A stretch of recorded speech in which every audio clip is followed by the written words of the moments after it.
Good evening, my tired friends. I'm overjoyed you're here tonight.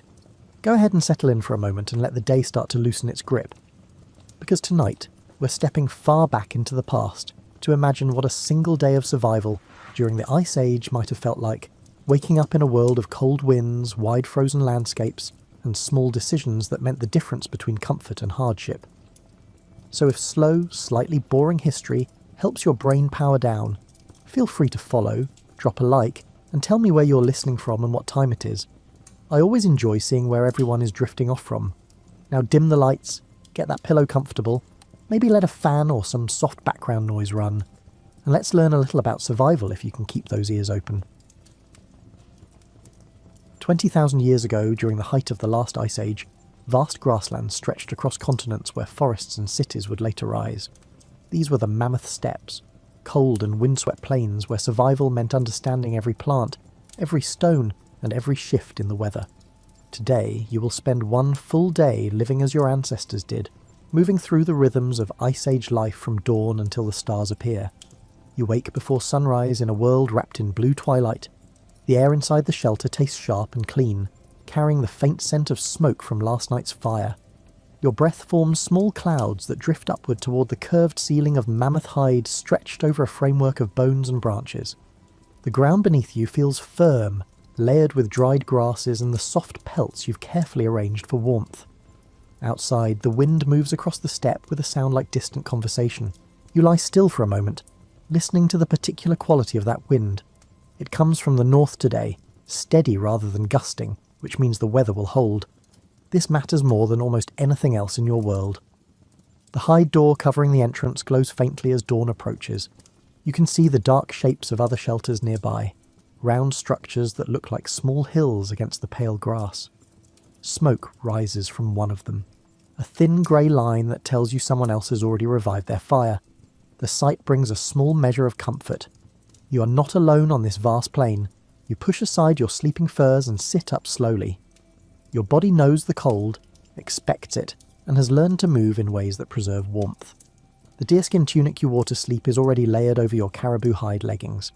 Everything you own serves multiple purposes. Nothing is wasted in this place. The fire pit at the centre of the shelter holds only grey ash and a few dark fragments of charred wood. You spent the last of yesterday's fuel keeping warm through the night. This means your first task is already decided for you. The day begins with fire, as most days do. You gather a small bundle of dried grass from the supply you keep near the entrance.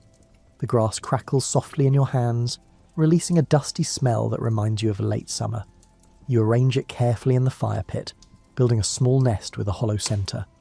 Beside this, you place thin twigs of willow, each no thicker than a finger, crossed at angles that allow air to flow beneath them. From a leather pouch hanging on the wall, you take 2 stones.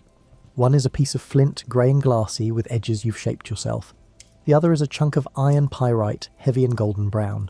These stones have created fire for you hundreds of times. You know exactly how to hold them, where to strike, and what angle produces the best spark.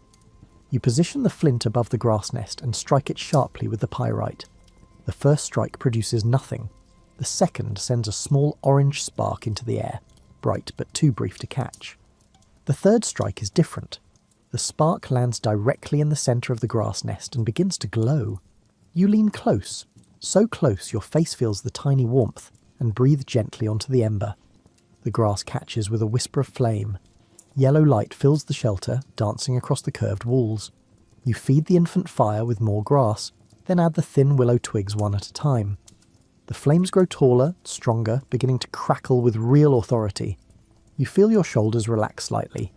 Fire means warmth, safety, the ability to cook food and keep predators at a distance. Fire is the difference between surviving and merely enduring. As the fire establishes itself, you add thicker branches, pieces of dry pine and birch you gathered days ago and stored in a pile near the wall. The pine releases a sweet resinous smell as it burns. The birch bark catches quickly, curling and blackening, adding its own sharp scent to the warming air.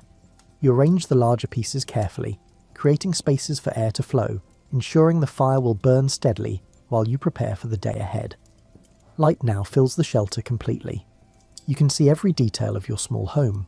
The walls are made from mammoth hide, thick and waterproof, sewn together with sinew thread.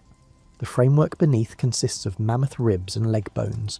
collected from carcasses found on the steppe, arranged to create a dome shape that sheds wind and rain. At the highest point, a small opening allows smoke to escape. The floor is packed earth, covered with layers of dried grass and animal hides that provide insulation from the frozen ground below. Along the walls, you've arranged your possessions with care. Baskets woven from willow bark hold dried berries, roots, and strips of preserved meat. Stone tools hang from bone pegs, each one shaped for specific tasks. Leather bags contain materials for making thread, sewing needles carved from bone, and scraps of hide waiting to be worked. A row of clay pots, each formed by hand and fired in coals, holds water, fat, and precious ochre pigment. Everything has its place. Organisation is another form of survival. You stand and move to the entrance, pushing aside the heavy hide door. Cold air rushes in, fresh and bracing, carrying the smells of grass and distance. The sun is rising now, turning the eastern sky from grey to pale gold.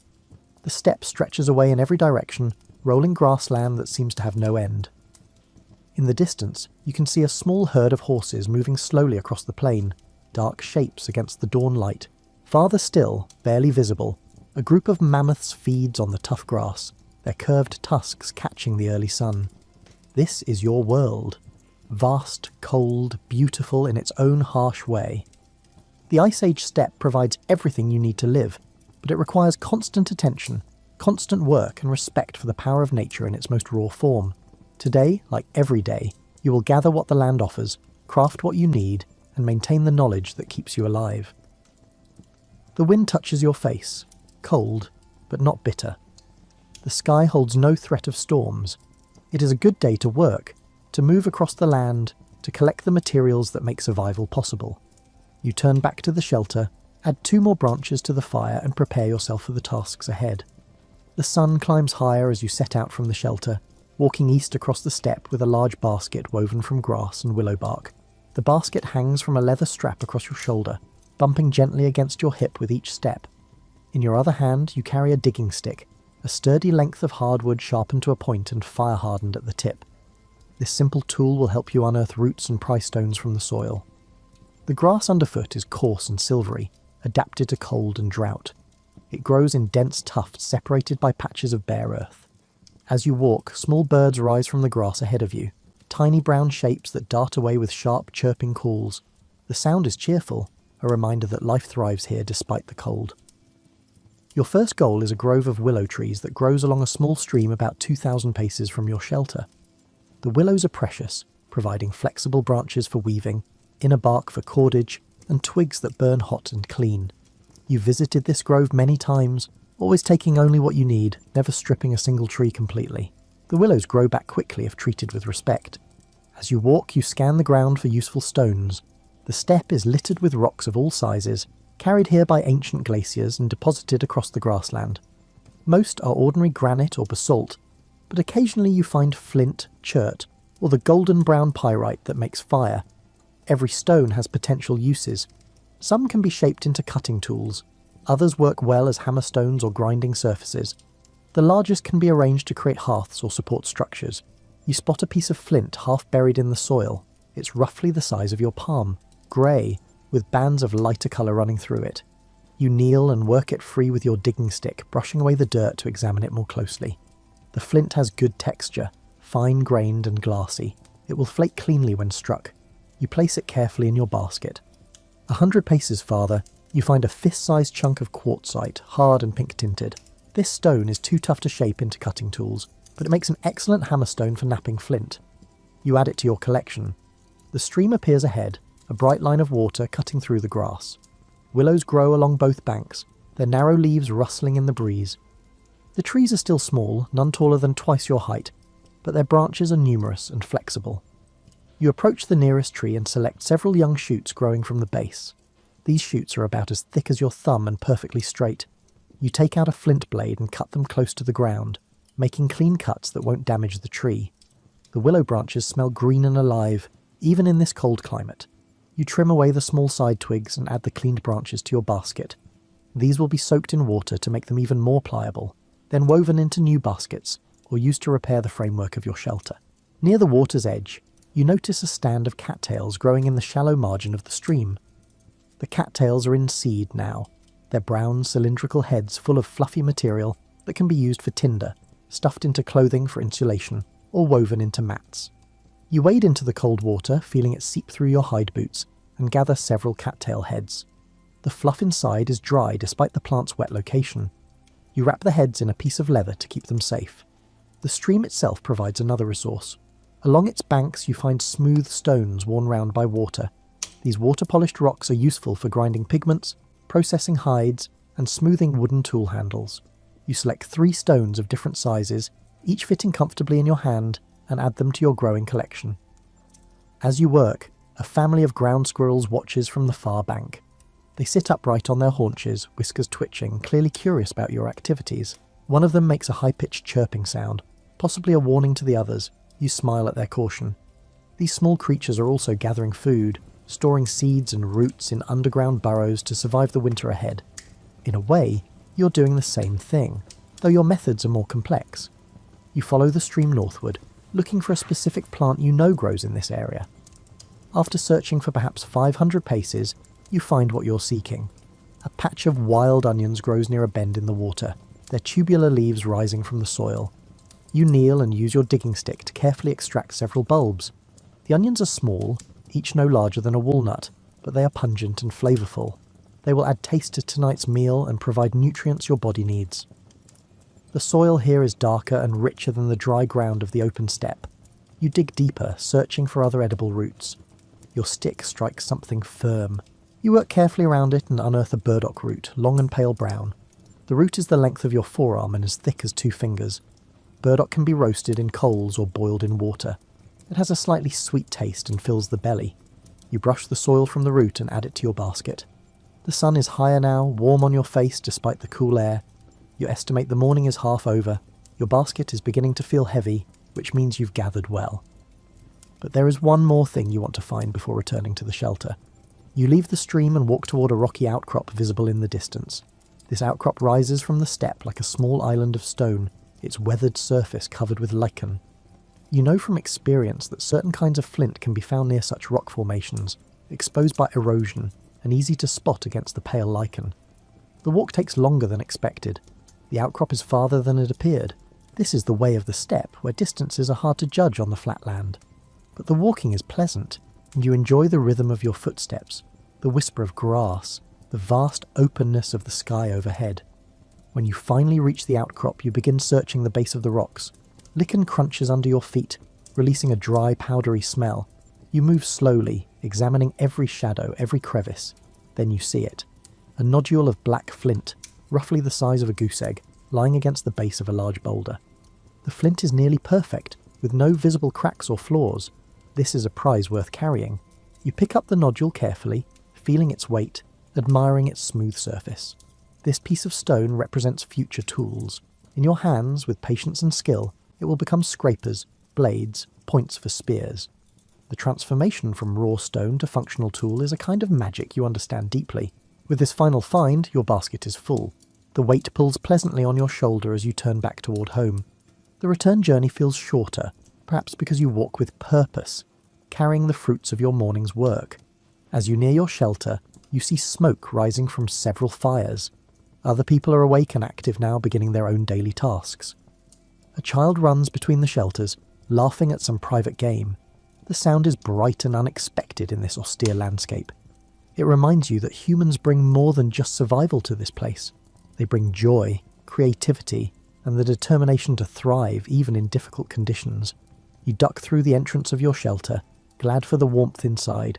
The fire has burned down to glowing coals. You add fresh wood, and the flames rise again, welcoming and familiar. You empty your basket carefully, arranging each item in its proper place. The stones go in one corner. The willow branches lean against the wall. The cattail heads rest in a dry basket. The roots and onions are placed near the food storage area. You stand back and survey your morning's work. These materials represent more than objects. They represent possibility, preparation, and the continuation of life on the steppe. Tomorrow, or the next day, you will transform these raw materials into things you need. But for now, it is enough to have gathered them, to know they are here, ready when you need them. The midday sun fills your shelter with light that angles through the smoke hole and glows orange through the mammoth hide walls. You settle yourself on a flat rock near the fire, arranging your stoneworking tools around you. The large nodule of black flint sits before you like a challenge and a promise. Toolmaking requires patience, focus, and an understanding of how stone breaks. You have spent years learning these skills, beginning as a child who watched the adults work, progressing through countless mistakes and small successes, until the knowledge lived in your hands as much as your mind. Today, you will create several tools that your household needs. You begin by examining the flint nodule from every angle, turning it slowly in your hands, feeling its weight and balance. The surface is smooth, covered with a pale, chalky cortex that must be removed to reach the workable stone beneath. You look for the grain of the flint, the subtle ways that indicate how it will fracture when struck. This is not random. Stone has an internal structure, and working with that structure rather than against it is the key to successful knapping. You select your hammerstone, the piece of quartzite you found earlier. It fits your hand perfectly, heavy enough to deliver force but small enough to control precisely. You hold the flint firmly in your left hand, supporting it on your leather-covered thigh. The leather will protect your leg from sharp edges and flying flakes. The first strike is always important. You aim for a spot near the edge of the nodule and bring the hammerstone down with controlled force. The impact makes a sharp crack. A large flake splits away from the nodule, exposing the glossy black interior of the flint. The flake itself is useless, but it has opened up the stone, giving you access to the workable material inside. You continue striking, working your way around the nodule, removing the cortex in large rough flakes. Each strike requires judgment. Too hard and the stone might shatter, too soft and nothing happens. The right force, applied at the right angle, produces clean, predictable breaks. The rhythm develops naturally. Strike, turn the stone, strike again. Flakes pile up around your feet, sharp and glittering. After perhaps 20 strikes, you've reduced the nodule to a smaller core of pure black flint, roughly oval in shape. This core is your platform for creating usable tools. Now the real work begins. You set aside the heavy hammerstone and pick up a softer striker made from a piece of antler. Antler is gentler than quartzite, allowing for more controlled flaking. You will use this to remove thin, sharp flakes from the core, each one a potential cutting tool. You position the antler striker carefully and strike a blow near the edge of the core. A long curved flake peels away cleanly. The flake is about as long as your hand and sharp along both edges. You examine it closely. The edge is keen enough to slice hide or meat with minimal pressure. This flake will become a scraper for processing animal skins. You continue working the core, removing flakes of various sizes. Some are long and narrow, good for cutting. Others are broader and thicker, suitable for scraping or chopping. Each flake that comes away is examined and set aside for later use or discarded if it has flaws. The pile of potential tools grows steadily. The work is meditative. Your hands move with practiced certainty. Your mind enters a focused state where only the stone exists, its possibilities and limitations, the precise angle of each strike, the subtle feedback that tells you when the fracture is going well or poorly. Outside, the wind continues across the steppe. Inside, there is only the quiet percussion of stone against stone. After removing perhaps 15 usable flakes, you select one for further shaping. This flake is about the length of your palm, narrow and gently curved. It will become a knife blade, but first it needs refinement. The edges are sharp but irregular. You need to create a straight, consistent cutting edge. You switch to an even softer tool, a piece of hardwood carved into a point. This pressure flaker allows you to remove tiny flakes from the edge of the larger flake, shaping it precisely. You hold the blade to be in your left hand, wrapped in leather for protection, and press the wooden point against the edge. With controlled pressure and a slight twisting motion, a tiny flake pops off. The edge is now slightly straighter. You work your way along the edge, removing microscopic flakes, each one improving the line and sharpness. This process is called pressure flaking, and it transforms a rough piece of stone into a finished tool. The work is slow and exacting. Your eyes are drawn close to the stone, watching each tiny fracture. Your fingers feel the edge becoming keener, more refined. After perhaps 30 careful pressure flakes, the blade is ready. You test it by drawing the edge across a scrap of leather. The stone cuts through the hide with almost no resistance, leaving a clean straight line. You've created a knife worthy of the most delicate work. You set the finished blade aside and select another flake from your pile. This one is broader and thicker, good for scraping rather than cutting. You shape it differently, creating a rounded working edge rather than a sharp point. This scraper will be used to clean fat and tissue from animal hides, an essential step in making leather. The scraping edge needs to be durable rather than hair sharp, so you leave it slightly thicker, less acute. The afternoon passes in this focused work. The pile of finished tools grows, a knife blade, 2 scrapers of different sizes, a pointed awl for piercing holes in leather, and a small graver for carving designs into bone. Each tool is shaped for its specific purpose. Each one represents a problem solved, a need met. As you work, you think about the generations before you who learned this craft, who developed these techniques through experiment and observation, and who passed the knowledge forward. Toolmaking is not instinct. It is learned behaviour, cultural knowledge that must be taught and practiced. The fact that you can sit here and create these precise implements from raw stone is the result of thousands of years of accumulated understanding. This thought brings a sense of connection to those ancient teachers, a feeling that you are part of something larger than yourself. The fire burns low. You add more wood and blow gently on the coals. Flames rise again, casting dancing shadows on the shelter walls. The light catches on the pile of stone flakes scattered around you, making them glitter like scattered stars. You gather the finished tools and arrange them carefully on a piece of hide. Tomorrow, you will haft some of them into wooden handles, binding the stone to wood with sinew and pine pitch. Others will be used as they are, held directly in the hand, but for now, they are complete, ready to serve their purposes. The remaining core of flint is smaller now, but still useful. It will provide material for future tools. You wrap it in leather and place it with your other stone reserves. Nothing is wasted. Even the smallest flakes can be used for cutting tasks or as scrapers for detailed work. You sweep the sharp debris into a pile and carry it outside, disposing of it away from the areas where people walk. Stone flakes are dangerously sharp, capable of cutting through hide boots or slicing skin. Proper disposal is a matter of safety. Back inside, you sit by the fire and clean your hands, brushing away the stone dust and tiny particles. Your fingers are marked with small cuts from the day's work, tiny lines of red against your skin. These are the marks of a craftsperson, badges earned through concentration and skill. They will heal quickly and leave no scars. The shelter feels warm and secure. Outside, the day is moving toward evening, but you have more work ahead before darkness falls. Fire is the heart of survival in this cold land. Without it, nights would be unbearable, food would remain raw and hard to digest, and predators would venture much closer to your dwelling. Maintaining fire is not simply a task.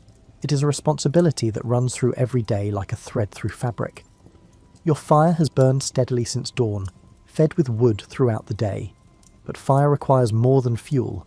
It needs attention, understanding, and respect. A neglected fire dies quickly. A poorly managed fire consumes too much wood or produces choking smoke. A well-tended fire burns clean and hot, using fuel efficiently, providing warmth and cooking heat exactly when needed. You kneel beside the fire pit and study the current state of the flames. The wood has burned down to a bed of glowing coals mixed with ash. This is actually ideal for many purposes. Coals provide steady, sustained heat without the dramatic flames that consume fuel rapidly. You will cook on these coals later, but first, you need to ensure you have enough firewood for the coming night. The wood pile near the wall is diminished. You count perhaps 10 branches remaining, enough for a few hours but not enough to last until morning. Gathering firewood is a constant necessity, one that cannot be postponed or forgotten. You take up a leather carrying sling and head outside. The sun is lowering toward the western horizon, painting the sky in shades of amber and pale rose. The temperature is dropping as evening approaches. You can feel the change in the air, a subtle shift that your body reads automatically. Your destination is a stand of dead trees about 1,000 paces to the south. These trees died years ago, killed by fire or disease, and now they stand as weathered skeletons, their wood dried perfectly for burning. Dead standing wood is far superior to branches gathered from the ground. Groundwood absorbs moisture from the soil and burns poorly, producing more smoke than heat. Standing dead wood is dry all the way through, burning hot and clean. As you walk, you notice how the angle of light transforms the step. The grass that appeared silver at dawn now glows golden. Shadows stretch long and dramatic across the land. The distant mountains, invisible at midday, are now visible as blue silhouettes against the sky. This is the time of day when the harsh landscape reveals unexpected beauty. The dead trees stand in a small grove, 6 tall trunks reduced to bare poles with scattered dead branches. Some of the branches have already fallen, littering the ground around the trees.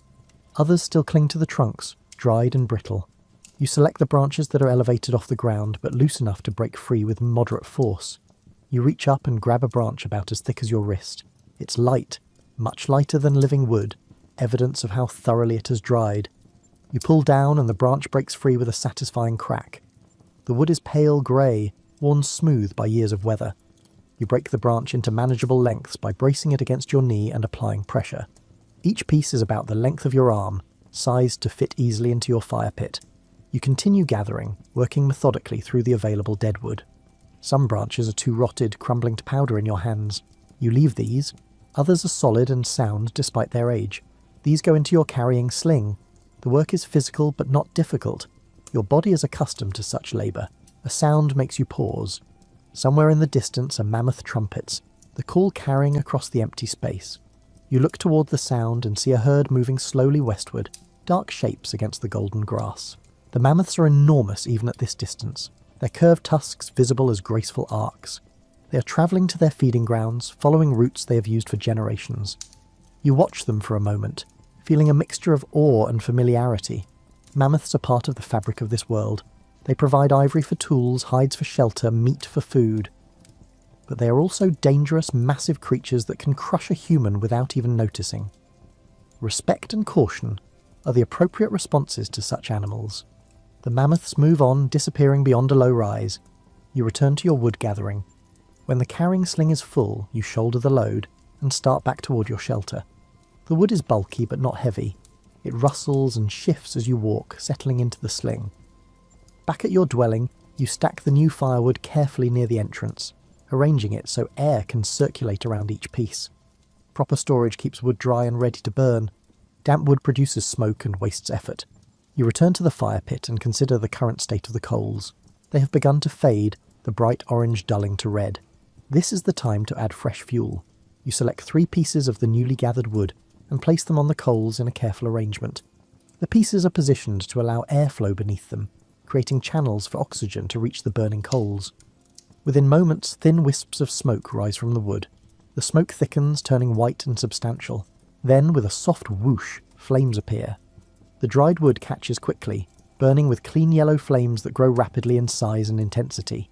Heat radiates outward, warming your face and hands. Fire is more than combustion, it is transformation. Wood becomes heat, light, smoke, and ash. The process is both practical and somehow magical, a taming of one of nature's most powerful forces. Every time you light a fire or coax flames from coals, you are participating in knowledge that humans discovered tens of thousands of years ago. The techniques you use were learned by trial and error by people whose names are lost to time, but whose discoveries made civilization possible. You add 2 more pieces of wood, building the fire to a size that will produce lasting coals. The shelter fills with warmth and the pleasant smell of burning pine. Light dances on the curved walls, creating an atmosphere that feels safe and enclosed despite the vast cold world outside. As the fire stabilizes, you prepare for an important task. Creating fire from nothing, without the benefit of existing coals, is a skill you practice regularly.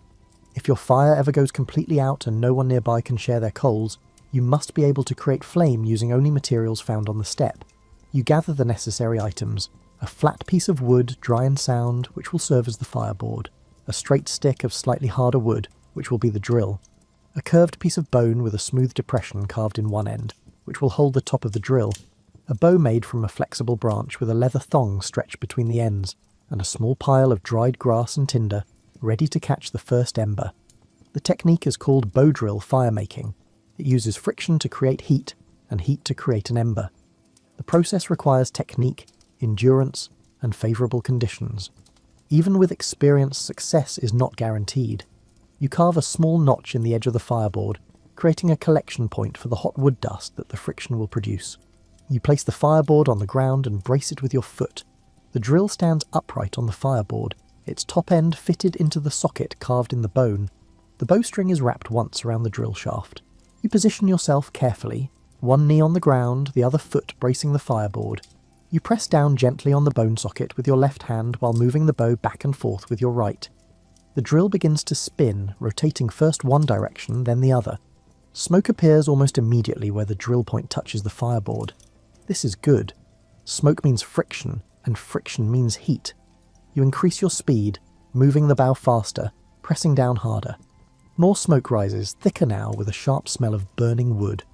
Your arm begins to feel the effort. The bow drill method demands sustained physical work. You cannot stop or slow down once the process has begun. The heat must build continuously until it reaches the point where wood dust becomes ember. Sweat forms on your forehead despite the cool air. Your arm aches, but the smoke is pouring from the friction point now, dense and consistent. You can feel the heat building, just a little longer. You make one final strong effort, moving the bow as fast as possible, pressing down hard. Then you stop, carefully lifting away the drill. In the notch of the fireboard, you see a tiny pile of dark brown wood dust, smoking vigorously. And at the centre of that dust, a pinpoint of orange, an ember. You carefully tip the ember onto a piece of bark and transfer it to the waiting nest of dried grass. You bring the nest close to your face and blow gently. The ember glows brighter.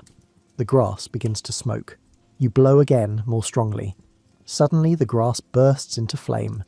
You have created fire from nothing but wood, friction, and knowledge. The triumph is quiet but real. Even though you have a perfectly good fire burning in the pit, even though you used flint and pyrite to start it this morning, the ability to create flame with the bow drill is essential knowledge. It is a backup system, a guarantee that you will never be helpless as long as you have access to wood and grass. You let the grass fire burn out naturally, watching the flames consume the fuel in seconds.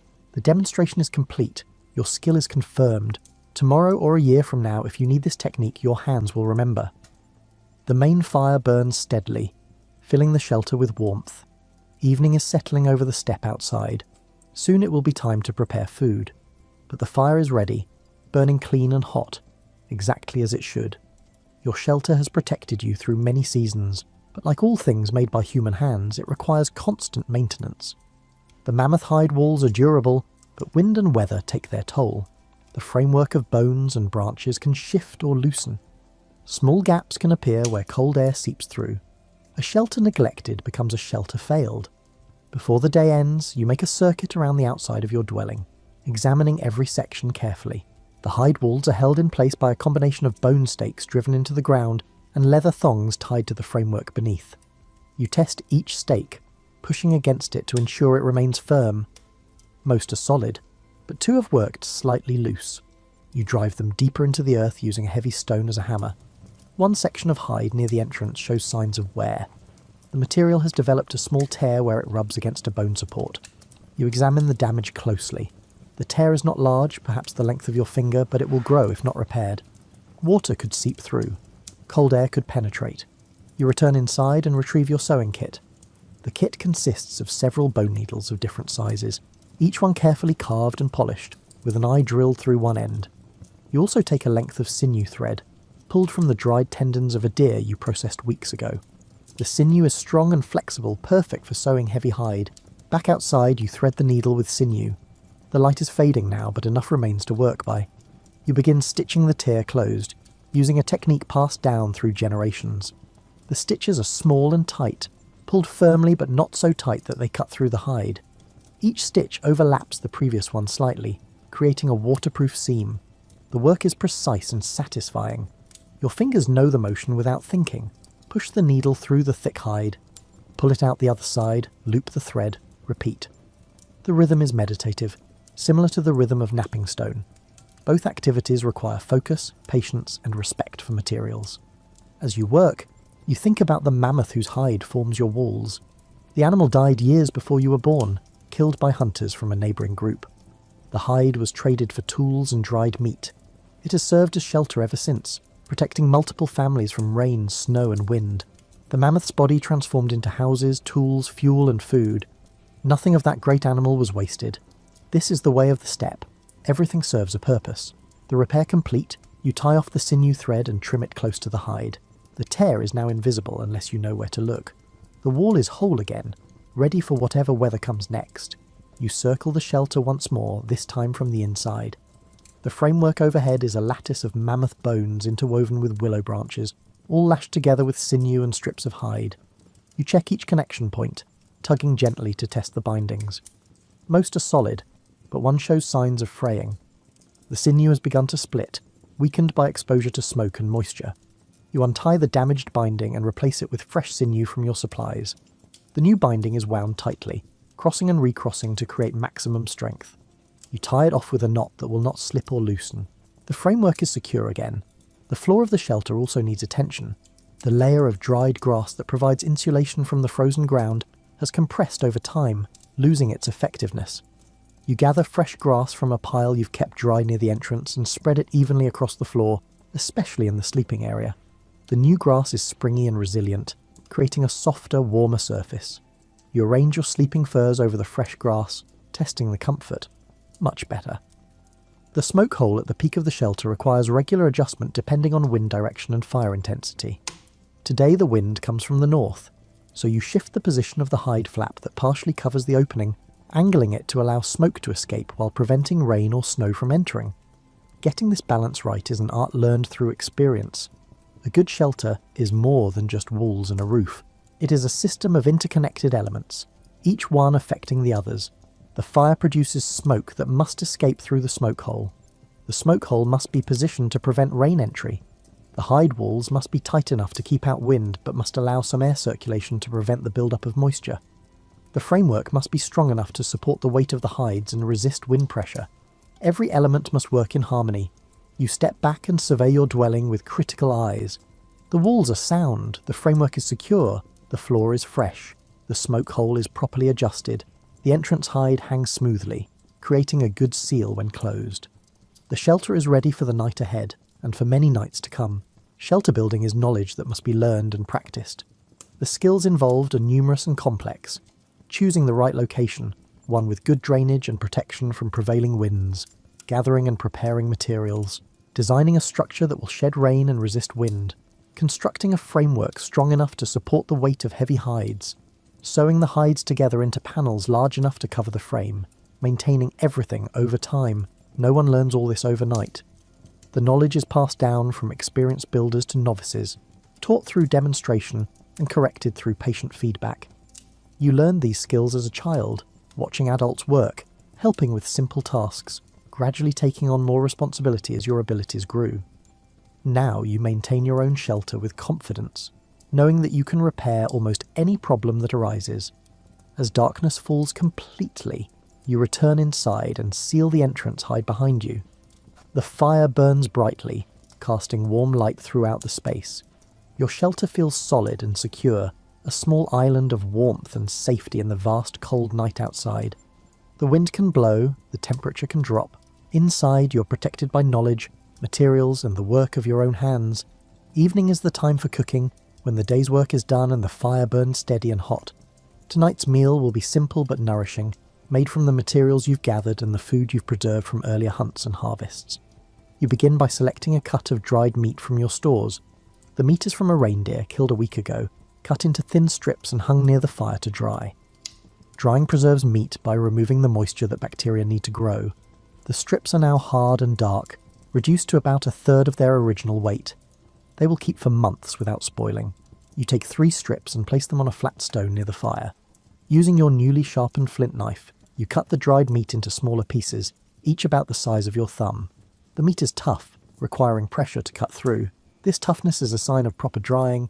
Next, you retrieve the wild onions and burdock root you gathered this morning. The onions need only their outer layers removed before use. You peel them carefully, revealing the white bulbs inside. They smell strong and sharp, a scent that makes your mouth water. The burdock root requires more preparation. You scrape away the outer skin with a scraper, exposing the pale flesh beneath, then cut the root into thin rounds. You have a clay cooking pot, one you made yourself from river clay several seasons ago. The pot is round and simple, with thick walls and a wide mouth. It has no handles, but it sits stable when placed directly on hot coals. You pour water into the pot from a water skin. The water comes from the stream where you gathered willows, cold and clean. Cooking in water is one of humanity's great innovations. Before pots and fire, food could only be eaten raw or roasted directly over flames.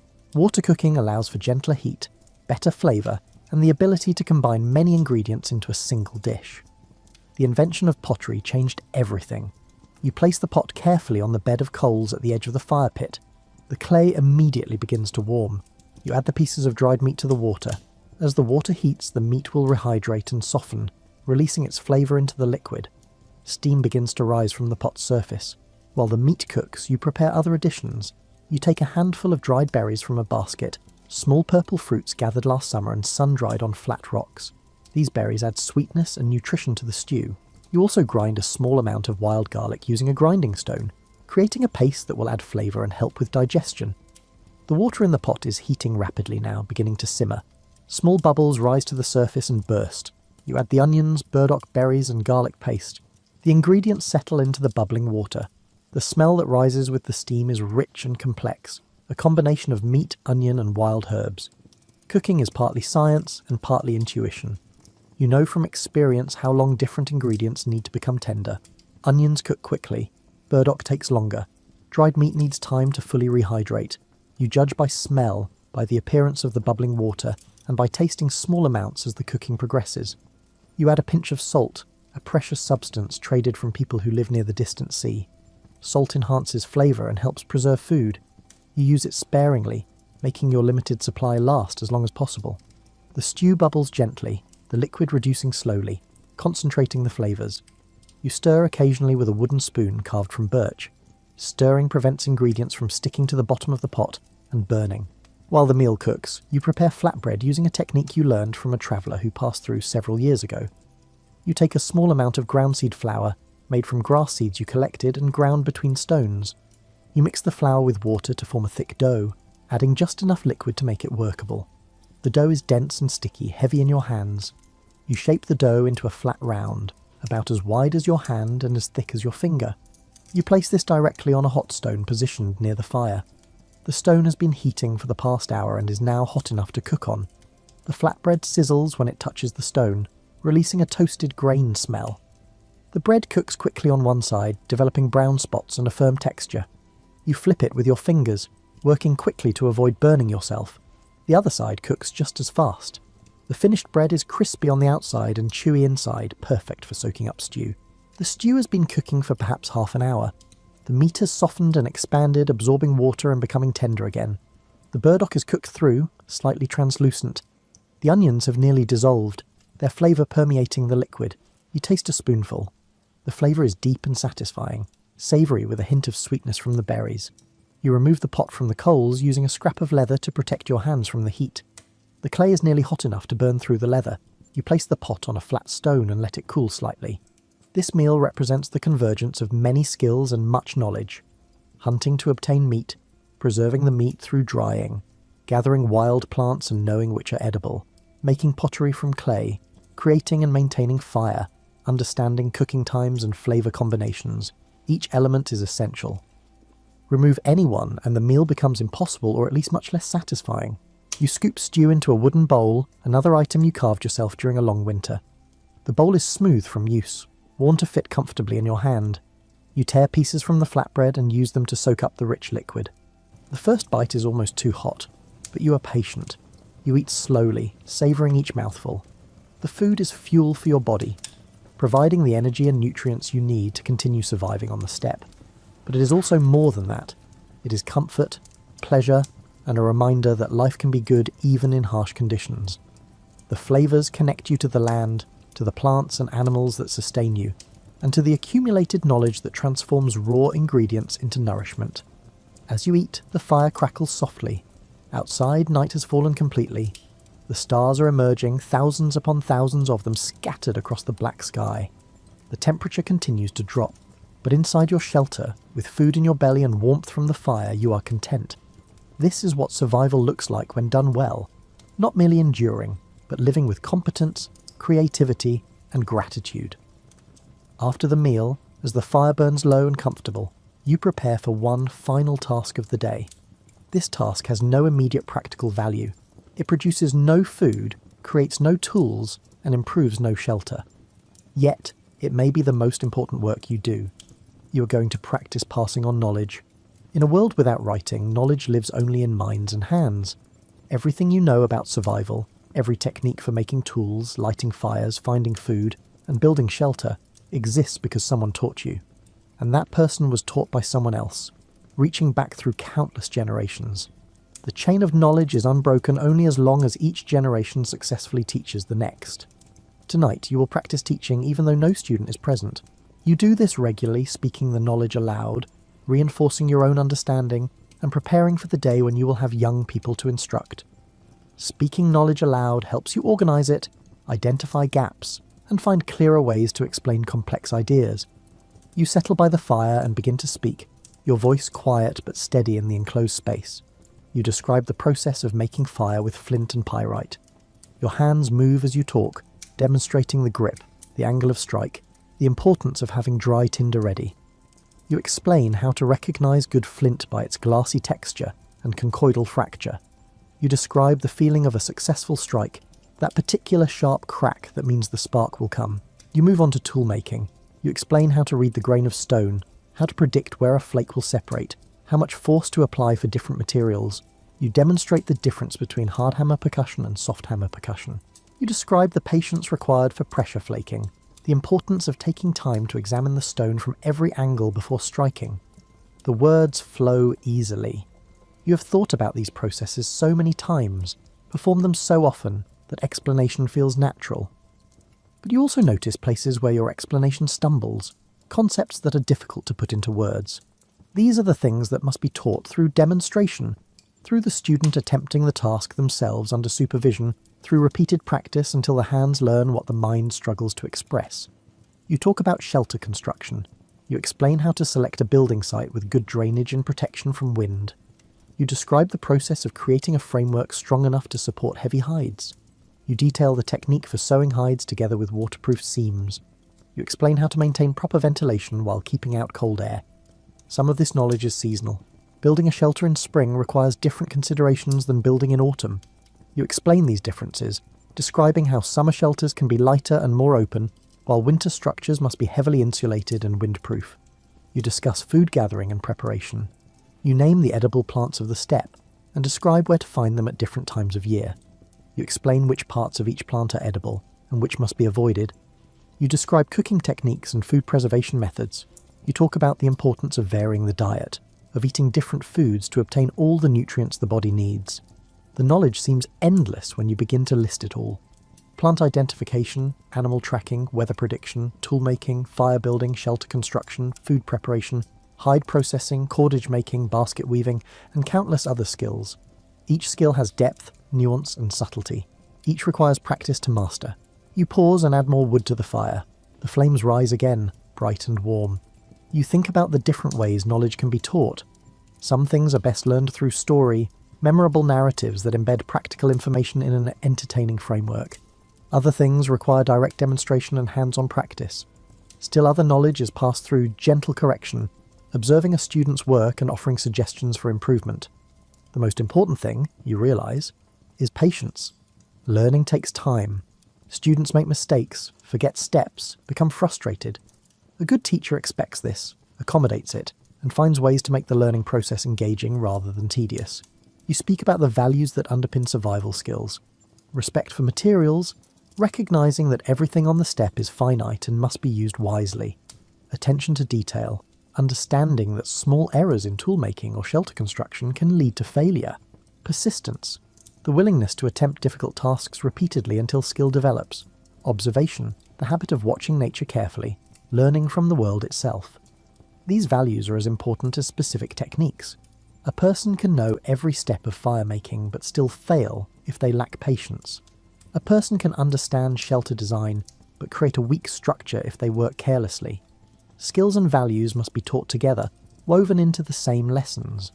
You also think about the knowledge that cannot be taught directly, the wisdom that comes only from experience. How to judge weather by the quality of light and the behaviour of animals, how to estimate distances on the open steppe, how to pace yourself physically to work all day without exhaustion. These things develop through years of living on the land. They can be pointed out, but they cannot be transferred directly. The fire has burned down to coals again. You let it settle naturally, knowing you will build it up once more before sleep. The shelter is warm and comfortable. Outside, the night is quiet except for the whisper of wind through grass. You have spent perhaps an hour speaking knowledge aloud, organising your thoughts, preparing yourself to be a teacher. The exercise has been valuable. You feel more confident about your ability to pass on what you know. When the time comes to teach actual students, you will be ready. But there is one more aspect of knowledge transfer to consider. Not all knowledge is practical. Some knowledge exists for its own sake. Stories about the stars, explanations for natural phenomena, traditions and customs that bind people together. This cultural knowledge is just as important as survival skills. It gives meaning to existence, connects individuals to their community and history. You look up at the smoke hole, visible as a small circle of darkness against the darker shelter ceiling. Through that opening, you can see a few bright stars. You know stories about those stars, tales passed down from grandparents and great-grandparents. Stories about hunters who became constellations, about animals that live in the sky, about the path souls take after death. These stories are not practical, but they matter. They comfort, inspire, and create shared understanding among people. They are part of what makes humans human. This need to explain, to narrate, to find ways and meaning in the chaos of existence. You resolve to remember the stories as carefully as you remember the technical skills. Both kinds of knowledge must be preserved and transmitted. Both shape the character of the people who live on the steppe. The day is ending. You have worked hard, accomplished much, and prepared yourself for the future. You are tired in a good way, the kind of tiredness that comes from purposeful activity. Tomorrow will bring new tasks, new challenges, but tonight you rest with the satisfaction of a day well spent. The final task before sleep is to prepare the fire for the night. A fire that burns too hot will consume all your fuel before morning. A fire that dies completely will leave you shivering in the cold. The goal is to create a bed of coals that will provide warmth throughout the night without requiring constant attention. You select several large pieces of hardwood from your fuel supply. Hardwood burns slowly and produces long-lasting coals. You arrange these pieces carefully in the fire pit, positioning them close together to conserve heat. The wood catches from the existing coals, flames rising briefly before settling into steady combustion. Once the new wood is burning well, you partially cover the fire pit with a flat stone, reducing the airflow. This slows the combustion rate dramatically. The fire will burn for hours now, providing warmth without wasting fuel. You arrange your sleeping furs in the warmest part of the shelter, closest to the fire but not so close that a stray spark could cause problems. The furs are heavy and soft, layered to create insulation both beneath and above your body. You've learned through many cold nights exactly how to arrange them for maximum warmth. Before lying down, you make one final check of the shelter. The entrance hide is secure, the smoke hole is properly adjusted, your tools and food supplies are organised and safe. Everything is in order. You settle into your sleeping furs and feel your body relax. The physical work of the day has left you pleasantly tired. Your muscles are warm and loose from activity. The fire's heat radiates across your skin. You pull the top layer of furs up to your chin and allow yourself to simply be still. Thoughts drift through your mind like clouds across the sky. You review the day's accomplishments, materials gathered, tools created, fire maintained, shelter repaired, food prepared, knowledge practiced, each task completed successfully, each one contributing to your continued survival. But beyond mere survival, you recognise something else. Pride in your skills, satisfaction in your self-sufficiency, connection to the land and the generations that came before you. You're living in one of Earth's harshest environments, yet you are not merely enduring. You're competent, creative, and capable of finding beauty in this austere landscape. The Ice Age steppe is a hard place to live. It offers no margin for error, no forgiveness for carelessness. Yet it is also a place of stark beauty, of vast skies and endless grasslands, of resilience and adaptation. The same glaciers that make this climate so challenging have also created these grasslands, provided the stones you use for tools, and supported the herds of animals that sustain you. You think about the mammoth whose bones form your shelter framework, the willow trees that provided materials for baskets and fire, the reindeer whose meat you ate tonight, the stream that offers water and attracts game, the flint that becomes tools in your skilled hands. Everything is connected. Everything is part of a larger web of relationships between humans, animals, plants, and the land itself. This understanding brings a sense of belonging. You're not separate from nature. You're part of it.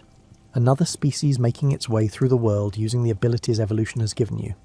Your intelligence, your hands, your capacity for learning and innovation are your equivalents of the mammoth's size, the reindeer's speed, or the wolf's teeth. These are your adaptations for survival. The fire crackles softly, a comforting sound that has accompanied humans for hundreds of thousands of years. How many of your ancestors fell asleep to this same sound, in shelters not so different from yours, living lives governed by the same rhythms of gathering, making, maintaining, and resting? The continuity is profound. You're doing what humans have done since before recorded time, surviving through knowledge, skill, and community. Tomorrow will come with its own demands. There will be new tasks to complete, new challenges to face. Perhaps you will hunt, tracking game across the steppe. Perhaps you will process hides, scraping and softening them into leather. Perhaps you will repair tools, weave baskets, or gather more food. Whatever needs doing, you will do it because this is your life, the life your ancestors prepared you for through their teaching and their example. But tomorrow is not here yet. Tonight is for rest, for allowing your body to repair itself after a day of labour, for letting your mind drift peacefully towards sleep. You feel your breathing slow and deepen. Your eyes grow heavy. The warmth of the fire and the comfort of the furs create a cocoon of safety and peace. Outside, the stars wheel slowly across the sky. The wind continues its endless conversation with the grass. Somewhere in the distance, a wolf howls, the sound carrying across the empty land. It is a lonely sound, but also strangely beautiful.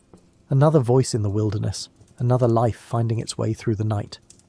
Your thoughts grow less distinct, blending into images and fragments. Stone flakes glittering in firelight, the smell of cooking stew, the weight of the carrying sling full of firewood, the satisfaction of a shelter well maintained. These impressions swirl and fade as consciousness releases its grip. Sleep comes gently, naturally, as it should after a day of purposeful work. Your breathing falls into the deep, regular rhythm of rest. The fire burns on, its coals glowing softly in the darkness.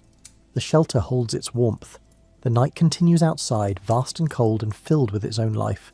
You sleep deeply, dreamlessly, your body and mind recovering their strength. Tomorrow you will wake with the dawn, add wood to the fire and begin the cycle again. Gathering, making, maintaining, teaching, resting. These are the rhythms of survival, the ways that have sustained humans through the harshest ages. For now, you rest. Safe, warm, and competent. A small point of human warmth and intelligence in the great cold night of the Ice Age steppe. Tomorrow will bring new tasks, but tonight, you have done well. You have lived skillfully, gathering what you need, creating what you must, maintaining what you have, and preparing to pass it all forward. This is enough. This is everything. The fire glows, the shelter stands, you sleep, and the long night passes peacefully. One more day of survival complete, one more night of rest earned, one more morning waiting to arrive with its familiar challenges and rewards. Alrighty, let's drift back to 1720, my favourite time period, somewhere in the hills of Massachusetts. You wake up one December morning, and your breath creates little puffs of fog inside your own bedroom. The water in your wash basin has a thin skin of ice that crackles when you touch it. Outside, snow has been falling for 3 days straight, and the wind sounds like it's having a heated argument with your house. Your modern self might panic, but colonial you've got this figured out in ways that would surprise even yourself. The secret wasn't just one brilliant invention or technique.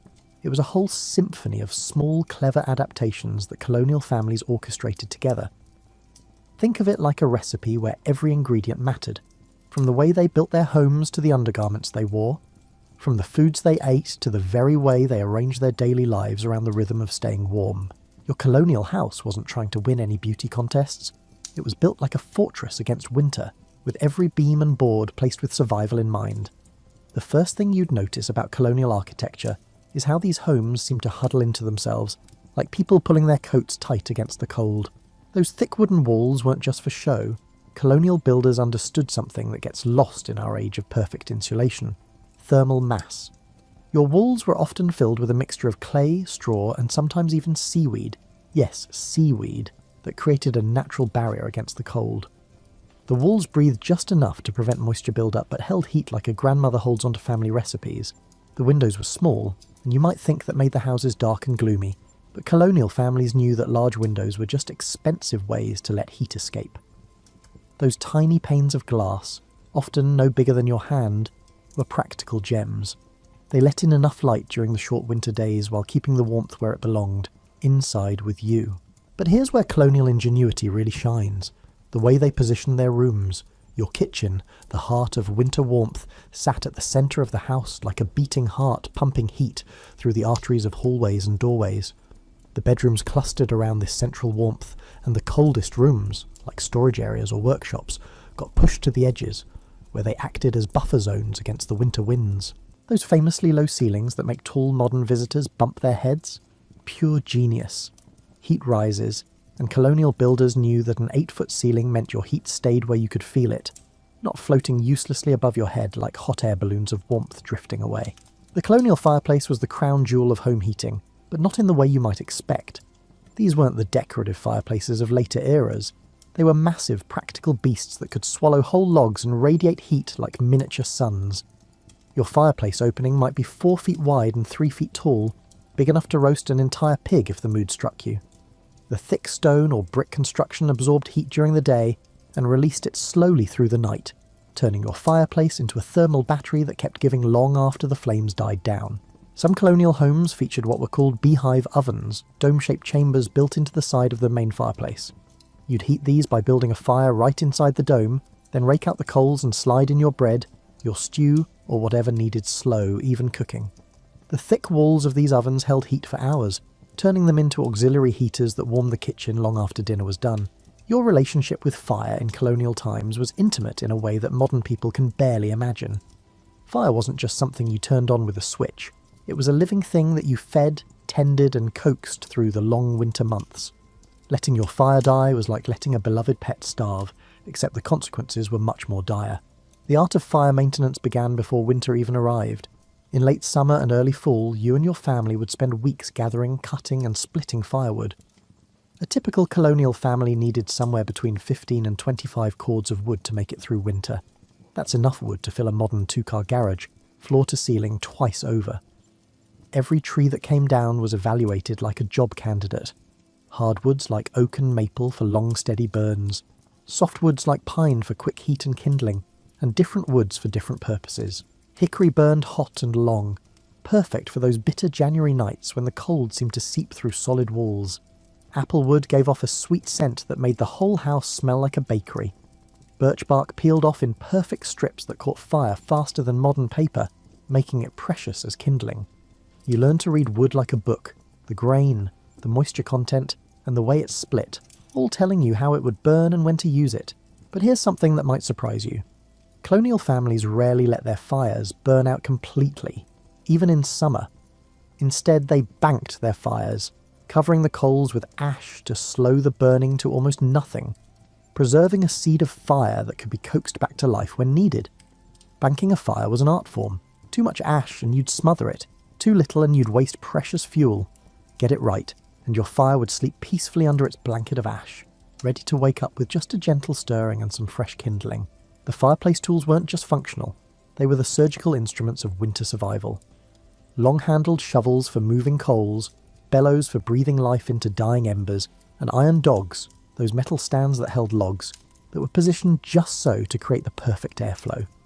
Your poker wasn't just for stirring, it was for creating the architecture of your fire, building little log cabins and teepees that would burn efficiently and safely.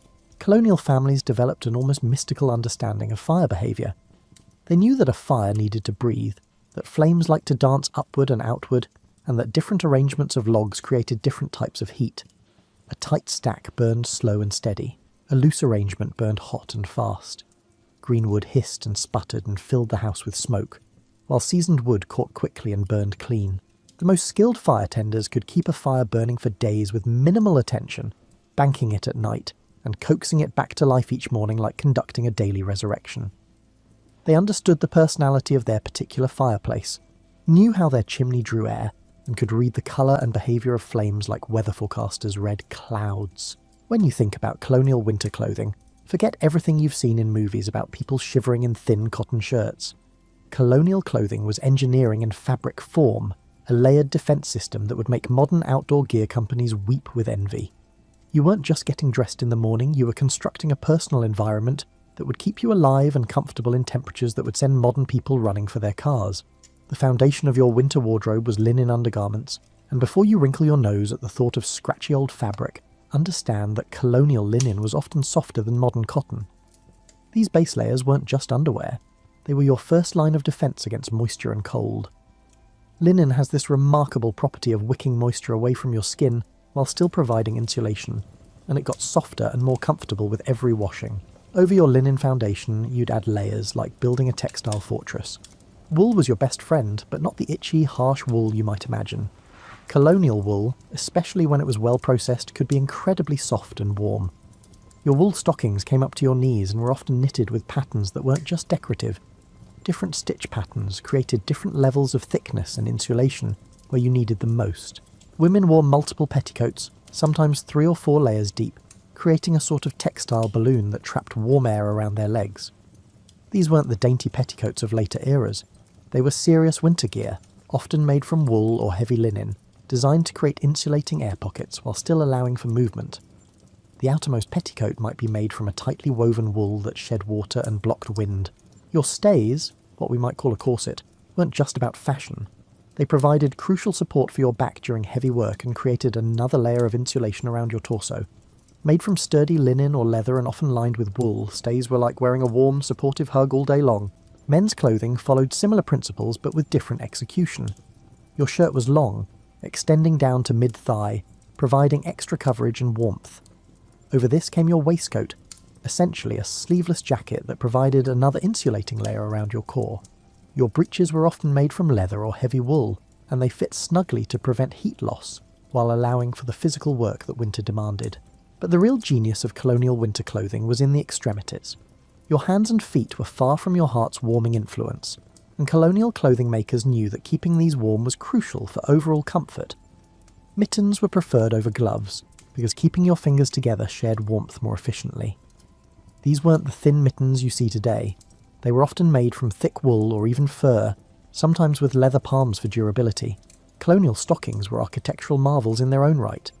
Hand-knitted from wool, they were designed with reinforced heels and toes, and the best ones were knitted in patterns that created thicker insulation over the areas that needed it most.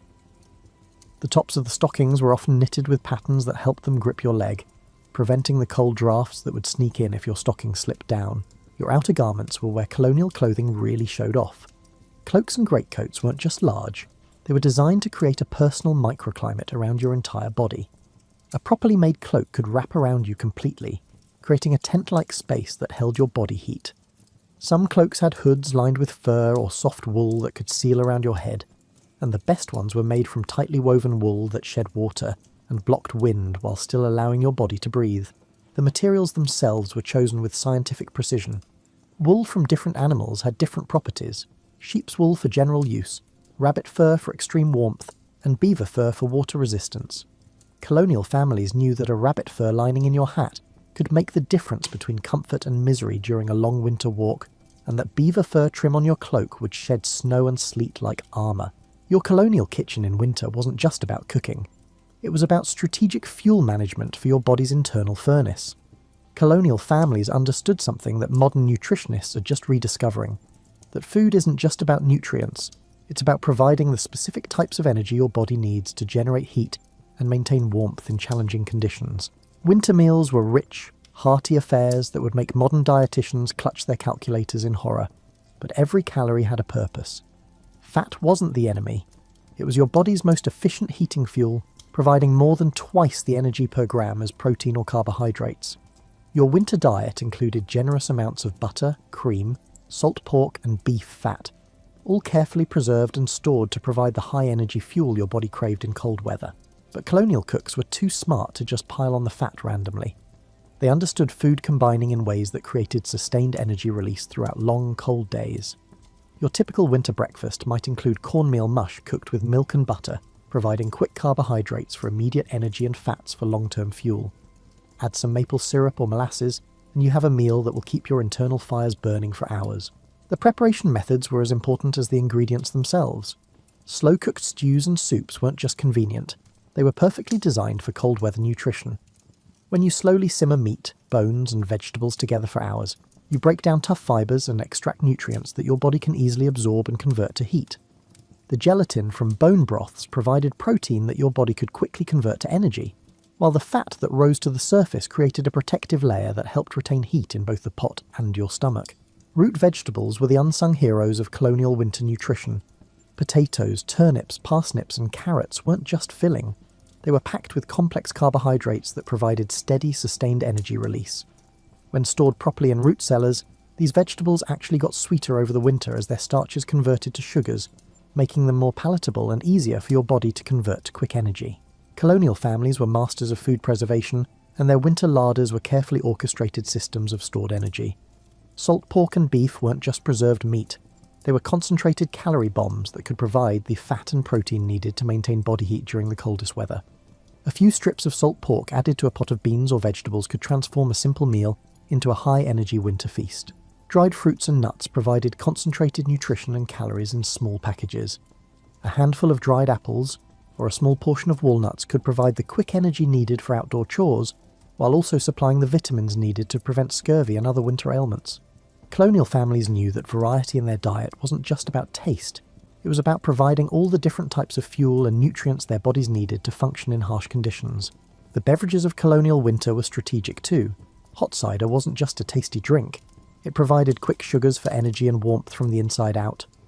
Milk was rich in fats and proteins that helped maintain body heat, and it was often consumed warm, adding to its heating effects.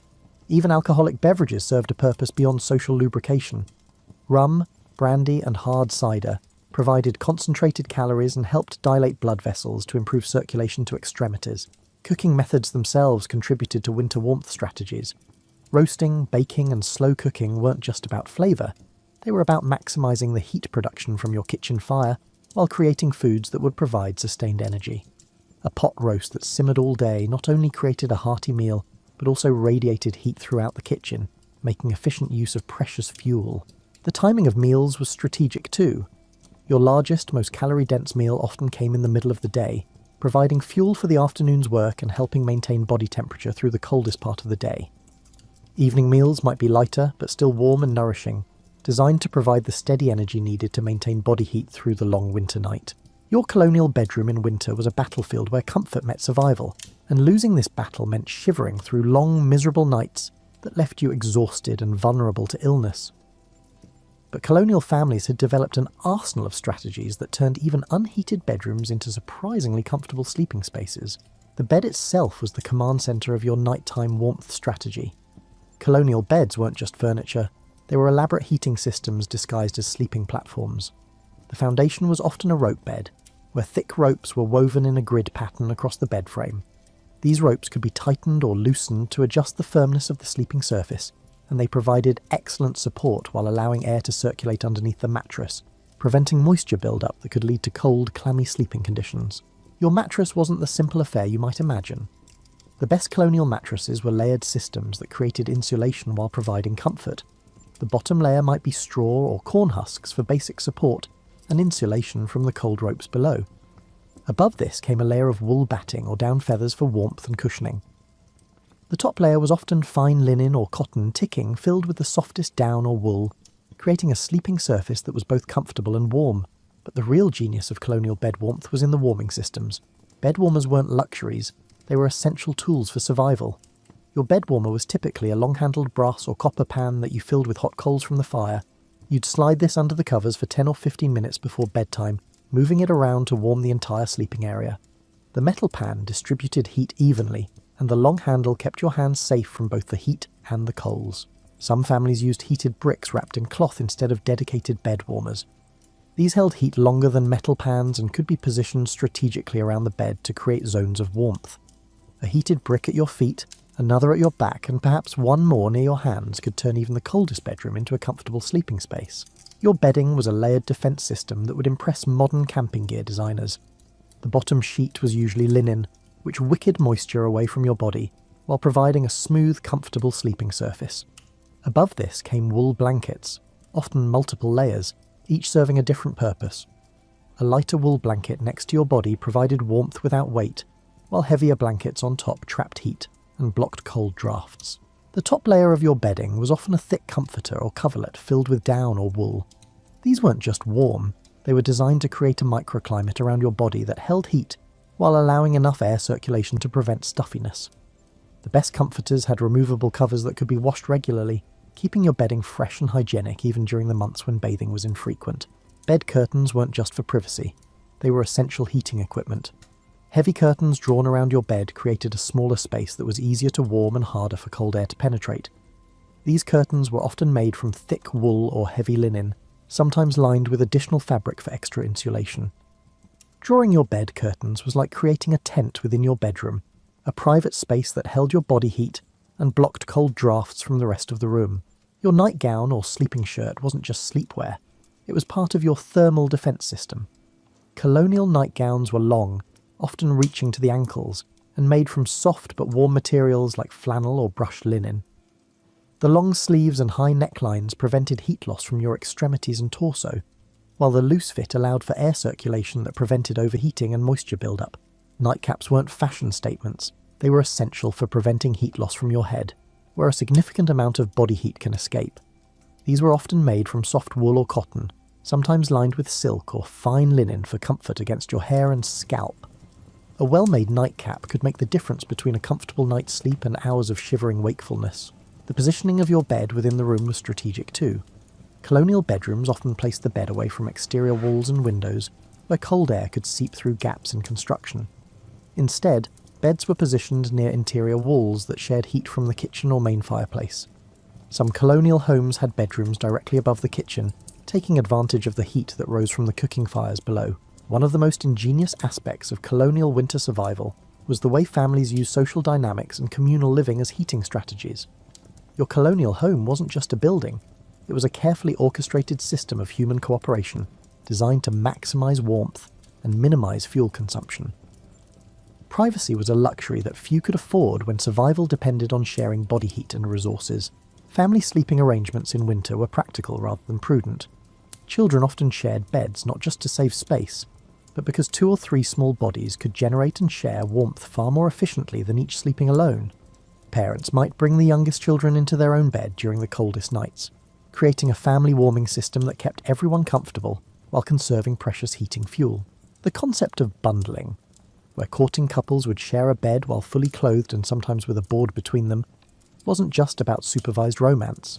It was a practical heating solution that allowed families to provide guest accommodation without the expense of heating additional rooms or providing extra bedding and warming equipment. Your body heat was a valuable commodity, and sharing it wisely was a mark of good household management.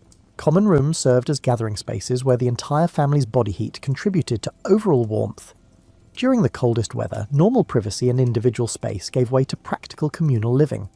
Your family might spend entire days in the kitchen and main room, working, eating, and socialising in the warmest parts of the house, while letting the peripheral rooms go cold. Work parties and social gatherings weren't just about community bonding, they were strategic heating events.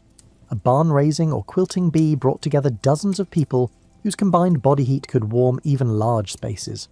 Smart colonial families scheduled their social events during the coldest parts of winter, turning necessary community work into opportunities for everyone to stay warm while accomplishing important tasks.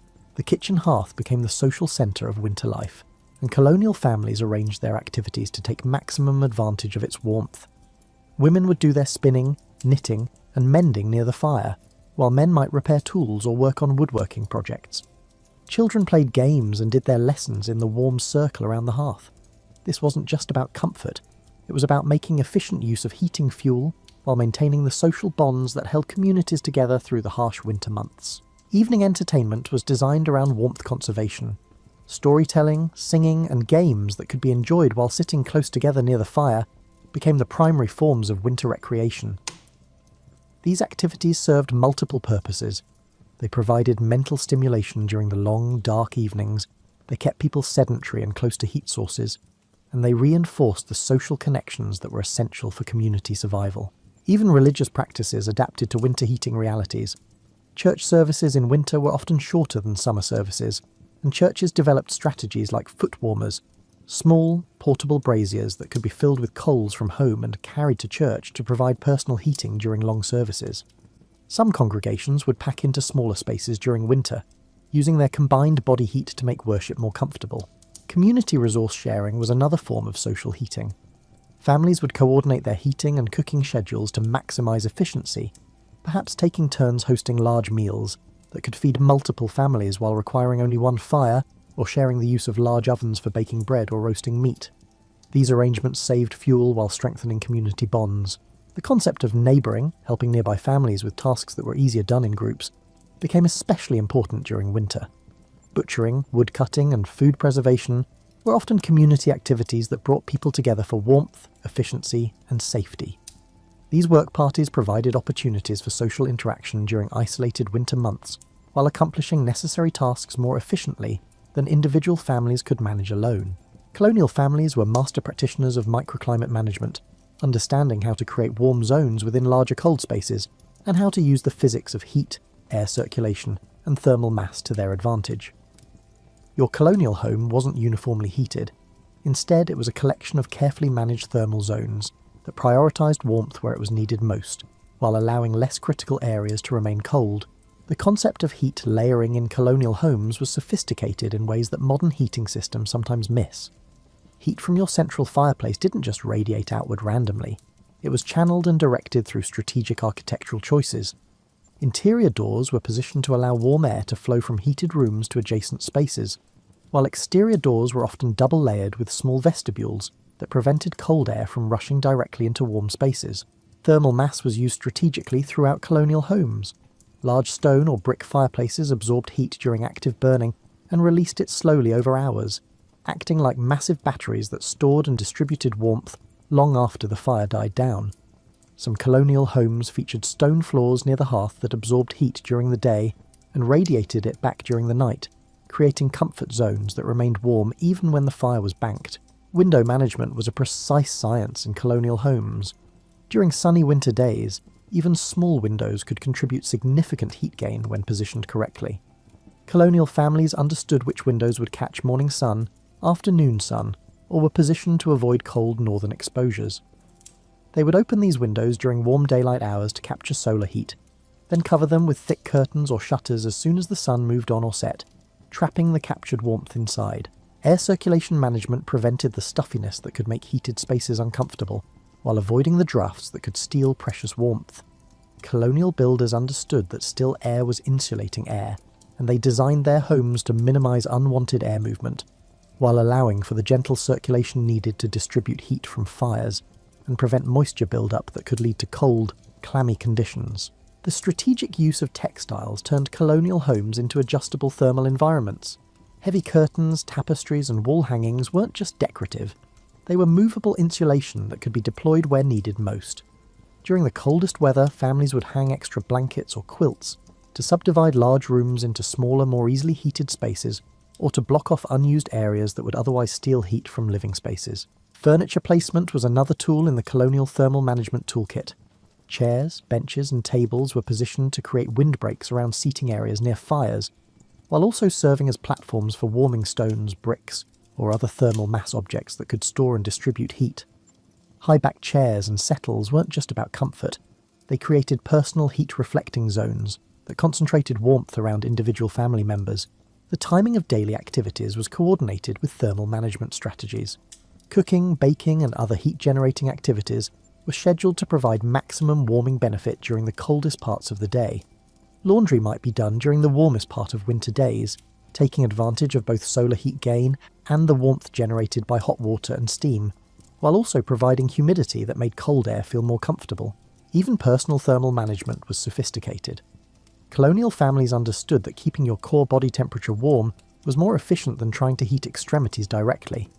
They wore layers that trapped warm air close to their torsos and major blood vessels, allowing their circulatory systems to carry this warmth to hands and feet more efficiently than trying to heat these extremities externally. The management of humidity levels was crucial for winter comfort. Too little humidity made cold air feel even colder and could lead to respiratory problems and dry, cracked skin. Too much humidity made spaces feel clammy and cold, while promoting the growth of mold and mildew that could cause illness. Colonial families used cooking, breathing, and strategic ventilation to maintain humidity levels that made their heated spaces feel comfortable and healthy. When winter weather turned truly dangerous, colonial families had emergency protocols that could mean the difference between survival and disaster. Your colonial ancestors weren't just prepared for normal winter weather. They had strategies for blizzards, ice storms, and the kind of bitter cold that could kill unprepared people in hours rather than days. The most critical emergency protocol was fire insurance, maintaining multiple heat sources and backup ignition systems. Your main fireplace might be your primary heat source, but colonial families always maintained secondary fires or heating systems that could take over if the main fire failed. This might mean keeping a small fire going in a bedroom fireplace, maintaining banked coals in a kitchen firepot, or keeping emergency fire-starting materials dry and accessible in multiple locations throughout the house. Emergency food protocols were equally sophisticated.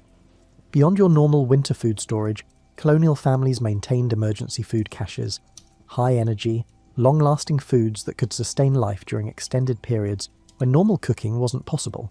These might include parched corn, dried meat, nuts, and preserved fruits that required no cooking and provided maximum nutrition in small quantities. Some families kept emergency food supplies in root cellars or other cold storage areas separate from their main larder, protecting these reserves from both spoilage and the temptation to consume them during normal times. Water security during extreme weather was a constant concern. Wells could freeze, and collecting water from streams or springs might become impossible during severe storms. Colonial families stored water in multiple containers throughout their homes, often keeping some near heat sources to prevent freezing while storing larger quantities in areas that stayed cool enough to prevent spoilage.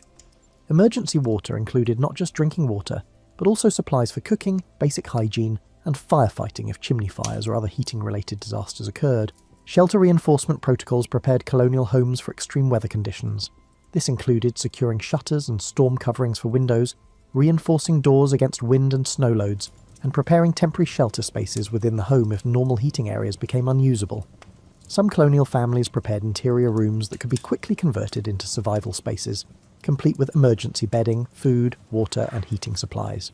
Personal emergency preparation included maintaining emergency clothing and bedding that could provide extra warmth during extreme conditions. This meant keeping extra blankets, warm clothing, and emergency supplies dry and accessible even if other parts of the home became unusable. Colonial families often maintained emergency clothing supplies in multiple locations, ensuring that family members could access warm, dry clothing even if they became separated from their primary belongings. Communication and community emergency protocols connected individual family survival strategies with broader community support systems.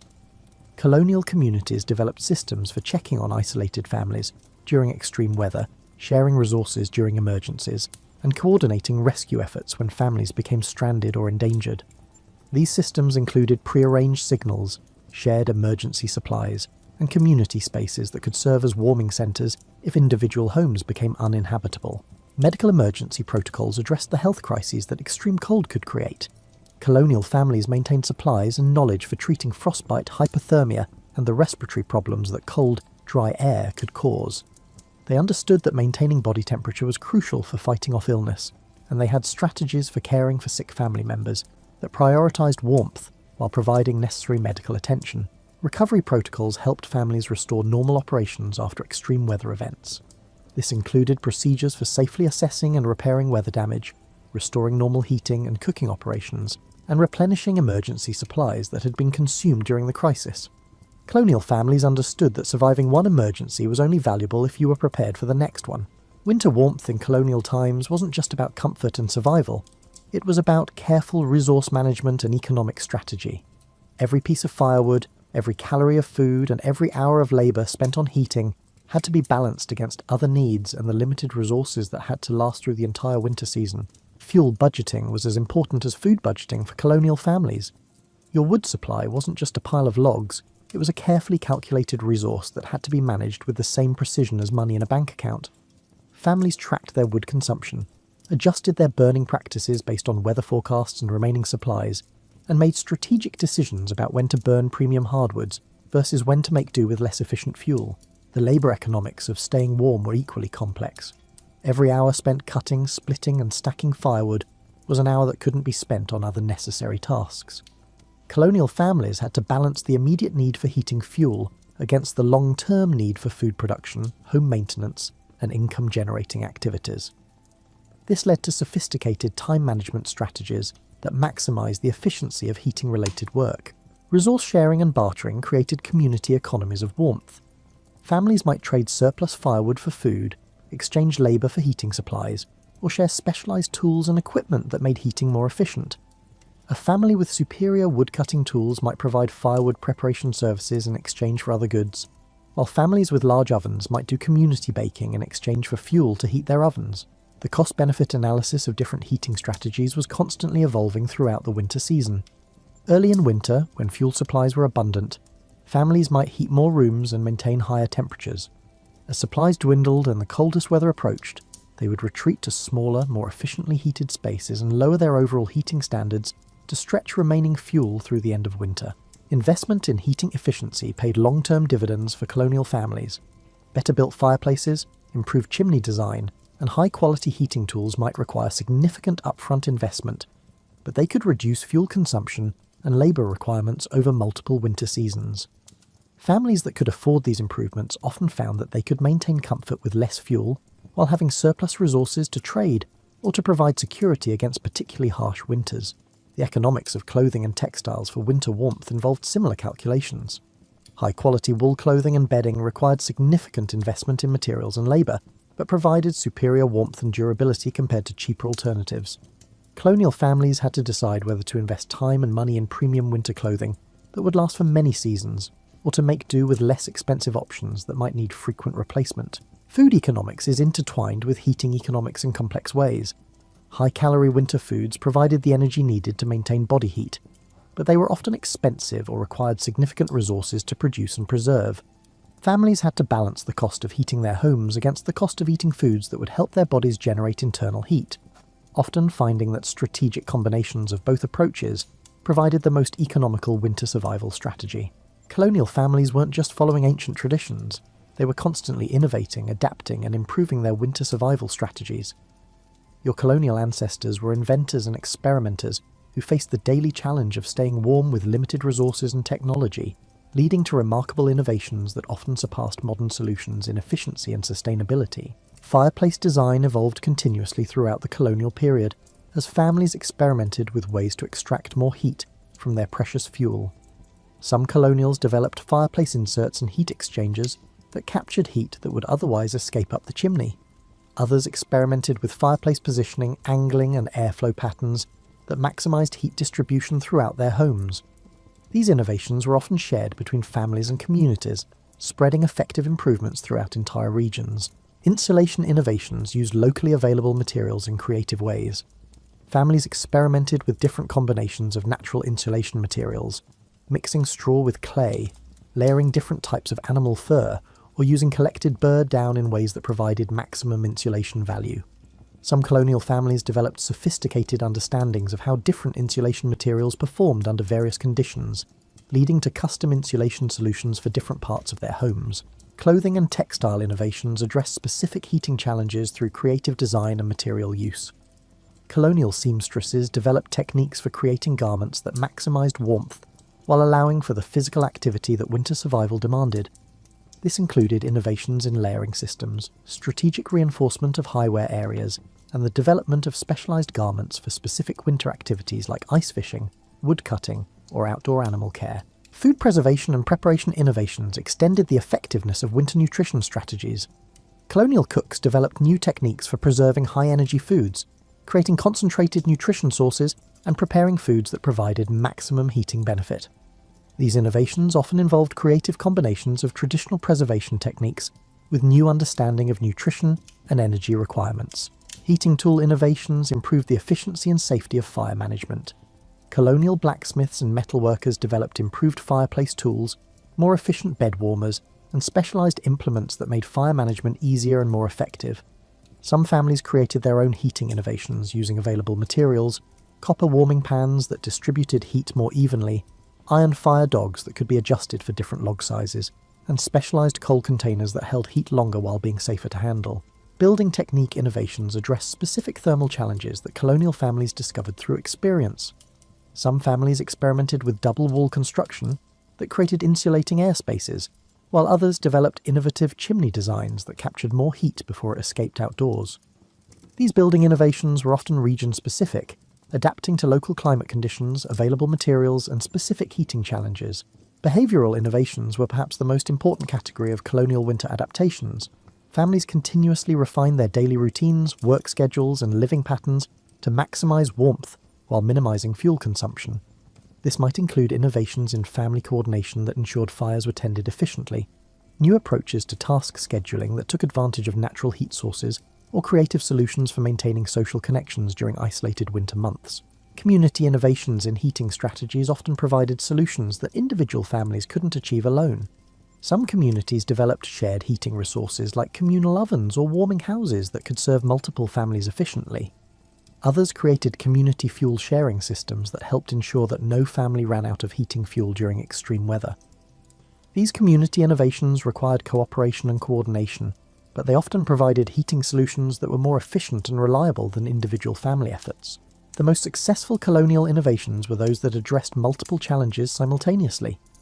A design improvement that made a fireplace burn more efficiently, while also making it safer to operate, or a food preservation technique that created high-energy winter foods, while also reducing storage space requirements.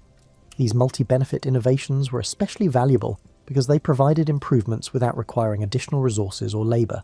Colonial America wasn't uniform in its climate or resources, and neither were the winter survival strategies that families developed. Your experience staying warm in colonial Massachusetts would be quite different from what you'd encounter in Virginia, Pennsylvania, or the Carolinas. Each region developed specialised approaches to winter warmth that took advantage of local resources, climate patterns, and cultural traditions.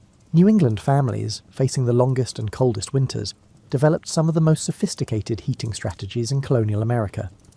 The combination of harsh weather, abundant forests, and strong community traditions created innovations like the famous New England saltbox house design, where the long, sloping rear roof provided excellent wind protection, while the compact interior layout maximised heating efficiency. New England families also developed complex systems for managing multiple fireplaces and heat sources throughout their homes, creating thermal zones that could be adjusted based on weather conditions and fuel availability. The mid-Atlantic colonies, with their more moderate winters and diverse immigrant populations, created heating systems that blended techniques from multiple European traditions. German colonists brought knowledge of efficient stove designs and thermal mass heating systems, while Dutch families contributed innovations in home layout and insulation techniques. These regional adaptations often combined the best features of different approaches, creating heating systems that were more sophisticated than what any single tradition might have produced alone. Southern colonies faced different challenges, with shorter but sometimes surprisingly harsh winters that could catch unprepared families off guard. Southern colonial families developed heating strategies that could be quickly deployed when needed, but didn't require the massive year-round investment in fuel and heating infrastructure that northern families needed. This led to innovations like portable heating systems, flexible room arrangements that could be quickly adapted for cold weather, and heating strategies that took advantage of the thermal mass of southern building materials like brick and stone.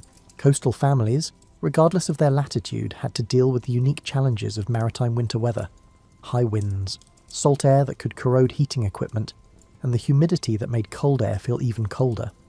Coastal colonial families developed specialised approaches to wind protection, corrosion-resistant heating tools, and humidity management that kept their homes comfortable despite challenging weather conditions.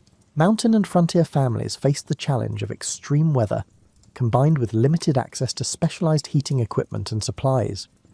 These families became masters of improvisation and local resource utilisation, developing heating systems that could be built and maintained using only materials available in their immediate environment. Frontier innovations often focused on durability and repairability, creating heating systems that could function reliably even when replacement parts and professional repair services were unavailable. Urban colonial families dealt with different constraints, including limited space for fuel storage, restrictions on certain types of heating due to fire regulations, and the need to coordinate heating systems with neighbours in close proximity. Urban innovations often focused on space efficiency and fuel economy, creating heating solutions that provided maximum warmth in minimal space while using expensive urban fuel supplies as efficiently as possible. Rural families had different advantages and challenges, with greater access to fuel and space, but also greater isolation during extreme weather.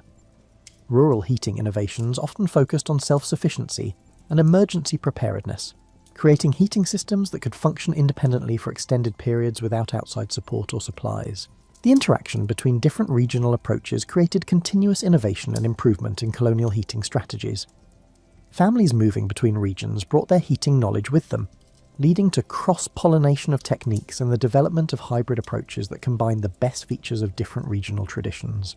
Your daily life in a colonial winter followed rhythms that were dictated as much by thermal management as by daylight or traditional schedules.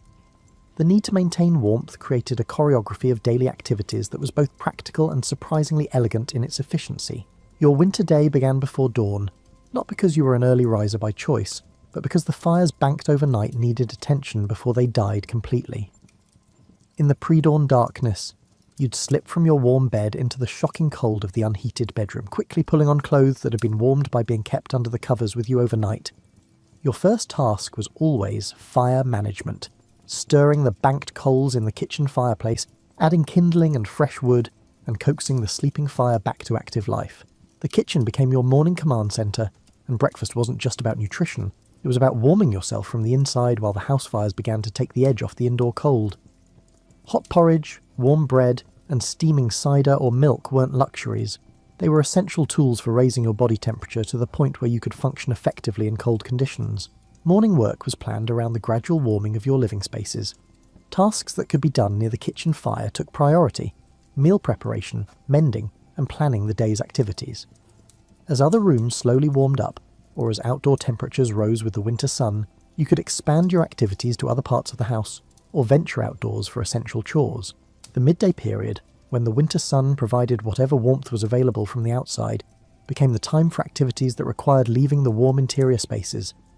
This was when you'd venture out to tend animals, collect firewood, check on stored supplies, or visit neighbours. The key was timing these outdoor activities to take advantage of whatever natural warmth was available, while ensuring you could return to warm spaces before the afternoon cold set in. Afternoon activities centred around preparation for the evening and night ahead. This was when you'd prepare evening meals that would provide warming nutrition through the cold night, bank additional fires in bedrooms if fuel supplies allowed, and prepare the warming equipment, heated bricks, bed warmers, or warmed clothing that would make nighttime comfortable. Evening routines were designed around conservation of both warmth and fuel. As daylight faded and outdoor temperatures dropped, your family would consolidate into the warmest spaces of your home. This was the time for activities that could be done while sitting close together near the fire: storytelling, music, games, handwork, or simply quiet conversation that reinforced family bonds while conserving body heat and heating fuel. The transition to sleep involved careful thermal management that could determine whether you'd sleep comfortably or shiver through a miserable night. Bed preparation wasn't just about clean sheets. It was about ensuring that your sleeping space would retain the warmth generated by heated bricks or bed warmers, and that your bedding layers were arranged to trap body heat, while preventing moisture buildup that could make you cold and clammy. Nighttime brought its own thermal challenges and opportunities.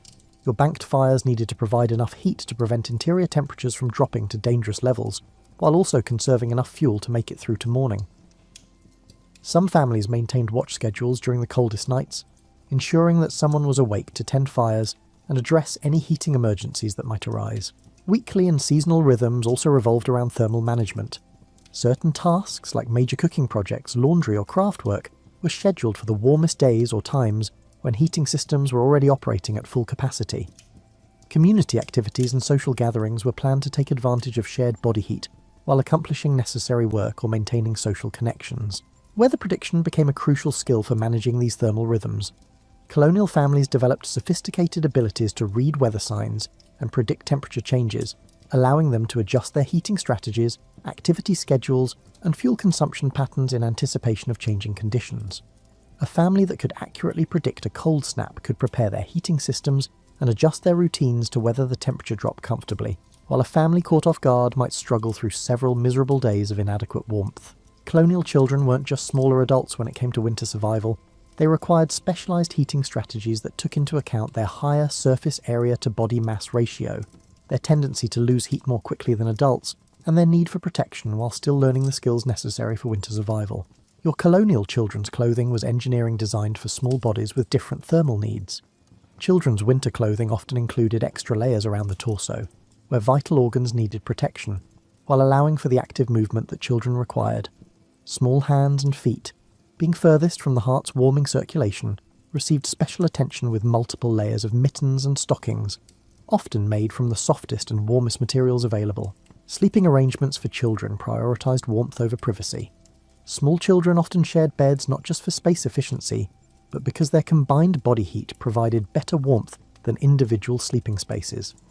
Parents would position children's beds near heat sources when possible, or bring small children into the master bed during the coldest nights, using parental body heat to ensure that developing bodies stayed warm enough to grow and thrive. Children's daily routines were modified to minimise their exposure to extreme cold, while still allowing them to learn essential skills.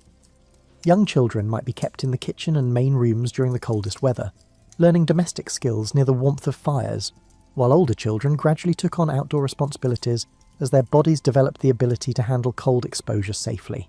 Educational activities were adapted to winter heating realities. Children learned reading, writing, and arithmetic while sitting close to fires, and many traditional children's games and activities were designed to be played in warm, confined spaces. Storytelling, singing, and memory games weren't just entertainment. They were educational tools that could be used while the entire family huddled together for warmth. Food requirements for colonial children during winter reflected their need for energy to fuel both growth and heat production. Children's winter diets often included extra fats and high-energy foods, and parents would ensure that children had access to warm foods and drinks throughout the day to help maintain their body temperature and provide the calories needed for proper development.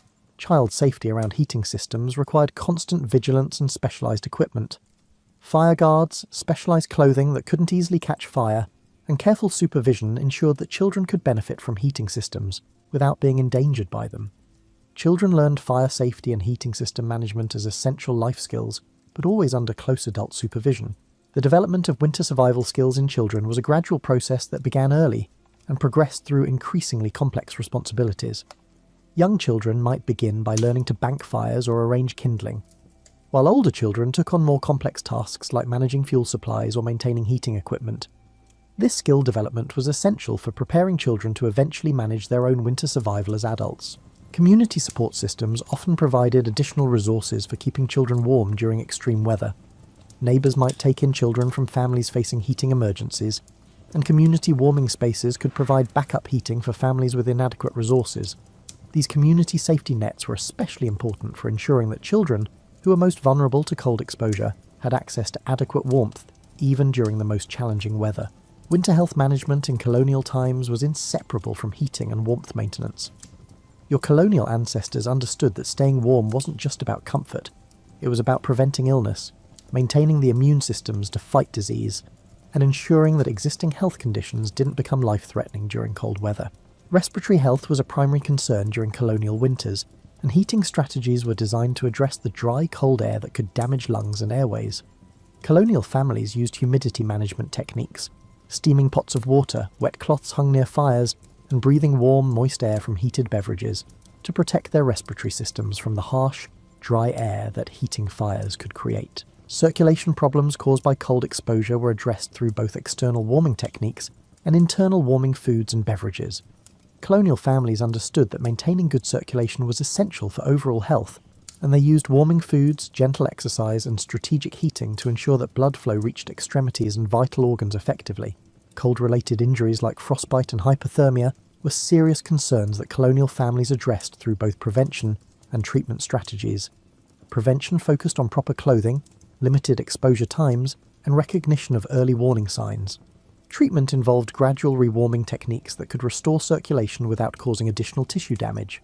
Chronic health conditions were often exacerbated by cold weather, and colonial families developed specialised heating strategies for family members with arthritis, respiratory problems, or other conditions that cold weather could worsen.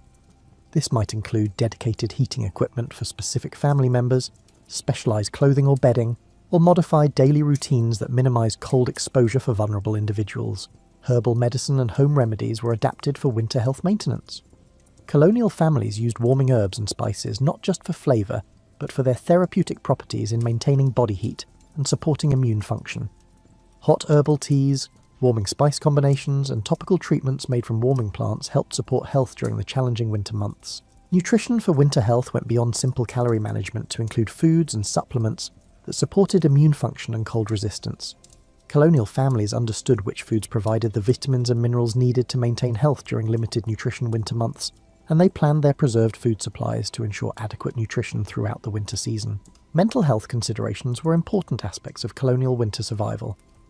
The isolation, limited daylight, and constant focus on survival could create mental health challenges that colonial families addressed through social connections, meaningful activities, and community support systems.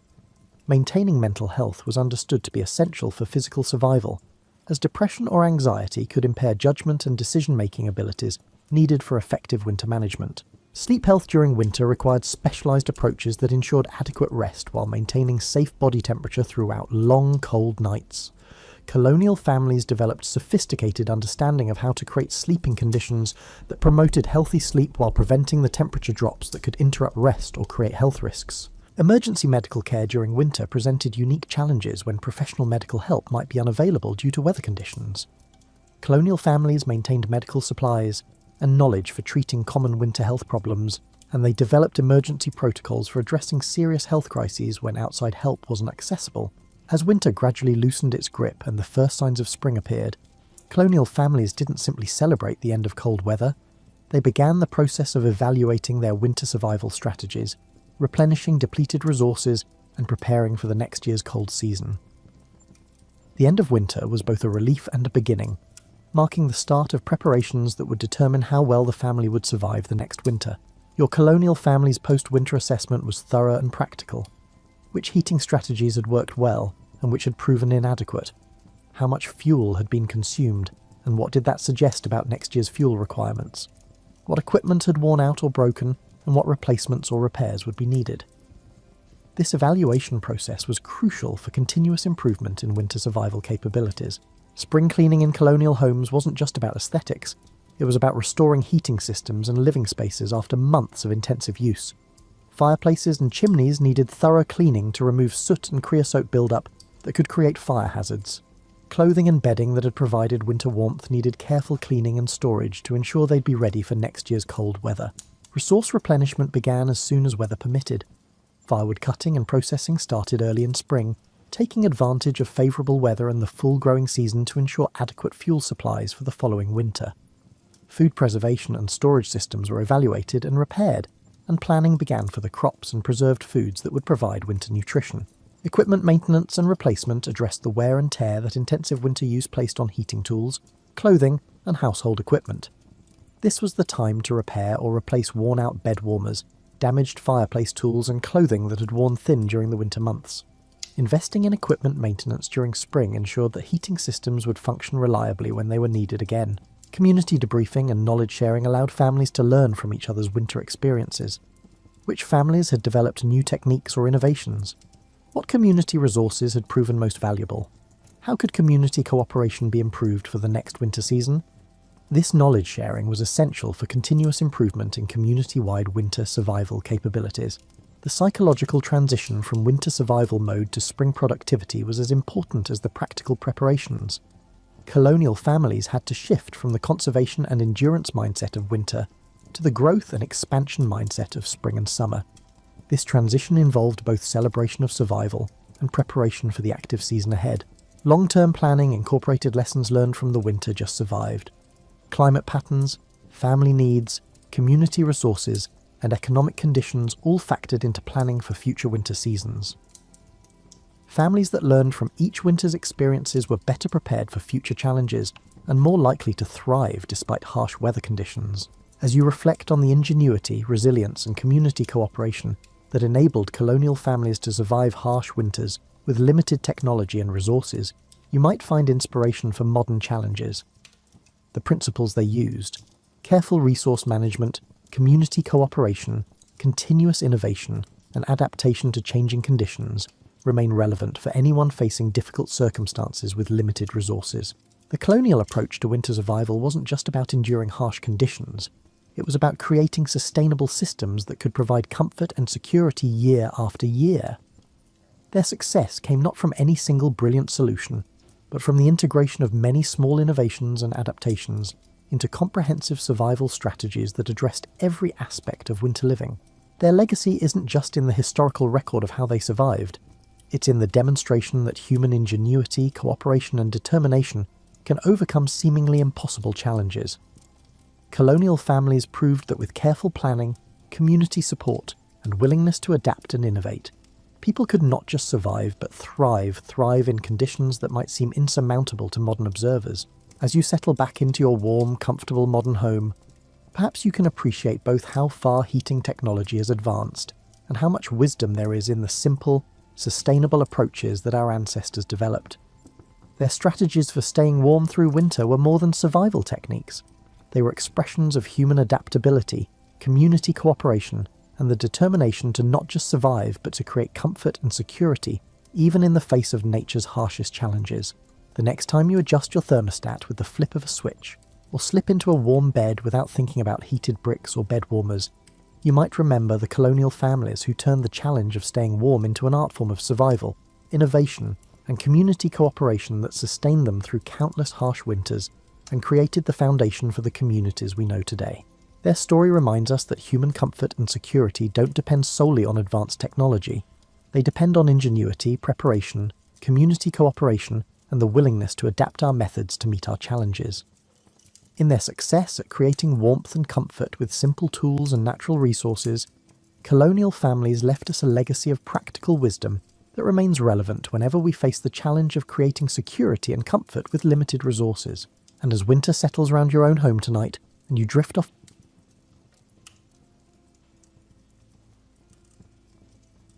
picture this. You're settling in for the night, maybe with a warm cup of something comforting, and someone asks you to imagine ancient Italy. Not the Italy of pasta and espresso, though wouldn't that be nice? But a wild, untamed place where every hill might hide a god having a particularly dramatic day. Our story begins with Mars, the god of war, who apparently had nothing better to do than fall head over sandals for a young woman named Rhea Silvia.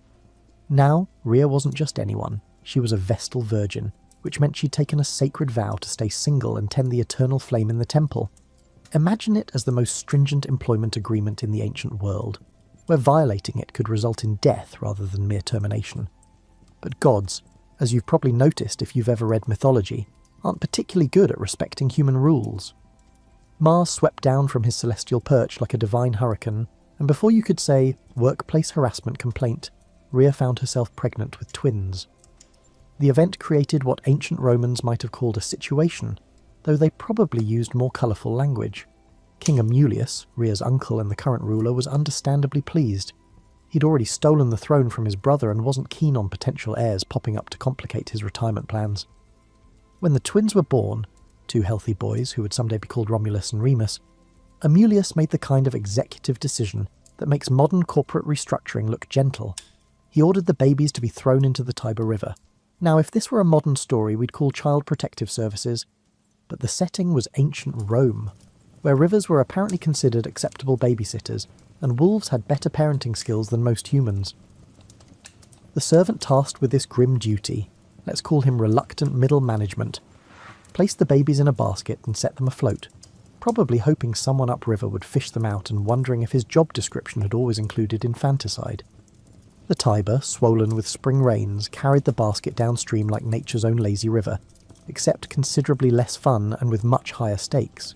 You can imagine the babies bobbing along, probably thinking this wasn't quite the welcome to the world they'd been expecting, though at their age their concerns were likely limited to warmth, food, and dry diapers, none of which a river provides particularly well.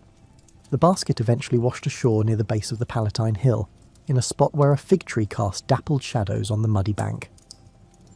This is the pivotal moment in our story, as it seems the gods were not yet done intervening.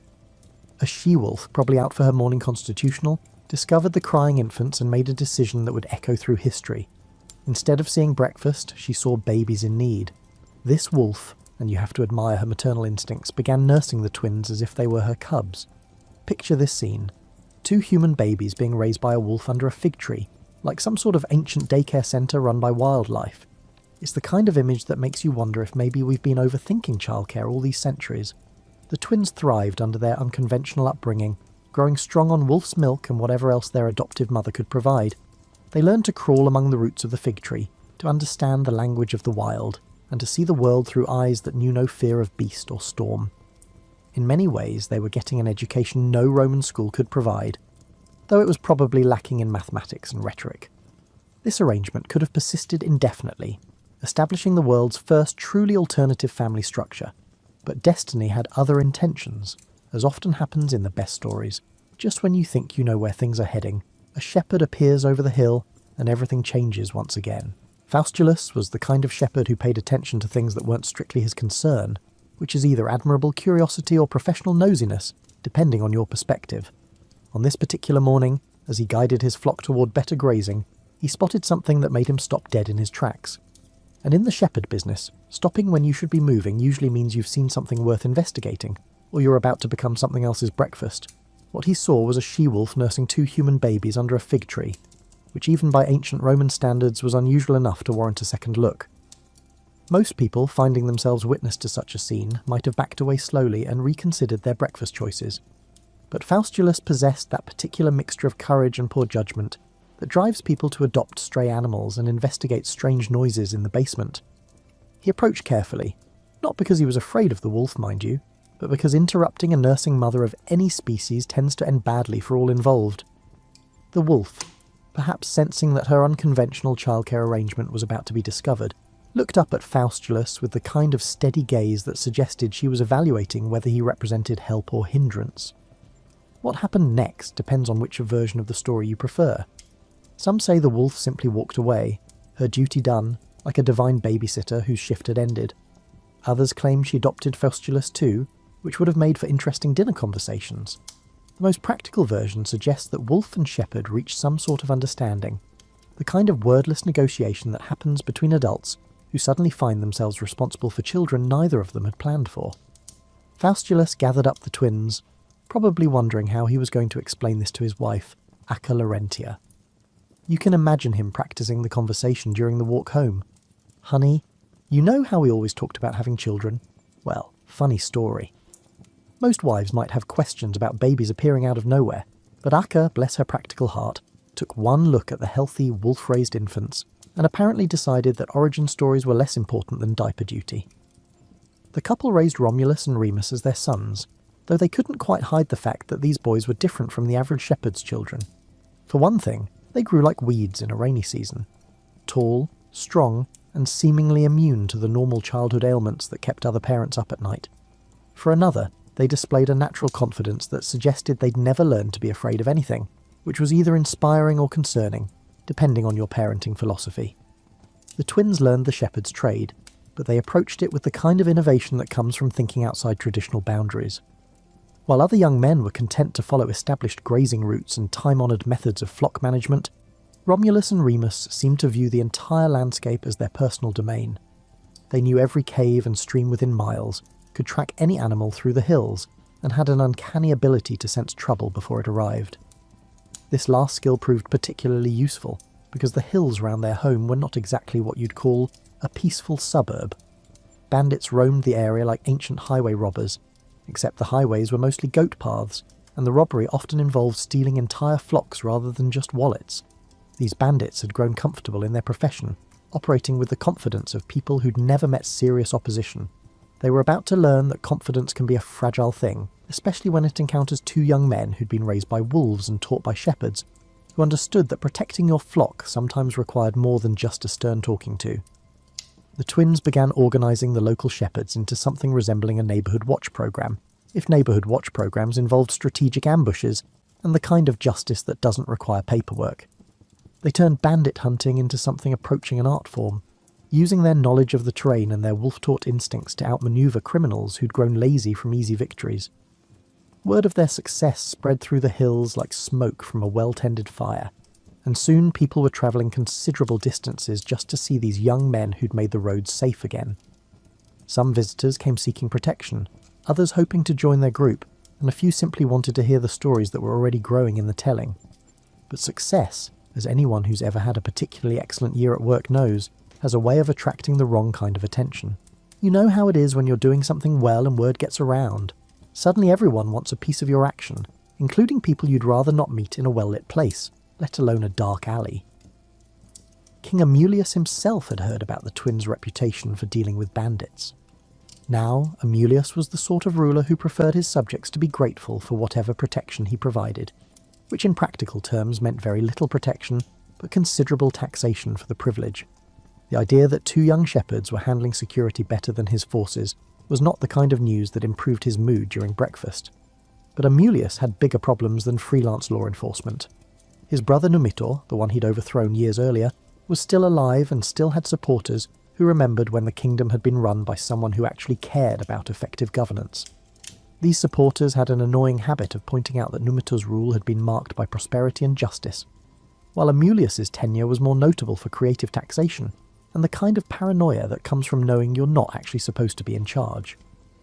The king's paranoia was about to prove justified because the twins were approaching the age when young men start asking uncomfortable questions about their origins. Faustulus and Acca had done their best to provide satisfying answers about where Romulus and Remus had come from, but their story about finding babies by the river was the kind of explanation that works for children, and becomes increasingly inadequate as those children grow into adults with functioning critical thinking skills. Romulus, the more direct of the two, had started pressing for details with the persistence of someone who'd inherited both divine stubbornness and wolfish determination. Remus, more diplomatic but equally curious, had been asking around among the local elders, piecing together fragments of old stories and half-remembered gossip like an ancient detective working a cold case. Their investigation might have continued indefinitely, a leisurely pursuit of family history that bothered no one, except that King Amulius chose this moment to make one of those decisions that seemed reasonable in the short term but catastrophic in hindsight. He decided to have Remus arrested. The charge was cattle rustling, which in ancient times was serious business, but also the kind of accusation that could be levelled against any shepherd who'd ever moved livestock across disputed boundaries. In reality, Amulius had probably heard about the twins' growing influence and decided to remove them before they became a genuine threat to his rule. Arresting one twin, he reasoned, would either eliminate half the problem or draw the other into a trap. His reasoning was the kind of strategic thinking that explains why some people succeed in politics and others end up as cautionary tales in bedtime stories. Remus was brought before King Amulius in chains, which must have been quite a sight. A young man who'd been raised by wolves and trained by shepherds, standing in a palace throne room like a wild creature suddenly caged. But if Amulius expected intimidation or pleading, he'd seriously underestimated his prisoner. Remus stood straight, met the king's gaze without flinching, and answered questions with the kind of calm confidence that comes from knowing you've never done anything truly wrong. His bearing was so naturally regal that several courtiers later remarked they'd never seen anyone wear chains with such dignity. This was unfortunate for Amulius, because Numitor happened to be present at court that day, kept around as a sort of living reminder of conquered opposition, but still sharp enough to recognise something significant when he saw it. As Numitor watched this young prisoner, certain details began clicking into place like pieces of a puzzle he'd been trying to solve for 20 years. The timing was right, the age was right, and there was something about the young man's features, his bearing, and the way he held himself even in captivity that stirred memories of his daughter Rhea Silvia, and whispered possibilities that had been buried under years of grief and resignation. Meanwhile, Romulus was discovering that his brother's arrest had triggered something in him that felt less like worry and more like controlled fury. He began gathering allies with the focused intensity of someone who'd found his true calling, and it turned out that his true calling involved the kind of leadership that makes people willing to follow you into battle against overwhelming odds. Though none of the participants quite realised it yet, they set the stage for a family reunion that would change the course of history. Dramatic timing holds significance, and Numitor's extensive experience in politics enabled him to identify a crucial moment as it loomed across a throne room, while King Amulius was busy congratulating himself on capturing one of the troublesome shepherds. Numitor was conducting his own quiet investigation into questions that had haunted him for 2 decades. He began with discreet inquiries, the kind of careful questioning that comes naturally to deposed rulers who've learned that curiosity must be balanced with survival. He spoke with servants who remembered the night his grandsons had been taken, guards who recalled the orders they'd been given, and even tracked down the man who'd been commanded to drown the babies in the Tiber. What he discovered was the kind of story that explains why some people believe in divine intervention, and others start questioning the competence of their subordinates. The servant, it turned out, had possessed just enough conscience to make him terrible at infanticide. Instead of drowning the babies, he'd set them afloat in a basket, probably telling himself that such actions counted as following orders while leaving room for the gods to intervene if they were so inclined. It was the kind of creative interpretation of instructions that either makes you a hero or gets you executed, depending on how things turn out. The timeline matched perfectly. The location where the twins had been found was exactly where a basket launched into the Tiber would have washed ashore. And there were physical resemblances that became more obvious once you knew what to look for. The set of the jaw, the way they carried themselves, certain gestures that echoed his murdered daughter. Numitor arranged a private meeting with Remus, using the kind of political manoeuvring that keeps deposed kings alive long enough to see their kingdoms restored. What passed between them in that conversation was probably one of those moments that feels like destiny clicking into place. A young man learning he was descended from gods and kings, and an old man discovering that his family line hadn't ended in the Tiber after all. However, understanding one's identity and taking action to change it present entirely different challenges. Remus was still in chains, Amelia still held the throne, and Romulus was somewhere in the hills gathering what amounted to a shepherd's army. The situation called for the kind of careful planning that balances justice with practical politics, except that none of the people involved were particularly known for their patience. Romulus, meanwhile, was discovering that leadership came to him as naturally as breathing. The local shepherds and farmers who'd benefited from the twins' bandit clearing activities were eager to help rescue Remus. But Romulus was thinking bigger than a simple jailbreak. He was beginning to envision the kind of solution that would ensure this problem never arose again. He sent messages to everyone who had reason to dislike Amulius's rule, which turned out to be a surprisingly large portion of the local population. Farmers tired of excessive taxation, merchants frustrated by arbitrary trade restrictions, and nobles who remembered when the kingdom had been governed with something approaching competence, all found themselves quietly invited to consider whether the current arrangement was really working for anyone except the king himself. The response was more enthusiastic than Romulus had dared hope. Apparently Amulius had been even less popular than anyone realised, ruling through fear and inertia rather than genuine support. When given an alternative, people were remarkably willing to consider change, especially when that change was being organised by young men who'd already proven their effectiveness at solving problems. The revolution, when it came, was almost anticlimactic. Amulius had spent so much energy watching for threats from established nobles that he'd completely missed the danger approaching from shepherds and farmers. By the time he realised what was happening, Romulus was already at the palace gates with enough supporters to make resistance pointless.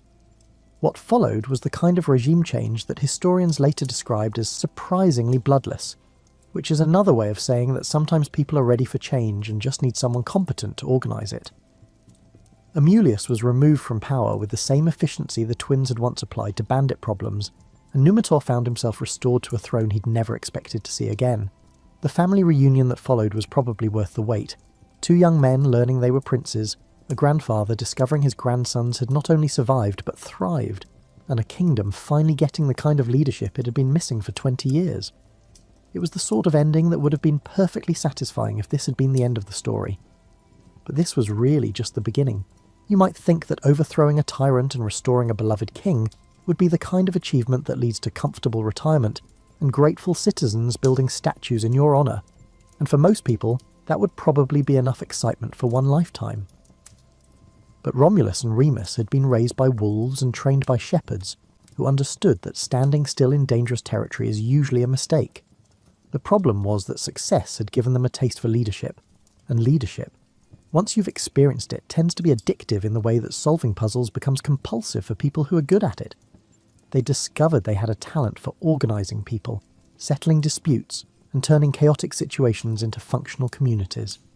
It was deeply satisfying work, the kind that makes you wonder what else you might accomplish with the right resources and enough time.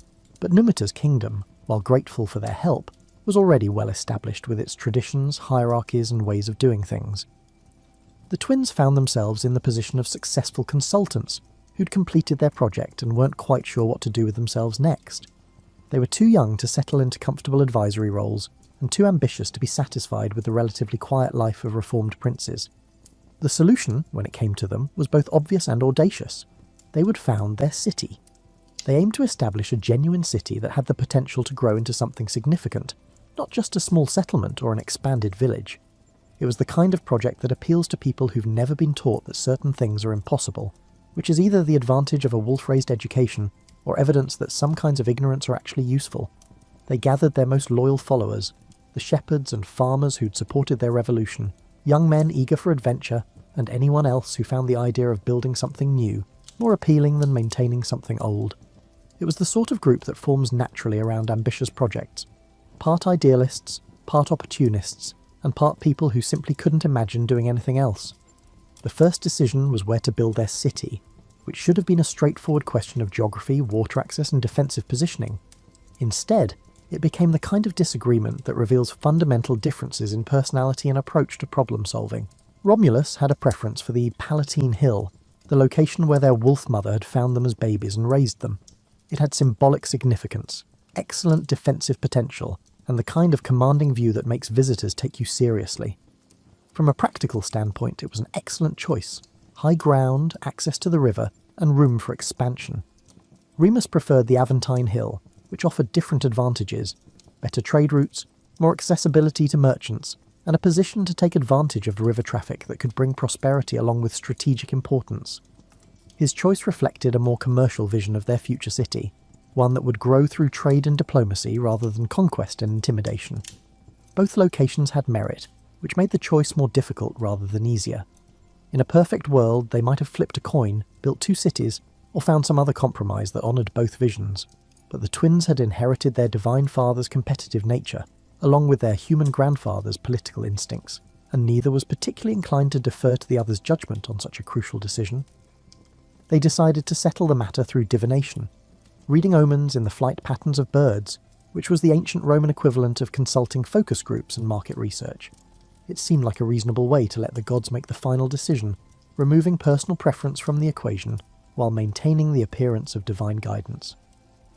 The contest was simple. Each brother would stand on his chosen hill and count the birds that flew overhead within a specified time. The brother who saw more birds would receive divine approval for his site selection, while the other brother would gracefully accept the decision. The solution was flawless until it came to reality. Remus saw 6 vultures circling over the Aventine Hill, which he took as a strong sign of divine favour. Vultures, after all, were associated with Mars, who was considered their divine father, and the number 6 was respectable, suggesting serious celestial attention. He was probably already planning the layout of streets and public buildings when messengers arrived with news from the Palatine Hill. Romulus had seen 12 vultures, which was either twice as good as his brother's result, or the kind of divine joke that gods find amusing and mortals consider troubling. The number 12 had significance in Roman religious thinking. It suggested completion, perfection, and the kind of cosmic approval that's hard to argue with mathematically. What should have settled the dispute instead intensified it, because now they were arguing not just about location, but about interpretation, timing, and whether the gods were speaking clearly or just enjoying themselves at mortal expense. The problem with divine signs is that they're remarkably open to interpretation, especially when the people reading them have strong opinions about what the gods ought to be saying. Until you started examining the details, Romulus's 12 vultures seemed decisive, and Remus was precisely the type of person who believed details mattered. Had Romulus actually seen 12 birds, or had he counted some of them twice as they circled?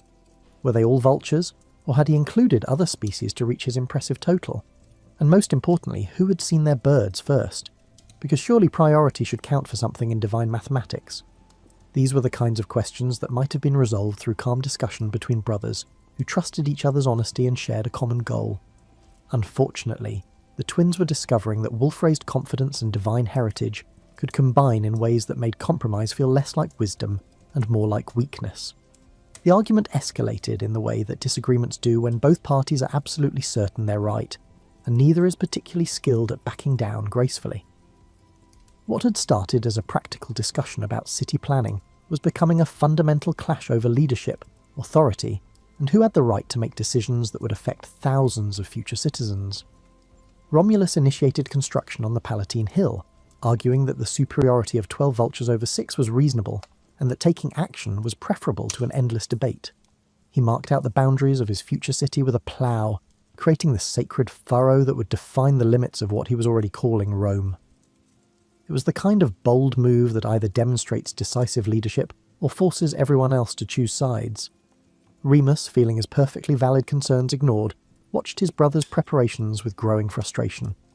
The Aventine Hill remained unbroken ground, but more importantly, the principle of shared decision-making was being abandoned in favour of what looked suspiciously like dictatorship. The pivotal moment occurred when Remus chose to challenge the arbitrary nature of boundaries and the dubious legitimacy of his brother's authority. He jumped over the freshly ploughed furrow that marked Rome's border, probably intending it as a gesture of contempt, a way of demonstrating that imaginary lines in the dirt don't automatically deserve respect just because someone claims divine approval for drawing them. If the ancient world hadn't taken symbols so seriously, this symbolic protest could have been effective, but Romulus had just spent considerable effort establishing that this particular line in the dirt represented something sacred and inviolable, the boundary of a city blessed by the gods and protected by divine will. What happened next was the kind of moment that demonstrates why family disputes are often the most dangerous kind. Romulus killed his brother, either in a fit of rage or as a calculated decision to not allow a challenge to his authority. The exact details were probably lost in the shock and grief that followed, but the result was unmistakable. The twin who had shared everything from wolf's milk to revolution was dead by his brother's hand. The killing might have been impulsive, driven by anger and competitive pride rather than calculated malice, but intention mattered less than consequence, and the consequence was that Rome's foundation story would forever be marked by fratricide. Brother killing brother over questions of power and precedence. Romulus was left to found his city alone, carrying the weight of what he'd done along with the responsibility of leadership. He'd gotten his way about the location and the authority, but at a cost that would haunt him and define his city's character for centuries to come. Rome would grow to become the greatest city in the ancient world, the centre of an empire that stretched across continents and influenced civilization for millennia. But it would always bear the mark of its violent beginning, the knowledge that its first law had been written in a brother's blood, and its first lesson had been that power often comes through the elimination of those who challenge it.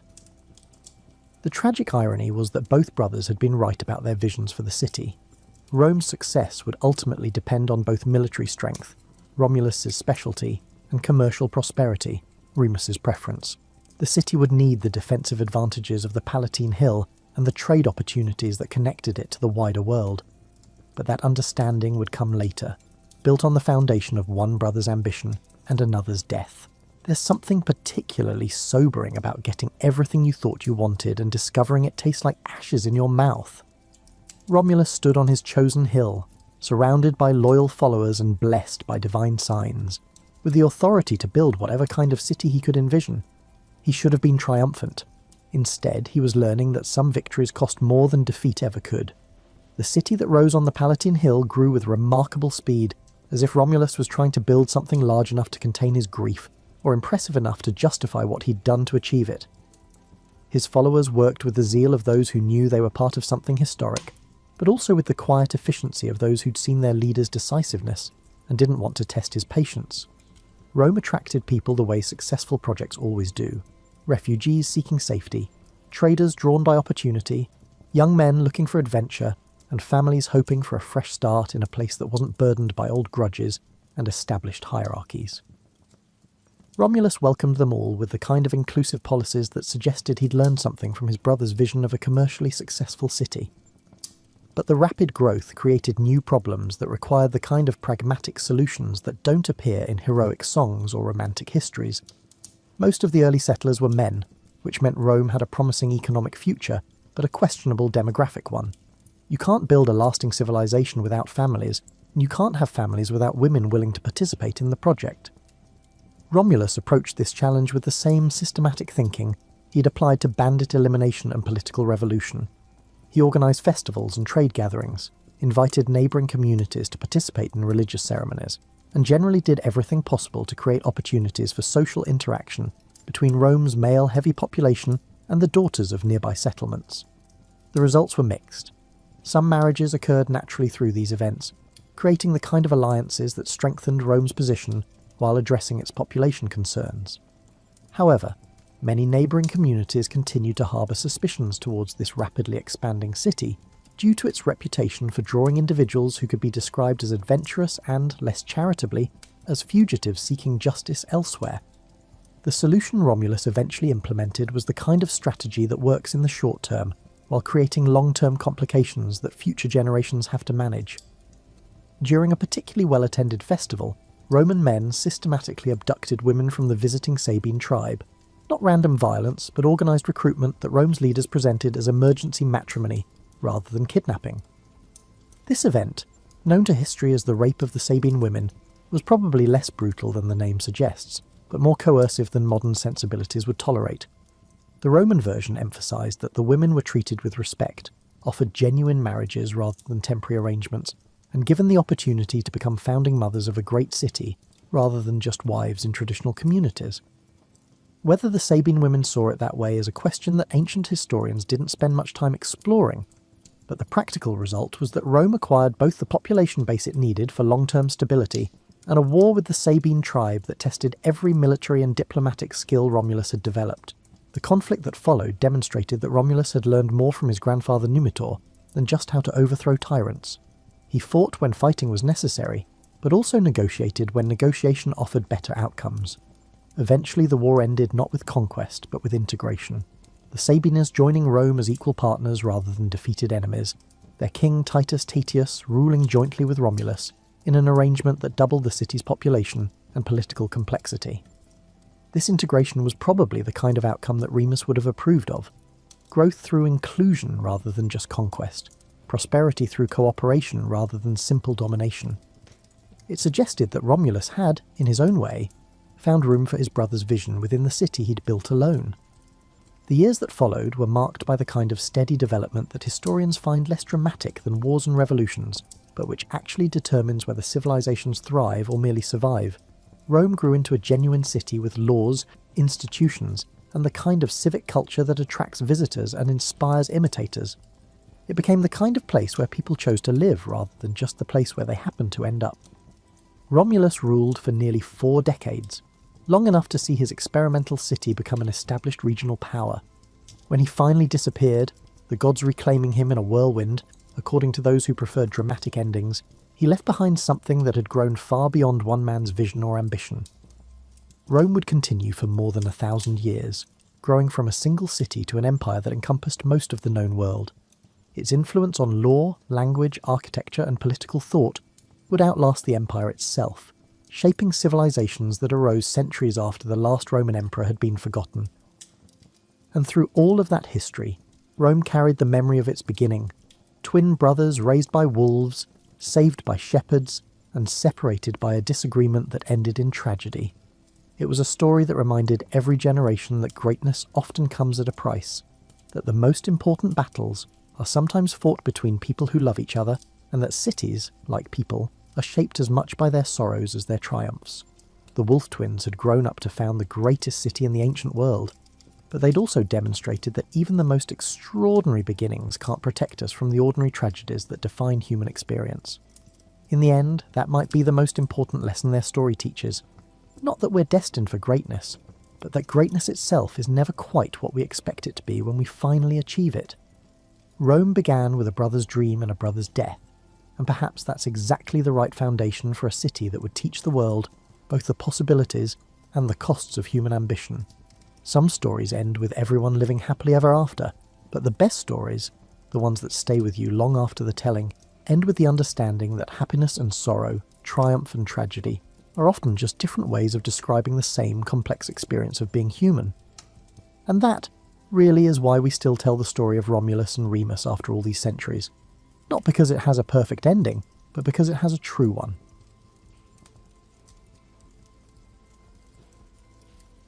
You know how it feels to feel so tiny while you're lying on your back in the grass and gazing up at the stars? Congratulations!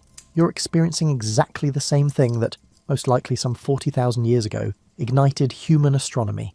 Imagine that as an early human, your main worries are avoiding being eaten by an animal with larger teeth than you, and determining where you will get your next meal. However, as night falls, there it is, this breathtaking light display above your head, totally free of cost and without the need for a subscription service. You might initially assume that these prehistoric people were too preoccupied with survival to be interested in celestial mechanics. The interesting part, though, is that they were compelled to become the first astronomers in history. You see, the sky becomes your ultimate scheduling tool when you don't have a calendar to remind you when it's time to plant crops, or a smartphone to alert you when spring is approaching. The stars weren't haphazardly strewn up there like glitter on a black tablecloth, as those early stargazers noticed.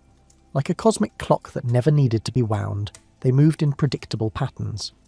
Eventually the same stars that had emerged over the eastern horizon would march across the sky and vanish in the west, only to reappear the following night with a slight shift.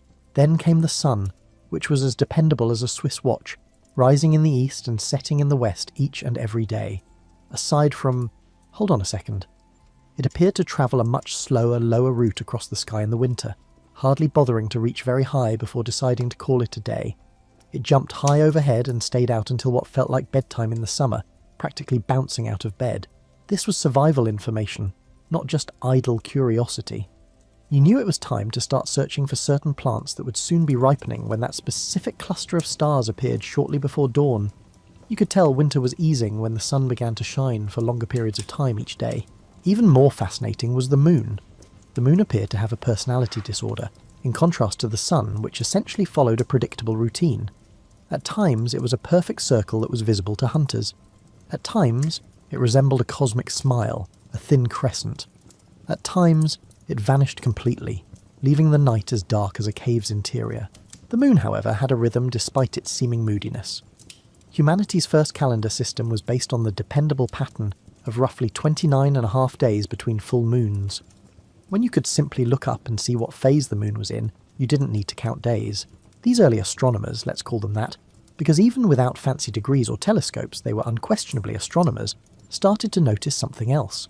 Night after night, year after year, the majority of stars remained in the same relative positions. That group continued to appear like a Big Dipper.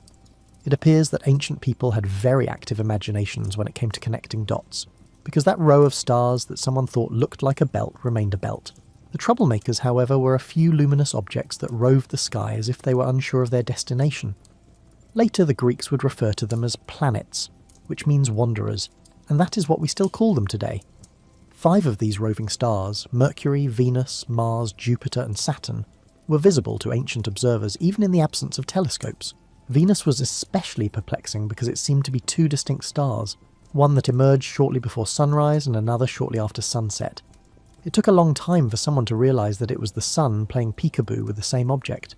These observations weren't merely remembered as fascinating anecdotes as the generations went by. They were assimilated into everyday life and became fundamental knowledge. Seasons were approaching when certain stars rose at particular times. The amount of light available for nighttime activities was determined by the moon's position. Weather patterns were predicted by the path of the sun. Priests or shamans, who were the community's official timekeepers and weather forecasters, were frequently entrusted with this knowledge because it was so valuable that it became sacred. Not only was it helpful, but it was almost magical to be able to predict with precision when spring or the rains would arrive. It is understandable why early astronomers frequently occupied highly esteemed and influential roles in their communities. What's truly amazing, though, is that all of this highly advanced pattern recognition and observation was taking place thousands of years before anyone even had a magnifying glass to improve their vision. All that these ancient astronomers had to work with were their unaided eyes, their intellects, and an almost unnatural patience for observing the sky year after year and night after night. They were unable to see the craters on our own moon, the moons of Jupiter, or the rings of Saturn. They didn't know that those 5 stray stars were worlds in and of themselves, or that the Milky Way was composed of billions of individual stars. However, they could tell you the precise time of the next full moon, the sun's zenith, or which stars would be visible on any given night of the year. Compared to many of us today, these early observers had a deeper understanding of the sky. How recently have you observed the Big Dipper's gradual nighttime rotation around the North Star? Or that, if you know exactly where to look, Venus can occasionally be seen during the day? The sky was a constant companion to these ancient astronomers, who read it as we do the news. The longest-running scientific endeavour in human history had suddenly started.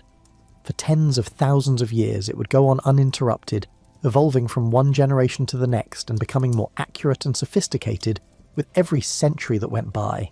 All because someone somewhere thought that perhaps the lovely lights in the sky were trying to convey something significant. We must now briefly discuss the ancient Egyptians if we are to discuss people who took astronomy seriously. These people centred their entire civilization on the stars, not just observing them. And by built, I mean literally, as they positioned their monuments with the accuracy of a fine watchmaker in relation to celestial objects. Most likely you've heard of the Great Pyramid of Giza, that enormous stone construction that still baffles engineers today and leaves them wondering how in the world it was built. What you might not know, though, is that it is oriented so closely to true north that the difference is less than 1/15 of a degree. That's more accurate than a lot of contemporary buildings, to put that in perspective. Without GPS, laser levels, or any of the other tools we now consider necessary, how did they accomplish this? Naturally, they made use of the stars. They specifically employed a method based on the North Pole's circumference, which stars follow.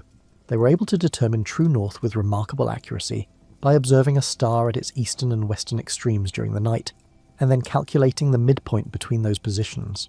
However, the Egyptians weren't merely showcasing their prowess in building pyramids, they were obsessed with astronomy for pragmatic reasons. The Nile River's yearly flooding, which spread rich, fertile silt over the farmlands, was essential to Egypt's entire agricultural system. You risk starvation if you miss the timing of this flood. If you do it correctly, you will have a lot of crops. The issue was that, unlike many other cultures, the flooding of the Nile did not occur according to the lunar calendar. Rather, it tracked what is now known as the solar year, which is the amount of time it takes for Earth to complete one orbit around the Sun. As a result, the Egyptians had to monitor the Sun's position far more precisely than their neighbours. Every year, they observed that a specific star would emerge on the eastern horizon just before dawn, right before the Nile started to flood.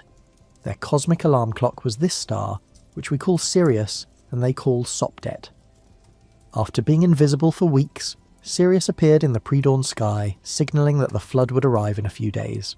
They created one of the most precise calendars in antiquity based on this observation, creating a 365-day year that was only off by roughly a quarter of a day. Not bad for those with boundless patience and stone tools. We also have some of the oldest written records of astronomical observations from the Egyptians. They made maps of the stars, monitored the motion of planets, and devised complex techniques for determining the time at night. As each deacon rose above the horizon during the night, it marked the passage of time like a celestial clock. They separated the night sky into 36 sections, each of which was linked to a group of stars known as a deacon. As the official astronomers, their priests developed extraordinary skills in forecasting heavenly occurrences. They could predict precisely when the sun would rise to particular positions in the sky, when the next new moon would occur, and when specific stars would rise. The pharaoh's divine authority, agricultural planning, and religious ceremonies all depended on this knowledge, which was not merely academic. Speaking of pharaohs, the Egyptians considered their rulers to be actual gods with direct ties to the heavens. Their entire approach to astronomy was influenced by this belief. The sun god Ra was frequently equated with the pharaoh's divine nature, and in order to preserve cosmic order, significant rituals had to be timed to coincide with astronomical occurrences. The idea that the solar year differs from the lunar year, which is employed by many other cultures, was also created by the Egyptians. A solar year, which is determined by the sun's apparent position in relation to the background stars, has roughly 365 and a quarter days, whereas a lunar year, which is determined by the moon's phases, has roughly 354 days. Even though this might not seem like much, it adds up over time. Seasons in a society with a lunar calendar alone would progressively become out of sync with the calendar. The Egyptians resolved this issue by concentrating solely on the sun and stars and essentially disregarding the moon for calendar purposes. This was a groundbreaking method that would eventually inform our current calendar system and have an impact on Greek and Roman calendars. However, Egyptian astronomy's record-keeping was arguably its most remarkable feature. They tracked long-term celestial cycles by keeping meticulous records of their observations over centuries. They discovered that Sirius's rising gradually changed in relation to their calendar, completing a full cycle every 1,460 years, rather than simply rising at the same time every year. They came up with the idea of the Sothic cycle, which was named after Sothis, another name for Sirius, as a result of this observation. It's almost unbelievable how accurate their observations are. Year after year, the heliacal rising of Sirius, the planet's first appearance before dawn after a period of invisibility, could be predicted by Egyptian astronomers to within a day or two. They were able to observe that Venus has both morning star and evening star phases, and that Mars has a longer cycle than the other planets that are visible. They even created tools to aid in their observations. They were able to align structures with astronomical accuracy thanks to the Merket, which was basically a sighting tool made from a palm leaf rib. It served as an antiquated surveying tool that could accurately determine angles and directions when used in conjunction with a plumb line. Papyri that explain the motions of celestial bodies and their relevance to earthly events are among the earliest known astronomical writings produced by the Egyptians. These records demonstrate a highly developed knowledge of astronomical cycles and how they relate to pragmatic issues like farming and religious holidays. The way they combine their understanding of astronomy with their religious and philosophical beliefs is especially intriguing. The sky was more than just a group of far-off lights to the Egyptians. It was a blueprint for preserving harmony between heaven and earth, a map of the afterlife, and a roadmap for the pharaoh's journey to join the gods. A mythological framework for comprehending the daily cycle of sunrise and sunset was provided by their goddess Nut, who was said to swallow the sun every evening and give birth to it every morning. Sirius was connected to Isis, his divine consort, and Osiris, the god of the afterlife, to the constellation we now call Orion. These were not merely tales, they were sophisticated attempts to use the conceptual tools at their disposal to make sense of the universe. For millennia to come, civilizations would be influenced by the Egyptian approach to astronomy. They established a model that other cultures would follow and expand upon through their strategies for monitoring astronomical cycles, their methods for exact alignment, and their fusion of astronomical knowledge with real-world applications. That's not bad for a civilization that thrived more than 4,000 years ago, with only their eyes, their minds, and the unwavering conviction that the secrets of the sky were the keys to knowing everything that mattered. The Babylonians were the masters of mathematics, if the Egyptians were the painstaking record-keepers of the ancient astronomical world. You know what this needs? Numbers. Lots and lots of numbers, these people thought, after taking a quick look at all those celestial observations. The Babylonians, who inhabited what is now Iraq in Mesopotamia, faced a difficult dilemma. The Babylonians had to contend with the much less dependable Tigris and Euphrates rivers than the Egyptians, who could count on the Nile's consistent flooding. Their ability to comprehend intricate patterns of rainfall, river levels, and seasonal variations, which varied considerably more drastically from year to year, was essential to their agricultural success. They developed an obsession with looking for patterns in everything, particularly the sky, as a result of this uncertainty. Perhaps they could make more accurate predictions about events on Earth if they could only figure out the laws governing celestial movements. As a result, they created what is now regarded as the first authentic mathematical astronomy. The 360-degree circle, which is so essential to mathematics and navigation that we still use it today, was invented by the Babylonians.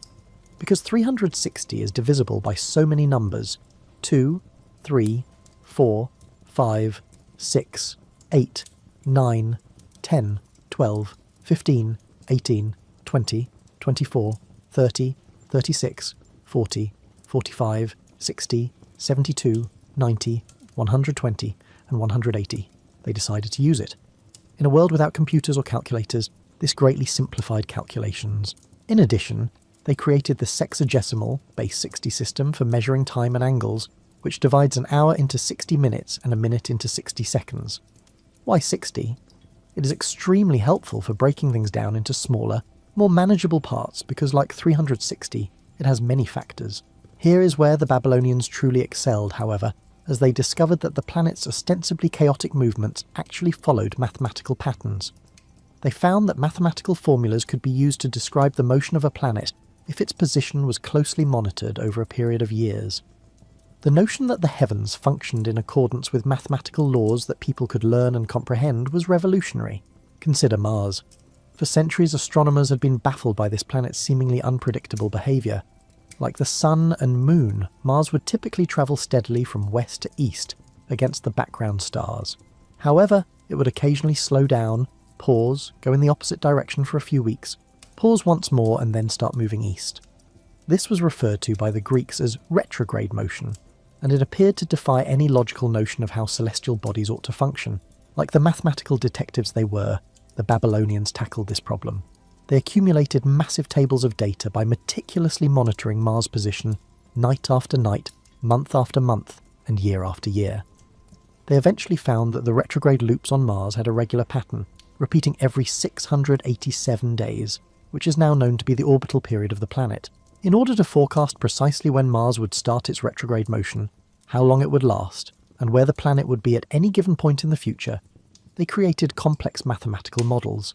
They only concentrated on identifying mathematical patterns that worked, not realizing that Mars' apparent motion was actually caused by Earth passing Mars in its orbit around the Sun. The Babylonians treated every planet that was visible in the same way. For Mercury, Venus, Mars, Jupiter, and Saturn, they developed intricate mathematical models that were tailored to take into consideration the unique characteristics and trends of each planet. Surprisingly accurate, these models frequently predicted planetary positions to within a degree or two. They also significantly improved our knowledge of lunar cycles. The Babylonians were able to predict eclipses with remarkable accuracy, after they learned that they follow an 18-year, 11-day cycle known as the Saros. This was not merely academic knowledge. Because eclipses were frequently interpreted as divine omens, Babylonian priests who were able to predict them enjoyed great power and prestige. Given that they operated without telescopes, without access to contemporary mathematical notation, and without any knowledge of the actual solar system's structure, it is nearly impossible to comprehend the mathematical sophistication of Babylonian astronomy. They employed iterative algorithms, produced mathematical models that would not be out of place in a contemporary calculus textbook, and developed polynomial functions. Thousands of cuneiform scripted clay tablets that contained their astronomical records have survived to this day. Perusing them is akin to peering into the ancient mathematical astronomer's workshop. You can observe them solving issues, experimenting with various strategies, and progressively improving their models to attain higher accuracy. Babylonian astronomy's long-term outlook was among its most remarkable features. Because they kept meticulous records for centuries, they were able to identify cycles and patterns that observers working over shorter time periods would miss. They observed that some celestial patterns recurred over decades and even centuries, in addition to years. They discovered what are now known as great conjunctions, rare alignments of multiple planets that only happen once every few decades as a result of their long-term approach. They were highly regarded as the most accomplished astronomers and mathematicians of antiquity because they were able to forecast these events centuries in advance. The zodiac was also created by the Babylonians, who divided the sky into 12 30-degree segments, each of which was connected to a constellation along the sun's apparent annual path. This was mainly a coordinate system that enabled them to precisely and mathematically describe the positions of celestial objects, not just for astrological purposes, though they did use it for that as well. It is difficult to overestimate their impact on later astronomy. Greek astronomers drew extensively on Babylonian observations and mathematical methods when they started formulating their own theories. Babylonian mathematicians were the original creators of many of the mathematical instruments that astronomers used during the Middle Ages and into the Renaissance. It's especially amazing how they were able to create such complex mathematical models while operating under a totally false understanding of the structure of the solar system. They believed that the sun, moon, and planets all orbited the Earth, which they believed to be at the centre of the universe. Their mathematical models were precise enough to make amazing predictions about celestial events, in spite of this basic misunderstanding. The Babylonians demonstrated that it is not always necessary to comprehend the fundamental physics of a system in order to mathematically explain its behaviour. Even when your theoretical framework is entirely incorrect, there are situations when careful observation and mathematical analysis can yield valuable results. It began with some very patient astronomers in ancient Mesopotamia, staring at the sky and writing numbers on clay tablets. This lesson would prove useful throughout the history of science. The Greeks, on the other hand, had views on everything, including the sky. If the Egyptians were the practical astronomers, and the Babylonians were the mathematical record keepers, then the Greeks were the ones who gazed up at the night sky and asked themselves, "This is all very nice, but what does it mean?" The Greeks wanted to know why celestial objects moved the way they did, not just where they would be. Despite the fact that many of their conclusions were wildly incorrect, this move from what and when to why signalled the start of what we might identify as modern scientific thinking. One of the first Greek philosophers to take astronomy seriously was Thales of Miletus, who lived circa 600 BCE. A battle between the Lydians and Medes is said to have been ended by Thales' famously prophesied solar eclipse in 585 BCE, when both armies were so frightened by the unexpected darkness that they promptly declared peace. Regardless of its veracity, this tale demonstrates the kind of authority that ancient astronomy could bestow. However, Thales was only the start. It was the Greeks who dared to pose more ambitious questions that truly revolutionized astronomy. Similar to Anaximander, who postulated that the Earth was free to float in space without any assistance, a radical notion that contradicted the conventional wisdom that the Earth must be supported by something, be it a gigantic elephant, a giant turtle, or some other cosmic foundation. Then came Pythagoras, the man behind the well-known theorem, who made an even more significant contribution to astronomy: the notion that the universe functioned in accordance with mathematical principles. Pythagoras and his adherents held that the fundamental building blocks of reality were numbers, and that profound truths about the nature of existence could be discovered by comprehending the mathematical relationships governing celestial movements. Pythagoras and his followers saw that musical harmony was based on basic mathematical ratios, and they theorized that the planets, moving through their celestial paths, must create a kind of cosmic music based on similar mathematical principles. This mathematical approach led to one of the most beautiful errors in the history of astronomy: the idea of the music of the spheres. They thought that because we had been exposed to this celestial music since birth, we were unable to hear it even though it was playing all around us. Though it's a beautiful notion and wholly incorrect, it highlights a significant aspect of Greek thought. They sought to understand and give meaning to celestial phenomena rather than merely describe them. Plato, who wrote his well-known dialogue Timaeus around 380 BCE and offered a thorough theory regarding the universe's creation, marked the pinnacle of this quest for greater meaning. Plato claimed that a divine craftsman known as the demiurge created the universe by arranging chaos into a logical, harmonious whole using mathematical principles. Aristotle, a pupil of Plato, took these concepts and ran with them, developing the universe model that would dominate thought for almost 2 millennia.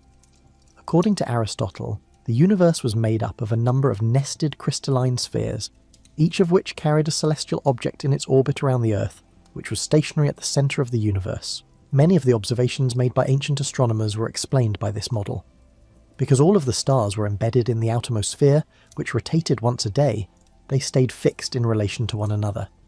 Because each planet, moon, and sun had its own sphere, they travelled across the sky at different speeds and took different routes. Aristotle, however, attempted to explain why the universe had to be this way, rather than merely explaining the mechanics of celestial motion. Since the Earth was clearly the heaviest object in the area, and heavy objects gravitate toward the centre, he contended that the Earth must be at the centre.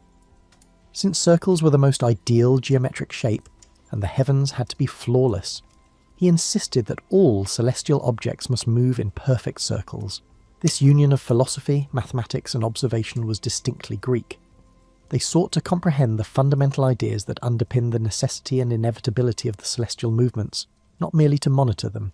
Hipparchus, one of the most remarkable Greek astronomers, lived in the 2nd century BCE and produced observations that were so accurate they were unrivaled for more than a millennium. By charting the locations and relative brightnesses of more than 800 stars, Hipparchus produced the first thorough star catalogue. Additionally, he discovered the precession of the equinoxes, which is the gradual oscillation in Earth's rotation that results in a shift in the North Celestial Pole's position over a roughly 26,000-year cycle. Hipparchus made this discovery after noticing minor but consistent variations in star positions, while comparing his own observations with those of previous astronomers.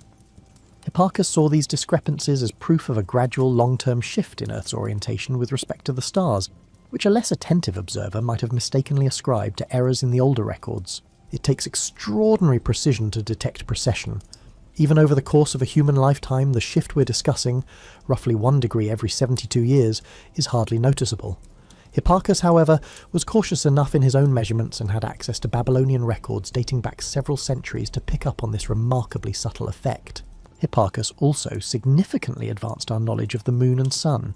He estimated the length of the lunar month to be less than 1 second accurate, and he calculated the length of the year to be within roughly 6 minutes of the right value. He even tried using a solar eclipse to calculate the distance to the moon, but his result was only approximately accurate. Aristarchus of Samos, a Greek astronomer who lived in the 3rd century BCE, was arguably the most ambitious. He made a completely novel suggestion that the sun, not the Earth, was the centre of the universe. In order to explain the apparent motion of celestial objects without requiring the entire universe to revolve around the Earth, Aristarchus proposed that the Earth rotated on its axis once daily, and orbited the sun once annually. Other Greek astronomers largely disregarded this extremely audacious notion. Why? Because it appeared to go against both careful observation and common sense. Would we not sense the Earth's rotation? Wouldn't the stars seem to change position as we looked at them from various points in our orbit if the Earth were travelling through space? Considering the observational instruments at the Greeks' disposal, these objections were entirely valid. Since they had no reference point outside the rotating system, they were unable to perceive the effects of Earth's rotation and were unable to detect the extremely subtle parallax shifts that would result from stellar motion. Therefore, the majority of Greek astronomers continued to use increasingly intricate versions of the Earth-centered universe, rather than adopting Aristarchus' heliocentric model. Claudius Ptolemy created the most advanced of these in the 2nd century CE. In order to account for the intricate movements of the planets while maintaining the Earth at the centre of everything, Ptolemy's model employed intricate combinations of circles moving on other circles, referred to as epicycles. For more than a millennium, Ptolemy's system was the accepted astronomical model, because it was mathematically complex and reasonably accurate in predicting the positions of planets. It also required dozens of meticulously adjusted circles to match observations, making it extremely complex. To keep the model functioning, an increasing number of epicycles had to be added as astronomical observations improved over the centuries. Significant progress was also made by the Greeks in determining the Earth's size and the separations between celestial bodies. Eratosthenes determined the circumference of the Earth in 240 BCE by comparing the angles of shadows in 2 cities on the same day and at the same time. To within a few percent of the right value, his result was accurate. Eratosthenes' approach was elegantly straightforward. He was aware that at noon on the summer solstice, The sun was directly overhead in the city of Syene, present-day Aswan, Egypt, and shone straight down a deep well. He used the shadow cast by a vertical pole to determine the sun's angle in Alexandria, some 500 miles to the north, on the same day and at the same time. He was able to determine the circumference of the Earth by using the geometry of circles and the known distance between the two cities. This accomplishment is especially noteworthy because it called for both mathematical proficiency and the organisational ability to coordinate observations over a great distance. It illustrates the advanced degree of scientific cooperation that Greek researchers were able to accomplish. The Greeks' contribution to astronomy was their method of comprehending the universe, not just their particular discoveries. They were the first society to approach astronomical phenomena methodically using philosophical analysis and mathematical reasoning. They created many of the logical and mathematical instruments that would be crucial for later developments in astronomy, and they established the idea that the universe functions in accordance with logical, discoverable laws. Even though they were incorrect, and they were incorrect about a lot of things, their errors were constructive ones that produced better inquiries and more advanced methods of comprehending the cosmos. In astronomy, the Greeks left behind a whole system of scientific investigation, not just the particular facts they found. For a group of people who believed that the Earth was motionless at the centre of the universe, it's not bad. You might assume that astronomical knowledge would have vanished into the European Dark Ages following the collapse of the Western Roman Empire. However, it's one of those historical oversimplifications that creates a great story, but a bad history. The Islamic world was going through what is now known as the Islamic Golden Age, and astronomy was one of its crown jewels, even though Europe was going through some difficult times. Islamic scholars began to improve, expand, and in many cases, completely transform the astronomical knowledge of the Greeks, Babylonians, and Indians in the 8th century CE. They made some of the most important contributions to pre-telescopic astronomy by combining their religious convictions, pragmatic need, and intellectual curiosity. The religious motivation was especially significant. Muslims were required by Islamic law to face Mecca and pray 5 times a day, so wherever you were in the world, you had to find the right direction. Additionally, you had to be aware of the exact times for prayers, which changed throughout the day and year based on the sun's position. You can see why Islamic culture placed such a high value on astronomical accuracy when you combine this with the requirement to determine the start of lunar months for religious observances. However, the Islamic astronomers did much more than merely resolve pragmatic religious issues. They created observatories, studied and translated ancient texts, created new mathematical methods, and made observations with never-before-seen accuracy. In many respects, they were the first astronomers to pursue a career devoted to studying the heavens. During the late 9th and early 10th centuries, al-Battani was one of the most remarkable early Islamic astronomers. After applying rigorous mathematical analysis to Ptolemy's old observations, al-Battani found that many of his measurements required substantial corrections. He calculated the solar year's length to within 2 minutes and 22 seconds of the right answer, achieving an accuracy that would not be surpassed for several centuries. Al-Battani also observed the sun's apparent movement year-round and found that the sun's perihelion, or closest approach to Earth, was progressively changing. This observation demonstrated that Earth's elliptical orbit rotates slowly, a phenomenon that would not be completely understood until centuries later, when Newton developed his theory of gravitation. However, the institutional approach that Islamic astronomers developed was perhaps even more impressive than individual discoveries. They set up important observatories in places like Baghdad, Damascus, and later Samarkand and Istanbul. They were research institutes where groups of astronomers collaborated on long-term projects, keeping meticulous records and transferring knowledge from one generation to the next. These were more than just buildings with instruments. Founded in the early 9th century, the observatory at Baghdad was especially noteworthy. Here, astronomers worked on improving star catalogues, improving planetary position prediction techniques, and carrying out systematic observations of celestial phenomena. They were able to combine knowledge from all over the world because they had access to libraries that held astronomical texts from Persian, Indian, Chinese, and Greek sources. The development of the Zij, comprehensive astronomical tables that could be used to forecast the positions of the sun, moon, and planets at any given time, was one of the most ambitious endeavours carried out by Islamic astronomers. These tables, which frequently reflected decades of labour by teams of astronomers, required a great deal of meticulous observation and mathematical computation. The Zij-i Sultani, which Ulugh Beg and his group produced at the Samarkand Observatory in the 15th century, is the most well-known of these. This work was so accurate that, well into the telescopic age, It continued to be the standard reference for astronomical calculations in many parts of the world. Significant progress was also made by Islamic astronomers in the mathematical methods necessary for astronomy. By developing the sine, cosine, and tangent functions, which remain essential to mathematics today, they elevated trigonometry to a highly advanced mathematical tool. Additionally, they made significant contributions to algebra by creating techniques for resolving challenging equations that were necessary for computations in astronomy. Theoretical astronomy, or the creation of alternative models to explain celestial motions, was the focus of some of the most inventive Islamic astronomers. From a philosophical point of view, the Ptolemaic system had always been a little disappointing due to its intricate epicycle arrangements.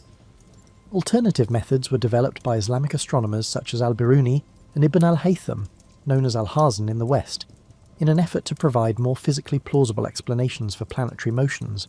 The scientific methodology of al-Biruni, who lived in the 11th century, was especially noteworthy. He rejected explanations that could not be empirically tested and insisted that conclusions be drawn solely from meticulous observations and mathematical analysis. Additionally, he demonstrated a level of intellectual integrity that was uncommon for his era by candidly acknowledging the shortcomings of his techniques and the unpredictability of his measurements. Using a different approach than Eratosthenes, al-Biruni carefully measured the circumference of the Earth, and his results were accurate to within 1% of the right value. In addition, he studied lunar craters in great detail and came to the accurate conclusion that impacts, not volcanic activity, were responsible for their formation.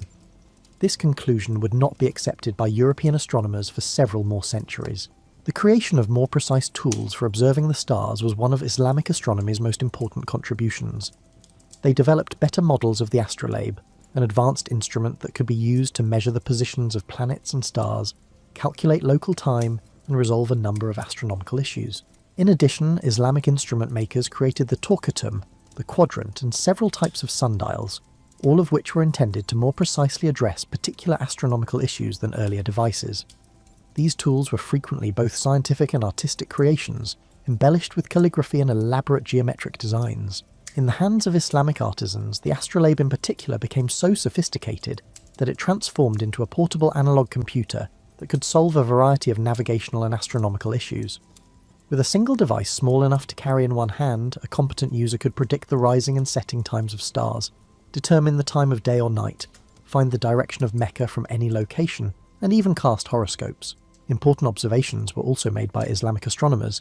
They created star catalogues that were more thorough and accurate than any previously published ones. They observed comets, supernovae, and other ephemeral celestial phenomena in great detail. They improved predictive models by tracking planet movements with previously unheard of accuracy. In the 10th century, Abd al-Rahman al-Sufi made one particularly significant discovery.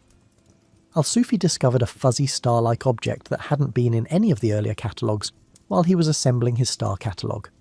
He referred to this object as a nebulous star, but in reality it was the Andromeda Galaxy, the first galaxy other than the Milky Way that astronomers had ever observed. It would take another 1,000 years for al-Sufi to realise that he was staring at a galaxy with hundreds of billions of stars. Islamic astronomy had many uses outside of religious observances. Islamic traders and adventurers required precise navigational techniques because they were traversing great distances by land and sea. Islamic astronomers established the mathematical underpinnings for the ensuing Great Age of exploration by developing advanced methods for calculating latitude and longitude. They made important contributions to timekeeping as well. Islamic astronomers created increasingly precise sundials, water clocks, and other timepieces. For both practical and religious reasons, they produced comprehensive tables that displayed the sunrise and sunset times for various latitudes throughout the year. Most significantly, Islamic astronomers preserved and advanced the knowledge base they had acquired from past societies. They did more than simply replicate old books. They filled in the blanks, fixed mistakes, and expanded our understanding of the universe. Many of the mysteries that had baffled the ancients had already been resolved by Islamic astronomers when European scholars started to rediscover astronomy during the Renaissance. It is impossible to overestimate the impact of Islamic astronomy on subsequent developments in Europe. Copernicus made extensive use of Islamic astronomers' observations and mathematical methods in the development of his heliocentric model. The Islamic Golden Age produced many of the mathematical instruments that were crucial to the scientific revolution. In addition to scientific advancements, Islamic astronomy has left its mark on the terminology we use to describe the universe. The Arabic origins of many of the modern star names, Aldebaran, Altair, Betelgeuse, and Rigel, reflect the crucial role that Islamic astronomers played in cataloguing and researching the night sky. Chinese astronomers were approaching the study of the universe in a totally different way than Islamic and European astronomers, who were occupied with debating whether the sun or the earth was at the centre of the universe. Developing grand theoretical models to explain the motion of celestial objects was not a major concern of theirs. Rather, they concentrated on what now appears to be almost more scientific, meticulously documenting precisely what they saw, when they saw it, and how it connected to earthly events. This method developed from a distinctively Chinese philosophical tradition that believed that, although in a very particular sense, human affairs and the heavens were closely related. The emperor, according to Chinese astronomers, had the mandate of heaven, divine consent that validated his reign. Unusual astronomical occurrences might indicate that this mandate was being revoked, which would support rebellion or a change of government. As a result, Chinese courts hired official astronomers whose responsibility it was to continuously monitor the sky for comets, supernovae, eclipses, and other anomalies that might have political ramifications. The timing, duration, and apparent connection to current political events were all carefully documented by these court astronomers in addition to the phenomena themselves. As a result, an astronomical record-keeping system was created that was unparalleled in the world in terms of longevity and consistency. In one form or another, Chinese astronomical records date back more than 3,000 years, and they have remained remarkably consistent throughout political upheavals, invasions, and dynasties. For contemporary astronomers researching long-term celestial phenomena, these records have proven to be extremely helpful. Chinese astronomers, for instance, documented the emergence of guest stars, stars that appeared out of nowhere where none had previously been seen, glowed brilliantly for weeks or months, and then vanished. We now know that these were novae and supernovae, which are stellar explosions capable of momentarily outshining entire galaxies. Modern astronomers have been able to study the remnants of these ancient cosmic catastrophes thanks to the Chinese records of these events, which are frequently the only historical documentation we have of particular stellar explosions. The most well-known example is most likely the supernova of 1054 CE, which Chinese astronomers noted was visible to the naked eye at night for almost 2 years, and during 23 days during the day. One of the most actively researched objects in the sky is the Crab Nebula, the stellar remnant of this explosion. Comets, which they dubbed broom stars due to their sweeping tails, were also the subject of in-depth observations by Chinese astronomers. They kept records that enabled them to identify when specific comets returned on regular schedules, observed comet orbits, and recorded the correlation between a comet's position in relation to the Sun and its tail. They are the oldest continuous records of this well-known celestial visitor, dating back at least 240 BCE, to what we now refer to as Halley's Comet. Centuries later, when European astronomers were attempting to demonstrate that comets do not appear at random, but rather follow predictable orbital paths, these records were essential. However, Chinese astronomy involved more than merely keeping an eye out for odd occurrences. Along with creating their own complex calendrical systems and eclipse prediction techniques, Chinese astronomers also conducted systematic observations of the regular motions of celestial objects. They created constellations based on Chinese mythological and cultural traditions, dividing the sky into different star groups than Western astronomers did. Chinese astronomers developed a system based on 28 lunar mansions, star groups that corresponded to the moon's position on each day of its monthly cycle, instead of the 12 zodiacal constellations that Western astronomy used to divide the sky along the ecliptic, or the sun's apparent path. This system was especially helpful for keeping track of time and arranging activities according to the phases of the moon. Additionally, Chinese astronomers created their own tools for observing the stars. Chinese instrument makers developed the armillary sphere, a three-dimensional representation of the celestial sphere constructed from intersecting metal rings, to a remarkable degree of accuracy. These tools could be used to show astronomical relationships and track the movements of celestial objects. Susong's water-powered clock tower, constructed in 1092 CE, was one of the most impressive Chinese astronomical instruments. This enormous machine, which stood more than 30 feet tall, was essentially the first astronomical computer in history. It was made up of a celestial globe, an armillary sphere, and a mechanical clock. In addition to having a sophisticated system of bells and gongs that announced the time and other astronomical events, the clock tower was able to automatically track the positions of the sun, moon, and planets. A number of the discoveries made by Chinese astronomers would take centuries to replicate in the West. They kept meticulous records of sunspot activity and were the first to identify that the sun had dark patches on its surface, which we now refer to as sunspots. Additionally, they observed irregularities along the border between the illuminated and dark portions during lunar phases, indicating that the moon's surface was not entirely smooth. The 11th century work of the astronomer Shen Kuo is one especially noteworthy accomplishment. After closely examining the magnetic compass, Shen Kuo found that magnetic north and true north are not exactly the same. It would take another century for Europe to independently discover magnetic declination, which was essential for precise navigation. Based on his observations of the shapes and shadows of these features, Shen Kuo also postulated that impacts were the cause of lunar craters. He even proposed that the Milky Way was made up of far-off stars, a theory that would not be accepted by European astronomers until the telescopic era.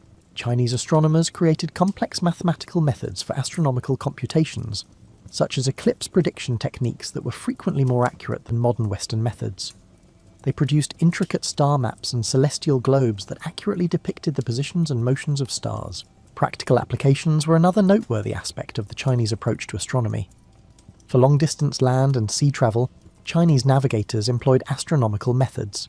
Centuries before the magnetic compass was invented in Europe, the Chinese used it as navigational aid.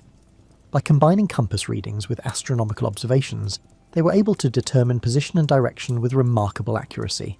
Astronomical observations were also incorporated into Chinese medical theory, because it was thought that human health was influenced by celestial forces.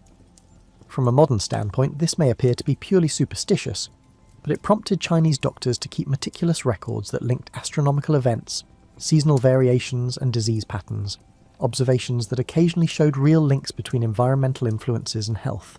The most remarkable thing about Chinese astronomy is how it was able to preserve scientific integrity, despite using a theoretical framework that was entirely different from that of Western astronomy.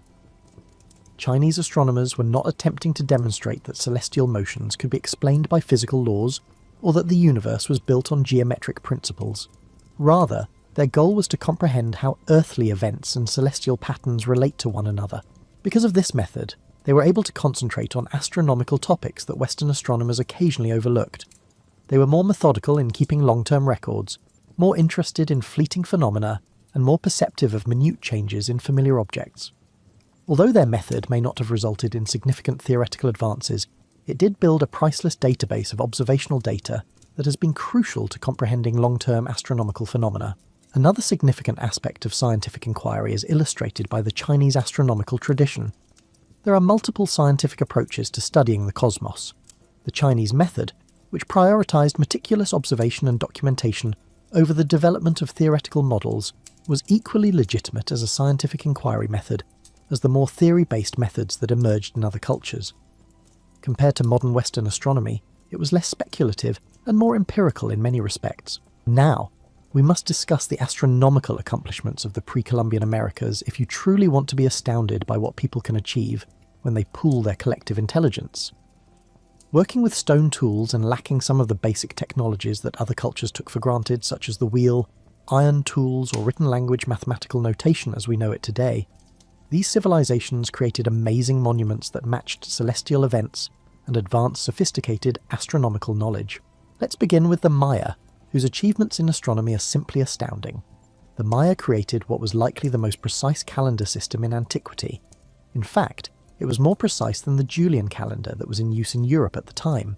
Their estimates of the solar year's duration were within 17 seconds of the right answer, which is incredibly accurate for any time period, but particularly astounding for those without telescopes or contemporary mathematical instruments. However, the Maya had multiple calendars that operated concurrently and intricately interconnected. There were longer cycles that covered far larger time spans, the 365-day solar calendar and the 260-day sacred calendar. The Maya calendar system tracked several overlapping cycles that would eventually return to their initial positions after incredibly long periods of time, reflecting their belief that time was cyclical rather than linear. The long count, which measured time from a fictitious creation date that corresponds to August 11th, 3114 BCE in our calendar, was the most well-known of these longer cycles. For more than 5,000 years, this system continuously counted days, which is longer than most other cultures' recorded histories. Like the odometer on your car rolling over from 99,999 to 0000, The alleged end of the Maya calendar in 2012 that generated so much excitement wasn't really an end at all, but rather the conclusion of one of these lengthy cycles. Maya astronomers had to make extremely accurate observations of celestial motions in order to maintain such an accurate calendar system. Until well into the Renaissance, they were able to track the motions of the Sun, Moon and visible planets with a level of accuracy that was unmatched in Europe. Venus, which was essential to Maya mythology and military strategy, piqued their interest in particular. According to Maya records, they were able to forecast Venus's morning and evening star appearances years in advance. The duration of Venus's synodic period, or the interval between consecutive morning or evening star appearances, was precisely known to them, and they were able to predict when Venus would become invisible as it changed phases. These astronomical predictions were put to use by the Maya rulers for more than just academic purposes. They believed that Venus's various phases affected the chances of winning battles, so they planned military campaigns to align with Venus's advantageous positions. Consider yourself a Maya astronomer tasked with informing the king when war should be declared based on astronomy.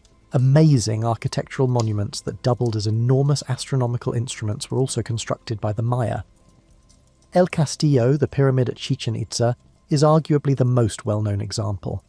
The sun's angle during the spring and fall equinoxes casts shadows on the pyramid steps that seem to depict a serpent descending the structure, symbolising the feathered serpent god Kukulkan's return. However, this is only one instance of the astronomy of Maya architecture. The Maya built structures all over their land that match the sun, moon, and planets' rising and setting times on significant dates in their calendar. These alignments served a practical purpose as well as being symbolic, enabling Maya astronomers to maintain their intricate calendar systems and make accurate observations. The Maya also observed eclipses in great detail and created mathematical techniques to forecast when they would happen. Despite having a totally different theoretical and mathematical foundation, their eclipse prediction tables were occasionally more accurate than those utilised in medieval Europe. Further north, other Mesoamerican cultures had equally remarkable astronomical accomplishments. Much of the astronomical knowledge of the Aztecs was passed down from earlier cultures, such as the Maya and the enigmatic Teotihuacan builders. Constructed circa 200 CE, the Great Pyramid of Teotihuacan is so closely synchronized with astronomical occurrences that contemporary researchers are still finding new celestial connections incorporated into its design. The connection between astronomical cycles and their complex religious calendar piqued the Aztecs' interest. They held that the universe had undergone several cycles of creation and destruction, each of which corresponded to a distinct astronomical period. Since their world was the fifth sun, they felt that knowledge of astronomical cycles was crucial to preserving cosmic equilibrium and averting the fall of their society. The astronomical knowledge of many indigenous cultures in North America was surprisingly advanced, even further north.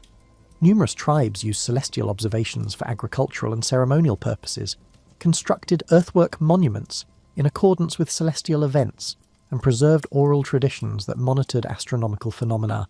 Cahokia, a large settlement close to modern-day St. Louis that thrived between 1000 and 1200 CE, is arguably the most well-known of these.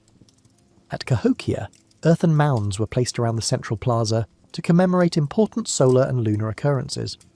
These alignments enabled the inhabitants to track the changing seasons with remarkable accuracy, as archaeoastronomers have found. However, the Bighorn Medicine Wheel in Wyoming is arguably the most fascinating astronomical site in North America.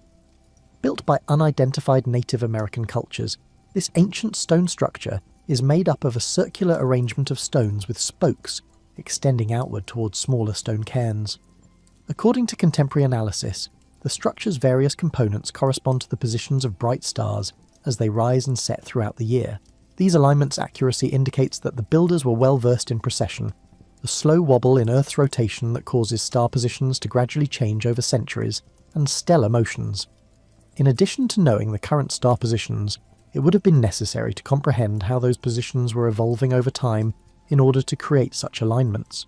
Despite lacking a written language as we know it today, the Incas in South America created their own complex astronomical traditions.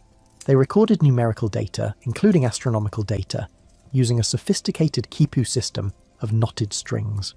To keep their agricultural and religious calendars up to date, Inca astronomers monitored the motions of the sun, moon and stars.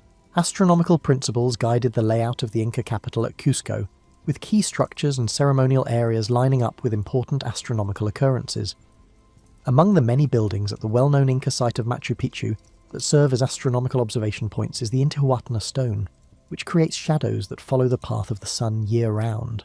The use of dark constellations, which are patterns created by dark patches in the Milky Way rather than bright stars, was one of the most amazing features of Andean astronomy. Andean astronomers paid equal attention to the dark regions between bright stars, recognising the forms of animals and other important figures there, whereas other cultures concentrated mainly on bright star patterns. This focus on dark constellations shows a deep comprehension of the structure of the Milky Way. These dark patches were identified by Andean astronomers as regions where something was obstructing the light of farther off stars, not as empty space.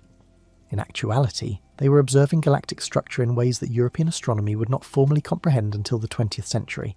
The fact that astronomical accomplishments in the Americas were made by societies with little exposure to Old World astronomical traditions makes them especially remarkable.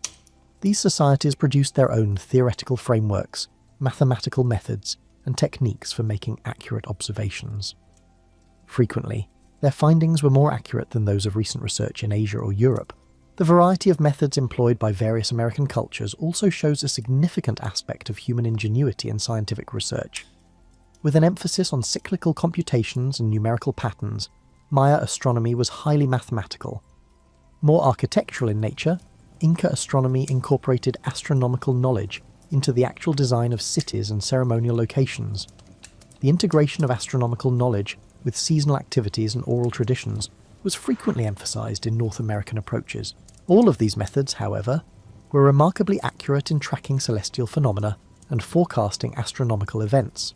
They demonstrate that there are numerous scientific approaches to studying the cosmos, and that advanced astronomical knowledge can arise autonomously in various cultures using various instruments and theoretical frameworks. In the medieval era, European astronomy started to come back to life after centuries of what historians used to refer to as the Dark Ages, though they weren't quite as gloomy as once thought. It was more like someone slowly waking up from an extended nap, stretching, yawning, and gradually remembering that there was this interesting thing called the sky that might be worth observing. Due in large part to contact with Islamic civilization through Spain and the Crusades, the reawakening started in the 12th century. Suddenly, European scholars realized that Islamic astronomers had been making incredible strides in their understanding of the cosmos while they had been preoccupied with more mundane issues, such as surviving invasions, plagues, and the occasional apocalyptic panic. By translating Islamic astronomical text into Latin, the first European response was essentially a catch-up move. By translating the writings of Islamic astronomers, mathematicians and philosophers, scholars such as Gerard of Cremona devoted their entire careers to reintroducing Europe to the astronomical knowledge that had been evolving in other parts of the world. However, medieval European astronomers started to contribute and create their own methods for solving astronomical problems, rather than merely passively absorbing Islamic knowledge. Albertus Magnus, a German philosopher and scientist who lived in the 13th century and wrote a great deal about astronomy, in addition to making his own observations of the heavens, was one of the most important early figures. The question of whether Aristotle's antiquated theories about the universe were genuinely supported by rigorous observation piqued Albertus Magnus's interest. He conducted in-depth research on comets and discovered that, in contrast to Aristotelian theories regarding comets as atmospheric phenomena, their tails consistently pointed away from the sun. Although he lacked the telescopic ability to confirm it, he also noted that the Milky Way seemed to be made up of extremely faint stars. The practical requirements of the Catholic Church also influenced medieval European astronomy. Because Easter depended on intricate relationships between solar and lunar cycles, Christian scholars needed precise methods for determining the date. Because it was their primary source of income, even serious medieval astronomers frequently worked as astrologers, so they also needed to comprehend celestial motions for astrological purposes.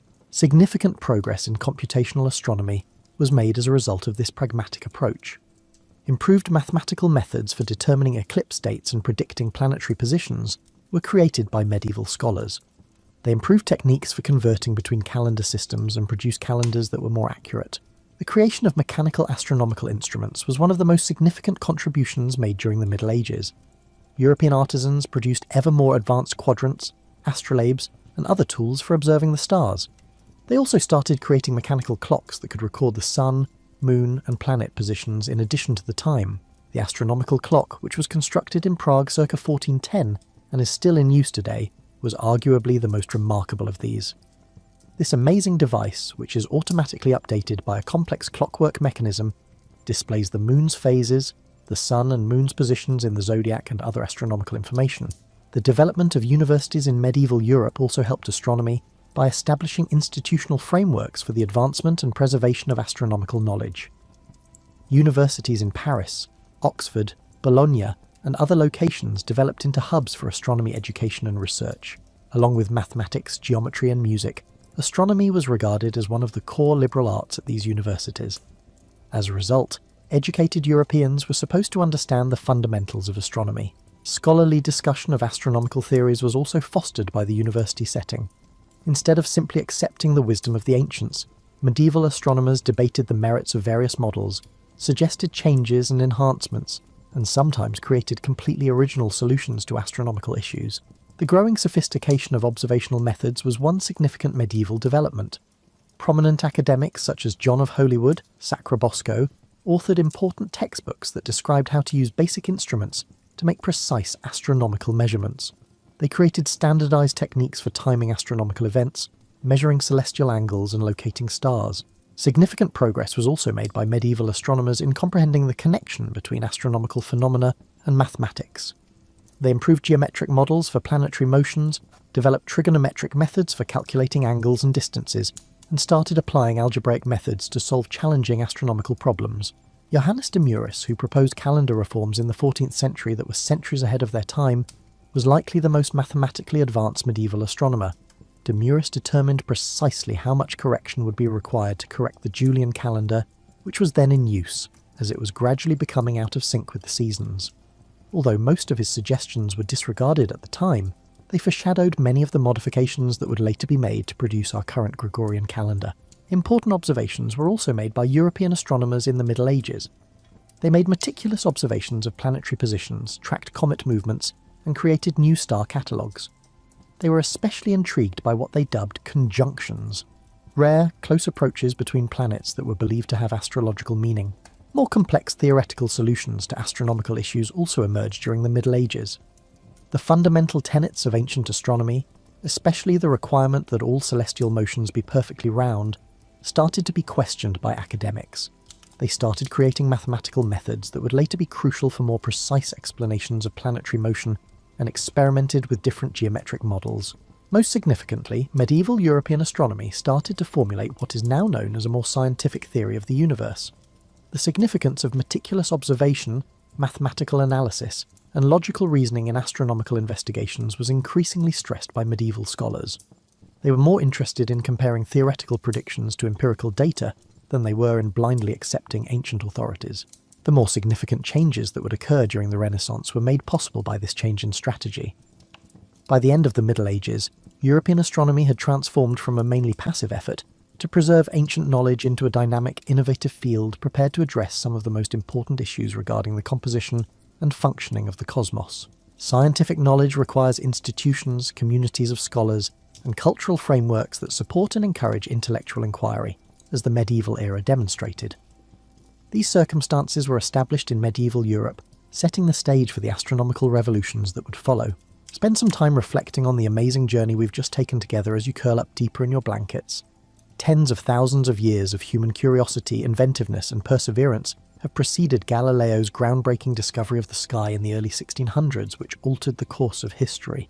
Consider what humanity achieved in those millennia before the rings of Saturn and the moons of Jupiter were ever seen. Ancient astronomers used only their eyes, their brains, and an almost supernatural amount of patience to track the intricate movements of planets, predict eclipses, and make calendars precise enough to govern entire civilizations. They calculated the size of the Earth and found it to be round. They charted the positions of hundreds of stars and measured the distances to celestial objects. They created mathematical models that were advanced enough to forecast the locations of planets years in advance, and identified patterns in astronomical motions that recurred over decades and centuries. Most astonishingly, they accomplished all of this while harbouring basic misunderstandings about the nature of the universe. Most pre-telescopic astronomers thought that everything revolved around the Earth, which sat still at the centre of the universe. They didn't know that the Milky Way was home to billions of stars, that planets were worlds unto themselves, or that stars were far-off suns. They were remarkably successful in describing and forecasting celestial phenomena in spite of these flawed theoretical frameworks. This illustrates a fundamental aspect of human intelligence. Even when our underlying knowledge is lacking or completely incorrect, we can frequently identify helpful patterns and make precise predictions. The history of pre-telescopic astronomy also demonstrates the value of cross-cultural interaction and cultural continuity. From the Babylonians to the Greeks, from the Greeks to the Islamic world, and from Islamic scholars to medieval Europeans, knowledge was transmitted. Every culture contributed its unique perspectives, fixed past mistakes, and expanded the realm of knowledge. For thousands of years, Chinese astronomers kept records, building a priceless collection of observations that is still used by contemporary researchers. Calendar systems created by Maya mathematicians were more precise than those utilised in medieval Europe. During the darkest centuries of European civilization, Islamic scholars preserved and enhanced Greek knowledge. Science at its best is a truly human endeavour that transcends individual cultures, languages, and historical periods, as demonstrated by this global intergenerational collaboration. The same questions that motivated ancient astronomers still motivate us today. Where are we from? What role do we play in the universe? What is the mechanism of the universe? Many of the basic techniques that science still employs today were also developed by pre-telescopic astronomers. Ancient astronomers, using crude instruments but highly developed minds, invented rigorous observation, mathematical modelling, hypothesis testing, and peer review, all fundamental scientific procedures. They developed the ability to discriminate between what they could see with their own eyes and what they had to deduce from them. They created methods for tracking changes over timescales longer than human lifetimes, measuring seemingly incalculable things and bringing order to seemingly chaotic phenomena. Most significantly, they learned to maintain faith in the capacity of human reasoning while being humble about the limits of human knowledge. The most accomplished pre-telescopic astronomers were cautious to make a distinction between their speculations and their known facts.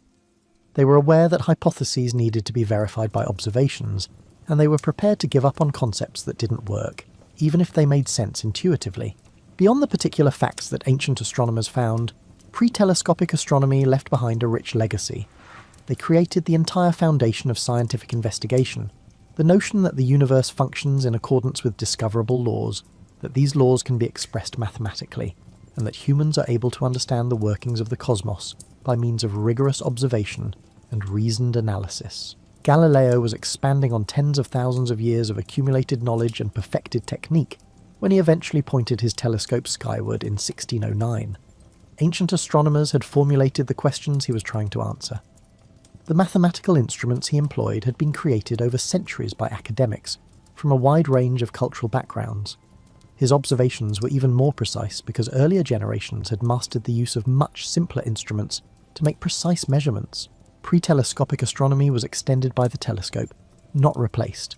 The new astronomy that arose in the 17th century still required all of the basic ideas, mathematical formulas, and observational strategies created prior to the telescopic era. Therefore, keep in mind that you are a part of this long-standing tradition of cosmic curiosity as you go to sleep tonight. You're taking part in the oldest scientific endeavour in human history each time you gaze up at the night sky and wonder what you're seeing. You're reaching out to generations of astronomers who were as awestruck by the cosmos as you are. The same stars that ancient astronomers observed continue to exist today, travelling along the same dependable routes that they have for thousands of years. The Maya astronomers used the moon's phases to time their ceremonies, and we can still see the same face of the moon today. When Babylonian mathematicians first deduced the planet's intricate orbital patterns, they still roam among the constellations. And out there tonight, contemporary astronomers continue to do what their ancient forebears did. Observe the sky with patience, meticulously document their findings, and progressively deepen our understanding of the universe. The basic human desire to comprehend our place in the universe has not changed, despite the fact that the tools have become much more advanced.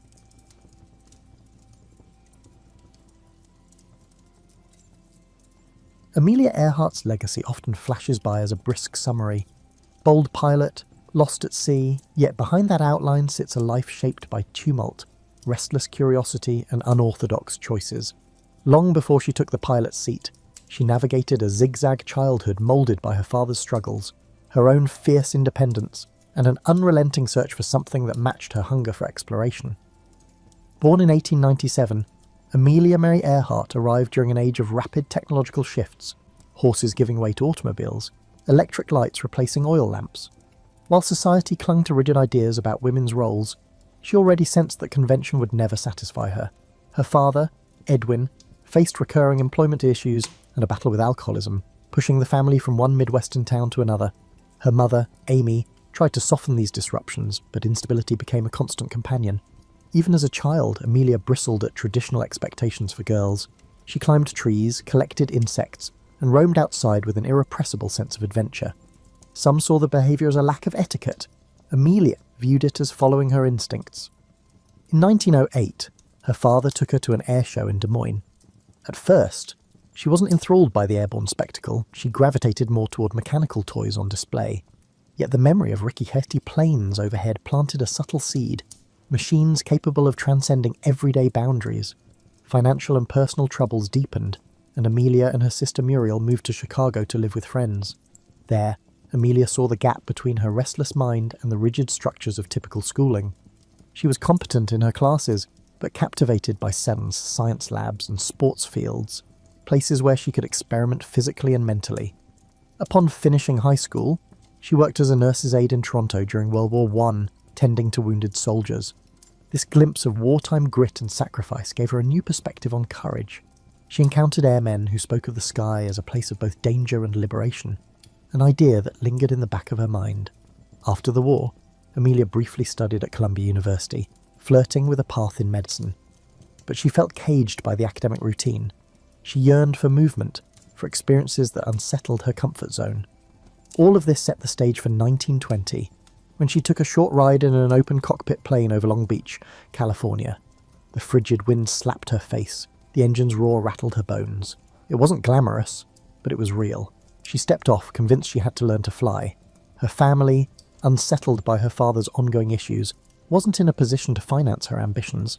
Unfazed, Amelia took odd jobs: photographer, truck driver, stenographer, scraping together the money for flight lessons. In 1921, she found a female instructor, Netta Snook, which was itself a rarity. Amelia's desire to fly was not some fleeting thrill. It became the single driving force of her daily life. She would bicycle to the airfield at dawn, face grimy hangars, and endure the skepticism of onlookers who saw flying as the realm of men, or at best, a passing novelty for daring women. By 1922, Amelia had saved enough to buy a used Kinner Airster biplane. Painted bright yellow, she called it the Canary. She practiced takeoffs and landings until her hands ached. Pushing the limits of that rickety craft, she felt more alive aloft than anywhere else. The year 1923 brought her pilot's license from the Fédération Aéronautique Internationale. That piece of paper symbolised not merely achievement but independence from the confining norms she had chafed against since childhood. During these early chapters, Earhart was still something of an unknown in public life. Yet her determination was unwavering. People around her noted a quiet resolve rather than a trumpeted sense of ambition. She was also a tireless self-promoter when necessary, skillfully networking to support her dream. Even then, adversity followed her: money woes, mechanical breakdowns, and persistent gender barriers. But that persistent spark refused to dim. In these formative years, Amelia Earhart discovered the two threads that would define her life: the power of flight to break social boundaries, and the will to confront whatever hurdles appeared. She was no stranger to precarious landings, literal or metaphorical. Each forced landing taught her a new lesson about survival. And each time she took off again, as she inched closer to rewriting what the world expected from a woman who refused to stay grounded. She refused to accept limits. Amelia's aviation career pivoted in 1928. Though she'd set a women's altitude record, she was not widely known. That changed when publisher George Putnam invited her on a transatlantic flight, not as a pilot, but as a passenger to record flight data. Many doubted a woman could duplicate Charles Lindbergh's feat. She saw the publicity potential, despite the limited role. The Fokker friendship left Trepassey Harbour, Newfoundland, in June 1928. Pilots Wilma Stultz and Louis Gordon flew the plane. Amelia sat in the cabin, both thrilled and frustrated. After 20 hours, they landed in Wales. Lady Lindy, the press crowed, a nickname she disliked. She was proud but uneasy. She hadn't actually piloted the plane. Still, she harnessed the attention. Working with Putnam, who became her husband, Amelia realised fame could spotlight women's capabilities. She gave talks, wrote articles, and pushed against the belief that women belonged in narrow roles. She argued that anyone willing to face aviation's hazards was qualified for other fields as well. Flying then was perilous. Planes were primitive, navigation uncertain, crashes frequent. Men monopolised the field due to entrenched power, not superior skill. Amelia, often overlooked, gleaned tips from male aviators, proving adept at turning knowledge into action. By 1930, she was setting speed records. Knowing such achievements drew sponsors. Financial backing kept her in the air. In 1932, 5 years after Lindbergh's solo crossing, Amelia tackled it at the Atlantic alone. She left Harbour Grace, Newfoundland, aiming for Paris. Storms and mechanical troubles forced her to land near Londonderry, Northern Ireland. She still became the first woman to fly solo across the Atlantic. Her 14-hour ordeal included icy winds and failing instruments. Exhausted upon landing, she casually mentioned wanting hot chocolate, an offhand remark that endeared her to millions. Suddenly, Queen of the Air was everywhere. She tolerated the hype, preferring to focus on her cause. Through speaking tours, books, and founding the 99s, she fought for female pilots' rights and pushed airlines to hire women. She was firm yet courteous, insisting that if she could manage transatlantic flight, other barriers should fall. Her efforts targeted institutions and attitudes. She recognised the power of formal networks like the 99s, giving women pilots a unified voice. Her personal fame provided opportunities, which she utilised to exert pressure on flight schools and manufacturers. Beneath the public persona, she was already planning bigger horizons, a round-the-world flight, which could further shatter doubts about women's roles in aviation. Although cameras captured her calm confidence, Amelia dealt with real danger in the skies and relentless scrutiny on the ground. She paid no mind to skeptics, focusing instead on fuel capacity, route planning, and advancing aircraft design. Celebrity wasn't her endgame. It was a tool to prove that women had the skill, grit, and imagination to lead in any domain. By the early 1930s, she had evolved from an obscure pilot to a global symbol, showing that records weren't mere stunts, but gateways to progress. Every new achievement underscored her core belief that barriers were illusions, begging to be dismantled. And the more she accomplished, the more the world saw her courage as a call for transformation. Each success hinted that she, and all women, were only beginning to test the limits of possibility. Her schedule became relentless. She juggled flying demonstrations, interviews, and writing commitments that funded her daring pursuits. She understood the power of mass media, yet was careful to remain authentic. When reporters pressed for sensational stories, she gently steered conversations toward practical issues, like improving airplane technology and securing better training opportunities for women. At the same time, she refused to be pigeonholed as merely a women's champion. She emphasised that aviation itself was a realm of innovation for everyone. With Charles Lindbergh, Wiley Post, and other leading aviators, she discussed breakthroughs in navigation systems, weather tracking, and safety procedures. Her goal was to be taken seriously not just as a symbolic figure, but as a knowledgeable pilot shaping the future of flight. Behind the scenes, she dealt with exhaustion and the weight of expectations. Friends recalled her bouts of insomnia and anxiety, masked by her poised exterior. Despite these strains, she pressed on, convinced that flying offered a blueprint for a more open-minded society. Each record set was more than a personal triumph, it was a collective push forward. She often remarked that real change demanded more than a single feat. It required sustained resolve.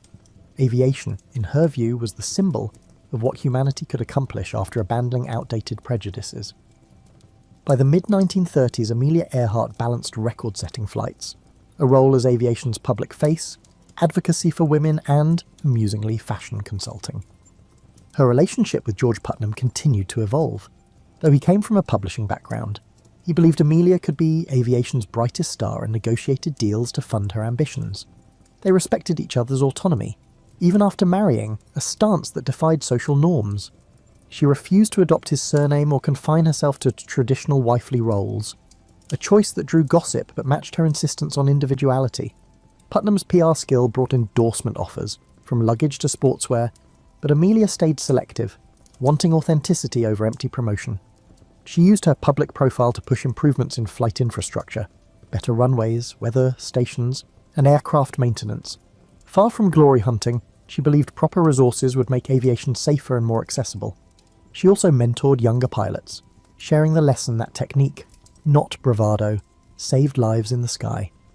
In that vein, she helped design practical clothing for female aviators, garments with functional pockets and flexible cuts to accommodate cockpit constraints. Critics called it frivolous, but Amelia saw it as another step toward normalising women in the pilot's seat. If society expected women to excel anywhere, why not equip them accordingly? By 1935, she had flown solo from Honolulu to Oakland and from Los Angeles to Mexico City. These feats showcased her mastery of long-distance navigation when tools were rudimentary. She studied weather charts and honed radio direction finding, knowing that minor miscalculations could be fatal. Each success fueled a bigger dream, to circle the globe. This round-the-world quest wasn't mere personal ambition. Amelia envisioned it as a demonstration of evolving aviation technology and a chance to gather data for future commercial routes. With the world growing more interconnected, she believed such a flight could blaze trails for global air travel. Yet the endeavour demanded a formidable airplane and a solid team. The Lockheed Model 10E Electra, a twin-engine craft with the necessary range, came into play in this situation. Backed partly by Purdue University, where she advised female students on career paths, Amelia acquired and modified the plane, adding fuel tanks and shedding unnecessary weight. She invited Fred Noonan, an expert navigator familiar with Pacific routes, to join her. The plan covered nearly 29,000 miles across multiple continents. Each stop required intricate coordination, arranging fuel caches in remote airstrips, securing radio frequencies, and ensuring local permissions. The press buzzed incessantly about her route and her gear. Public fascination soared, but Amelia kept her poise, recognising that no amount of planning could guarantee success against the capriciousness of weather and machinery. Though calm in interviews, she privately weighed the risks. Storms, mechanical failures, human errors, any could derail the flight. Yet she was no stranger to danger, having built her career on the thin line between ambition and peril. She saw risk as part of forging new paths, echoing her lifelong stance. Progress often demanded boldness. Her entire adult life had been a testament to stepping into uncharted territory, whether challenging social norms or expanding the very frontiers of flight. In early 1937, her first attempt at the round-the-world flight suffered a crash in Hawaii, damaging the Electra. Undaunted, she regrouped, repaired the plane, and adjusted her route. Determination was her hallmark, a blend of practicality and daring. As she finalised her second attempt, she noted in public statements that records and accolades weren't her primary aim. She wanted real data on routes, fueling strategies, and navigational tactics. The flight would offer invaluable insights for the commercial airlines that would soon cross oceans routinely. That stance embodied Amelia's broader philosophy. Each high-profile flight was less about personal conquest than about broadening horizons for everyone. She had devoted years to proving that women were fully capable, but she also believed that aviation itself was the wave of the future. In bridging these perspectives, she became an avatar of possibility, a living emblem of how one individual's determination could shift cultural assumptions. And now, poised for her greatest adventure yet, Amelia was ready to test the limits again. A risk-laden gamble that might cement her reputation, or cast it into haunting uncertainty. Her calm outlook belied the sheer complexity of her plans. She understood that failure would breed critics who believed women had no place in extreme aviation. Yet she moved forward, convinced that taking flight for knowledge and progress was worth every risk. In Amelia's view, flying wasn't just her destiny, it was a collective awakening and societal evolution. Amelia Earhart's second round-the-world attempt launched on May 21, 1937, from Oakland, California. This time, she and Fred Noonan flew eastward, hopping between continents with the Lockheed Electra. The trip started smoothly, moving from Miami through Central and South America, then across the Atlantic into Africa. Each stop brought fresh refueling challenges, mechanical checks, and updated weather data, but Amelia maintained her signature resolve. By June, they had traversed Africa and the Middle East, arriving in India amid monsoon rains. They pressed on to Southeast Asia, landing in locales like Rangoon and Singapore, places few Americans had seen. Amelia's dispatches noted extreme heat, erratic wind currents, and the rigorous demands of accurate navigation. Fred Noonan's precise star fixes ensured they stayed on course, despite unpredictable skies. Eventually, they reached New Guinea with about 7,000 miles to go. The next leg aimed for Howland Island, a tiny speck in the Pacific. The US Coast Guard cutter Itasca would guide them via radio. Finding such a minuscule island required near-perfect navigation and clear weather. On July 2, 1937, they departed Lae in the pre-dawn darkness. Loaded with fuel for roughly 20 hours aloft, they transmitted periodic position reports. At first, signals were clear. Then Amelia's messages hinted at difficulty pinpointing Howland. Overcast conditions likely obstructed Noonan's celestial fixes. Radio contact with the Itasca became sporadic. Some messages were garbled, others incomplete. She mentioned low fuel and an inability to spot the island. Their final known transmission: "We are on line 157, 337, running north and south." Then silence. The Itasca initiated a massive search, scouring open ocean for any sign of the Electra. Naval ships joined, searching nearby waters and atolls. No wreckage surfaced. Weeks passed, and official efforts wound down. Public disbelief was immediate. George Putnam financed private searches, clinging to hope that Amelia and Noonan might be stranded or rescued. Rumours swirled: capture by foreign forces, survival under new identities, or mechanical failure leading to a fatal crash. Eventually, prevailing theories pointed to fuel exhaustion and a crash at sea. Howland Island had proved elusive, even to skilled aviators. For admirers worldwide, her disappearance felt unreal. She'd seemed unstoppable, a figure who pushed boundaries without fear. Now the iconic pilot vanished into the Pacific's expanse. Her loss struck a nerve, amplifying the emotional investment many had in her journey. Yet as shock turned to grief, her achievements took on a different hue, no longer just records, but testaments to a bold spirit. Films, newsreels, and reprints of her articles kept her story alive. Schoolchildren learned of her feats, and future women pilots cited her as inspiration. Her final flight overshadowed the rest of her life, but it also cast her as a perennial question mark, fueling endless conjecture. Some insisted she was alive somewhere. Others believed the crash was certain, but uncovered no physical proof. Still others proposed exotic scenarios, each more elaborate than the last. None provided definitive evidence. Ultimately, most accepted that she and Noonan perished at sea, undone by the navigational complications, changing winds, or plain bad luck. Yet Amelia's legacy was strangely enhanced by the mystery. She had championed possibility, and the idea that she might be out there, unfound, kept that possibility alive in people's minds. The line between myth and history blurred. She had become more than a pilot. She was an avatar of human daring. Her story infused with both triumph and tragedy. If anything, the unsolved nature of her final voyage cemented her place in public consciousness. Institutions named in her honour sprang up. Researchers kept pursuing leads on remote islands, pointing to castaway remains or scattered debris, each new fragment reigniting debates. The fascination endured, crossing generations and continents.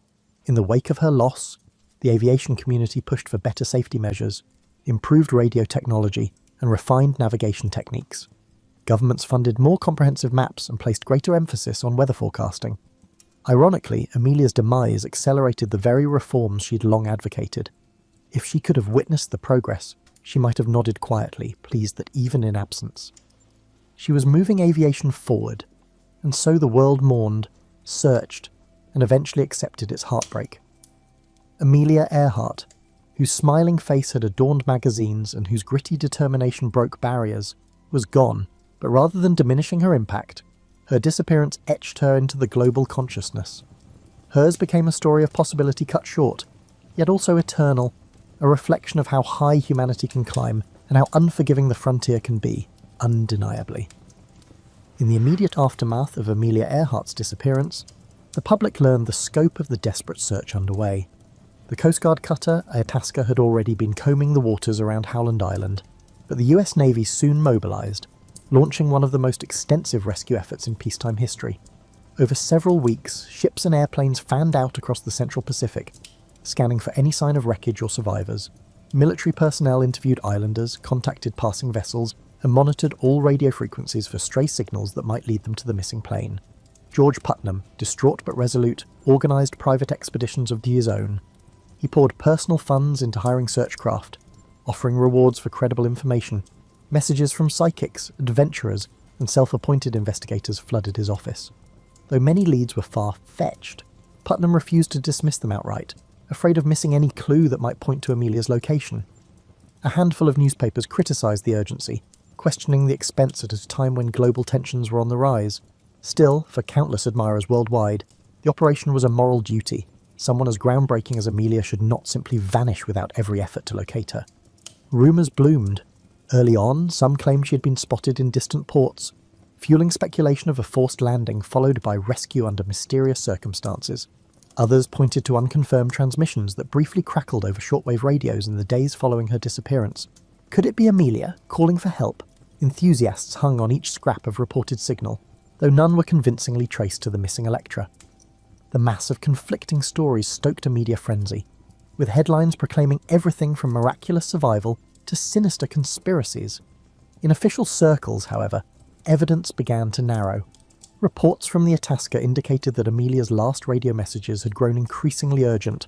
Low on fuel, uncertain of her coordinates, she was racing against time in a vast expanse of ocean. Naval commanders, though moved by her bravery, understood the grim odds. Even if Earhart and Noonan had survived a water landing, floating in the Pacific's punishing heat without an adequate raft or supplies would be a daunting ordeal. Within a month, the military scaled back the large-scale search. Having spent millions of dollars and covered an enormous swath of the Pacific, they found no trace of the Electra. While certain remote atolls and reefs remained unexamined, the probability of finding survivors dwindled by the day. Public statements struck a balance between honouring Amelia's accomplishments and reconciling with the increasingly likely outcome. George Putnam refused to give up. For many months, he funded private efforts to investigate scattered leads. Small vessels sailed to the Forgotten Islands, examining debris that never matched Amelia's plane. Tire tracks in the sand, bits of metal, and rumours of castaways all turned out to be dead ends or unrelated artefacts. As the search continued, public opinion split between mournful acceptance and stubborn hope. The iconic pilot had carried the aspirations of countless fans who believed she symbolised limitless possibility. Now, they wrestled with her apparent demise. At the same time, her disappearance captured the imagination of those who preferred a more dramatic explanation. Could foreign powers have seized her, suspecting espionage? Could she have orchestrated a disappearance to evade recognition? Each guess, no matter how wild, found at least a small chorus of believers. Meanwhile, tributes poured in from every corner. Schools held ceremonies, newspapers published retrospectives, and radio stations aired stories of her earlier triumphs. Letters expressing admiration flooded the offices of aviation clubs. Numerous individuals highlighted Amelia's contribution to paving the way for women. If she could challenge the skies, they reasoned, then others could challenge entrenched social barriers.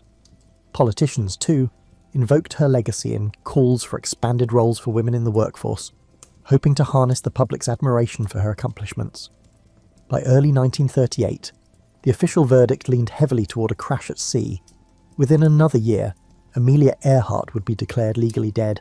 George Putnam, exhausted and grieving, continued to write about her life, ensuring her name stayed in the public consciousness.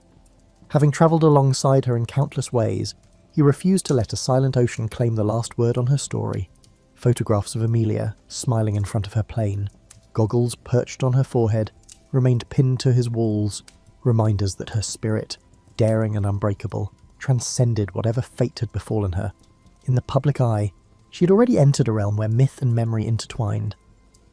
In the years after Amelia Earhart's disappearance, her story wove itself deeply into the culture, shaping discussions of exploration, gender roles, and national identity. While the global press initially focused on the sudden void left by her vanishing, attention soon shifted toward analysing what she had embodied. She had shown that an American woman could stand shoulder to shoulder with prominent male aviators, forging a path in a field still dominated by men.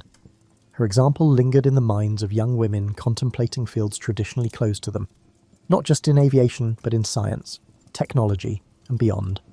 Institutions bearing her name sprang up. Elementary schools in the United States adopted the moniker Earhart to honour her daring spirit. Scholarships were established to support aspiring women pilots, sometimes endowed by contributors who had followed her final flight with bated breath. Though these gestures varied in size and scope, each underscored a collective drive to keep her influence alive. The 99s, the organisation for female pilots that Amelia had helped found, continued to recruit members, nurturing a new generation unafraid to push boundaries. Beyond formal commemorations, Earhart's disappearance fueled research aimed at preventing similar tragedies. Early radio equipment had proven unreliable. Post-1937 advances focused on refining both hardware and communication protocols. governments funded studies of weather patterns, leading to better forecasting. Aviation experts developed more rigorous standards for navigation, ensuring that future pilots received advanced training in celestial fixes and radio direction finding. Some historians argue that the spotlight on Amelia's disappearance hastened these improvements. Whether intentionally or not, she prompted an acceleration of aeronautical progress. Meanwhile, the theories about her fate refused to fade. Self-styled detectives scoured archival records, analysing ship logs and rumoured sightings. In the late 1940s, a handful of American servicemen stationed in the Pacific heard local tales of a foreign pilot washing ashore years earlier, spurring renewed hunts for evidence. Occasionally, fragments of aluminum or skeletons found on remote atolls were touted as proof of Earhart's final resting place. Yet attempts to link such discoveries conclusively to Amelia or Fred Noonan always fell suddet or short. With each new claim came another wave of media coverage, keeping the question of her end alive in the public mind. Pop culture seized on the mystery, weaving it into novels, films, and radio dramas. Some portrayed her as a spy captured by hostile forces, others imagined her deliberately disappearing to live in peace. These fictional takes occasionally drew the ire of those who believed they trivialised her legacy, yet they also brought her name before audiences that might not otherwise have pondered the achievements of a woman pilot in the 1930s. Her image graced magazine covers well into the 1950s, often paired with captions urging readers to remember her pioneering flights rather than fixating solely on the unknown. For women determined to forge their own paths, Amelia's tale carried a particular resonance. During World War II, thousands of women trained as pilots in programs like the Women Air Force Service Pilots, WASP. Although she was no longer around to witness it, her example had laid crucial groundwork. Veterans of those programs cited her as a reason they believed aviation could be for them too. They viewed her last flight as the ultimate expression of her courage, continuing until the sky itself refused her any further. Critics sometimes questioned whether her fame overshadowed the contributions of less heralded female aviators. Indeed, Earhart's photogenic presence and collaboration with George Putnam's media machine set her apart. But many recognised that she had used her visibility to champion broader goals. She consistently advocated for other women flyers and used press opportunities to highlight the achievements of colleagues who lacked her public platform. If she stood alone in the spotlight, she also attempted to shine it on everyone else struggling for legitimacy in aviation's ranks. By the mid-20th century, Earhart's name had become shorthand for unbounded aspiration. Newspapers likened daring explorers to modern Amelia Earharts. Corporations cited her spirit in ad campaigns about pushing past limitations, yet behind the commercial rebranding lay an abiding truth. She had effectively proven that gender need not be an impediment to ambition. Even decades later, that message held profound significance. For every sceptical remark about knowing your place, Earhart's memory offered a counter-argument, that risks were there to be taken, frontiers to be tested, and that sometimes only the bold see how far they can really go. Today, the name Amelia Earhart conjures images of resilience and intrigue. Countless books, documentaries, and academic analyses have attempted to decipher her character and significance. Perhaps that is the ultimate measure of her impact. She remains relevant long after her plane's final, tragic flight. In a world that has seen astronauts circling the Earth and rovers traversing Mars, her achievements might look modest on paper, yet context is everything. In her era, crossing an ocean by air was a feat teetering on the verge of impossibility, especially for a woman barred from many of the support systems offered to male peers. Her influence extends well beyond aviation. Modern discussions of women's leadership, work-life balance, and personal autonomy still reference Earhart's refusal to bow to convention. The forthright way she lived, maintaining her separate finances after marriage, declining to adopt her husband's surname, and refusing to drop her career, resonates with individuals who chafe under traditional expectations. She showed that it was possible to be both admired and outspoken, both widely loved and unabashedly independent. This combination of traits keeps her relevant in each new wave of feminism, even as cultural norms continue to shift. Then there is the simple matter of mystery. Human beings are drawn to stories with open endings, and Amelia's disappearance leaves a void that speculation rushes to fill. Expeditions still venture to distant Pacific islands, sifting through detritus in search of conclusive answers. High-tech scanners, DNA testing, and underwater drones have all been employed in attempts to find the Electra or discover her remains. Each new rumour or photograph sparks interest, however fleeting, in the notion that a solution to the riddle is just around the corner. That quest has persisted for nearly a century, a testament to her lasting hold on people's imaginations. In many ways, the romance of Amelia Earhart's story lies in its human dimension. She was fallible, prone to anxiety and physical exhaustion, yet outwardly composed. She made daring choices while maintaining a certain down-to-earth practicality. Her writings reveal a person keenly aware of mortality, yet unwilling to let fear dictate her trajectory. That balance of measured caution and determined optimism gives her legend a credible warmth. She did not seek to become a myth. She sought to become a better pilot and, in doing so, helped recast the boundaries for what women could do. Time has a way of distilling a person's accomplishments until only the major highlights remain. In Earhart's case, those highlights are luminous enough: the first woman to cross the Atlantic by air, a fearless record breaker, a voice championing women's legitimacy in aviation, and the architect of a near-world circling journey that ended all too soon. Yet her true gift to posterity is the blueprint she left for challenging expectations. Every time someone questions the status quo, every time a woman pursues a field that once excluded her, a sliver of Amelia's spirit resonates. Though formal statues and memorials exist, perhaps the most fitting tribute lies in the intangible. Her legacy thrives in the collective consciousness. Crossing borders and cultures, schoolchildren undertake projects on her life, discovering that bravery and curiosity can upend established norms. Non-profit groups continue awarding scholarships in her name, ensuring that girls from modest backgrounds can earn their wings.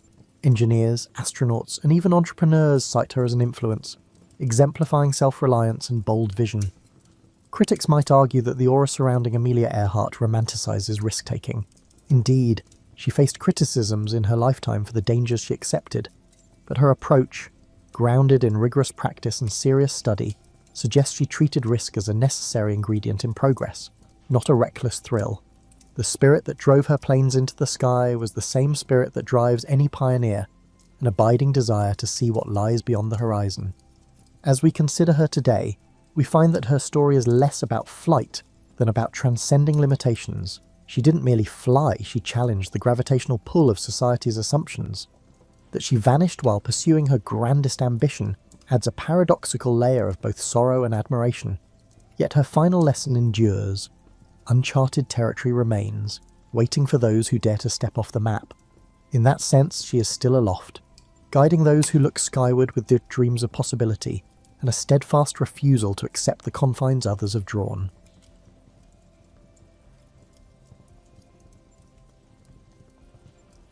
Imagine stepping outside your front door right now and having absolutely no streetlights, no porch lights from neighbouring houses, and no glow from distant shopping centres or office buildings. Now multiply that darkness by about 1,000, add the fact that your own home has maybe 1 or 2 candles burning if you're lucky, and you're starting to understand what nighttime actually meant in medieval Europe. The medieval night wasn't just darker than anything most of us have experienced, it was a different kind of darkness altogether. It was the sort of darkness that felt physical, like something you could touch.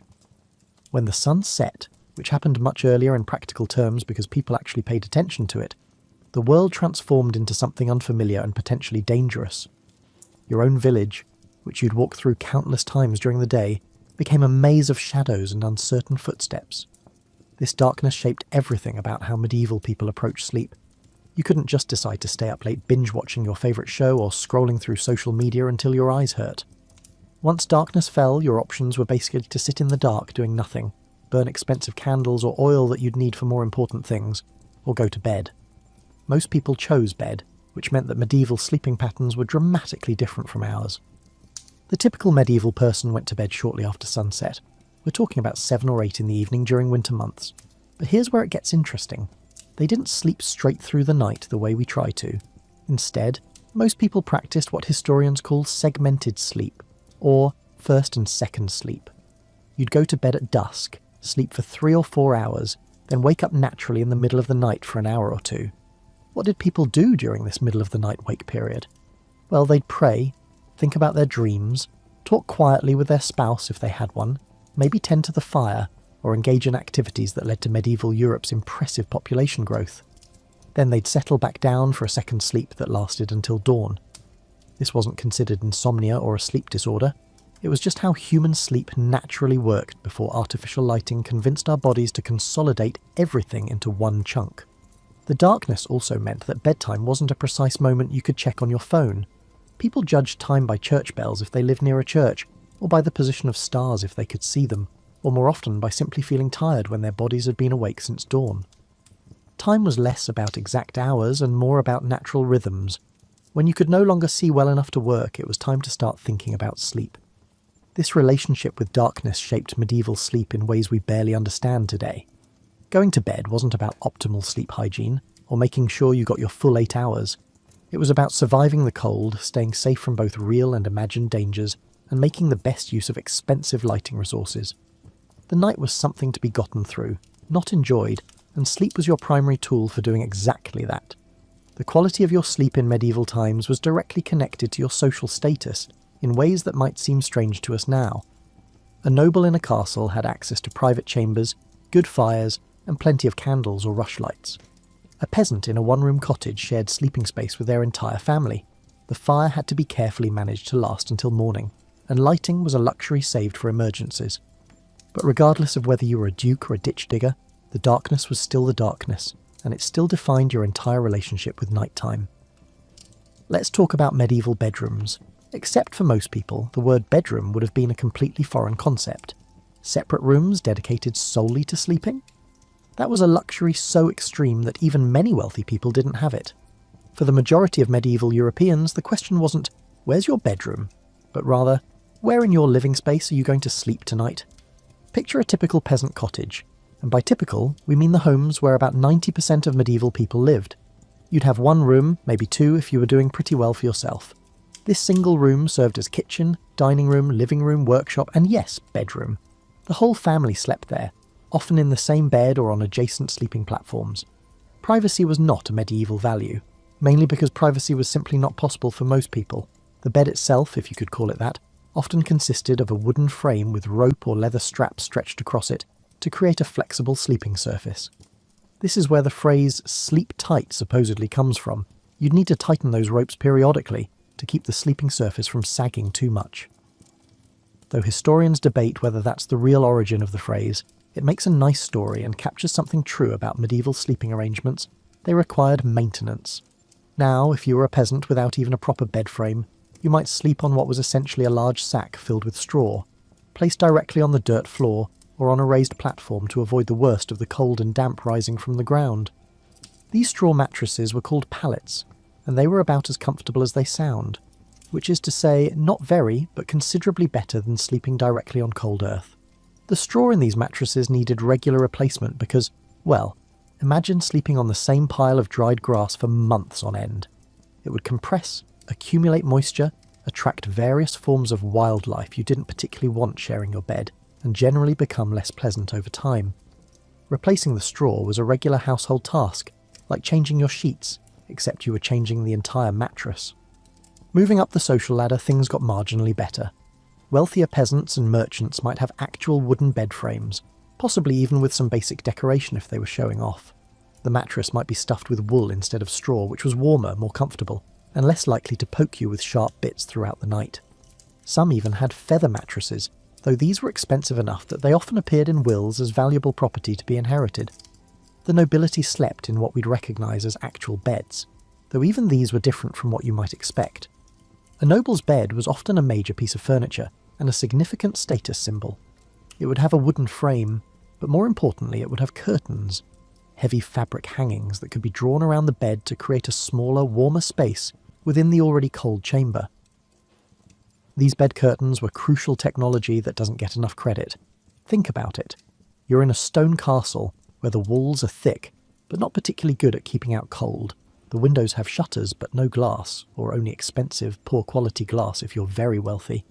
And the only heat source is a fireplace that's basically warming one corner of a large room. By drawing curtains around your bed, you created a much smaller space that your body heat could actually warm. It was like having a tent inside your room, and it made the difference between being cold all night and being reasonably comfortable. The grandest beds were architectural features that could be disassembled and moved, but required considerable effort to do so. They had posts, canopies, elaborate carvings, and expensive fabrics. A great bed was a place for sleeping, certainly, but also for receiving important visitors, conducting business and displaying wealth. When medieval nobles or royalty were seriously ill, they often held court from their beds, because the bed was the most prestigious piece of furniture in the household. But here's something that might surprise you. Even in castles, even among the nobility, most people didn't sleep alone. Servants often slept in the same rooms as their masters, either on smaller beds or on pallets on the floor. Children shared beds with siblings. Extended family members bunked together. The concept of everyone in a household having their own private sleeping space was almost unheard of, even among the very wealthy. There were practical reasons for this crowding beyond just limited space. Multiple bodies in a room meant more warmth. Having servants sleep in your chamber meant you had someone to tend the fire during the night, to help you if you needed something, and to provide security against intruders. Privacy might be nice, but warmth, service, and safety were necessities. For travellers, and medieval people travelled more than you might think, whether for trade, pilgrimage, or military service. Sleeping arrangements were even more variable. Inns existed, but they were sparse, and sleeping at an inn usually meant sharing a bed with complete strangers. This wasn't considered particularly strange. It was simply the most efficient use of limited space and bedding. You'd climb into bed with whoever else had paid for a spot, hopefully claiming the side closer to the wall if you got there first, and try to sleep while ignoring the snoring, smells and movements of your temporary bed partners. Monasteries and convents had their own sleeping arrangements. Monks and nuns often slept in dormitories, sometimes in individual cells barely large enough for a narrow bed, sometimes in communal spaces with rows of beds. The strictest religious orders required sleeping on bare boards as a form of mortification of the flesh, which is about as comfortable as it sounds and was meant to be that way. Now that you're mentally curled up in your medieval sleeping space, whether that's a pile of straw on a cottage floor or a curtained bed in a drafty castle, let's talk about what you'd pull over yourself to keep from turning into a medieval popsicle during the night. Your modern comforter, with its synthetic fill and machine-washable cover, is a technological marvel that medieval people would have traded a good sheep for. What they had instead was whatever they could make, buy, or inherit. And the quality varied so wildly that a peasant's bedding and a noble's bedding were barely the same category of object. Starting at the bottom of the social ladder, a peasant family's blankets were likely made of wool, because sheep were everywhere in medieval Europe, and wool was the go-to fabric for anything that needed to be warm. But not all wool is created equal. The coarse wool from the family's own sheep, woven at home or by a local weaver, resulted in blankets that were warm, yes, but also heavy, scratchy, and nowhere near as soft as the wool products you'd find in a modern bedding store. These homespun wool blankets were valuable enough that families took care of them, mended them repeatedly, and passed them down through generations. When a blanket wore out in one spot, you didn't throw it away. You patched it, turned it, repurposed it, or eventually cut it down into smaller pieces for other uses. Waste wasn't a medieval concept when it came to textiles, because making cloth was incredibly labour-intensive. For padding between you and those rope bed supports, you'd have your straw or wool mattress, but some people added additional layers. A coarse cloth covering over the straw helped keep the pointy bits from poking through quite so aggressively. Some people used animal skins. Sheepskins were particularly popular because they were warm, relatively soft and naturally water-resistant. Moving up the economic ladder, the bedding got progressively finer. Wealthier merchants might have wool blankets made from better quality wool, perhaps even dyed in attractive colours using expensive dyes. They might have linen sheets. Yes, medieval people who could afford it used sheets, though not everyone changed them as frequently as we might hope. Linen was prized because, unlike wool, it could be washed in hot water and wouldn't shrink, though it was considerably more expensive than wool. The nobility took bedding to another level entirely. Their wool might be felted or fulled to make it softer and denser. They'd have multiple layers, linen sheets against the skin, wool blankets for warmth, and possibly fur or silk covers on top for display as much as function. The wealthiest individuals had feather beds, not just mattresses stuffed with feathers, but also feather-filled coverlets that were the medieval equivalent of a down comforter. These feather beds were luxury items that appeared in inventories and wills alongside jewellery and valuable household items. Getting enough feathers to stuff a good-sized coverlet required a lot of geese or other waterfowl, and someone had to pluck them all, clean them, and stuff them into tightly woven fabric that wouldn't let the feathers escape. It was skilled, time-consuming work, which meant it was expensive. But here's the thing about medieval bedding that really matters. It was all about layering. You didn't have one perfect blanket that regulated your temperature throughout the night. Instead, You had multiple layers of different materials, and you managed your temperature by adding or removing layers, opening or closing bed curtains, and adjusting how close you were to other people in your bed. The fabrics themselves had properties that medieval people understood through experience, even if they couldn't explain the science.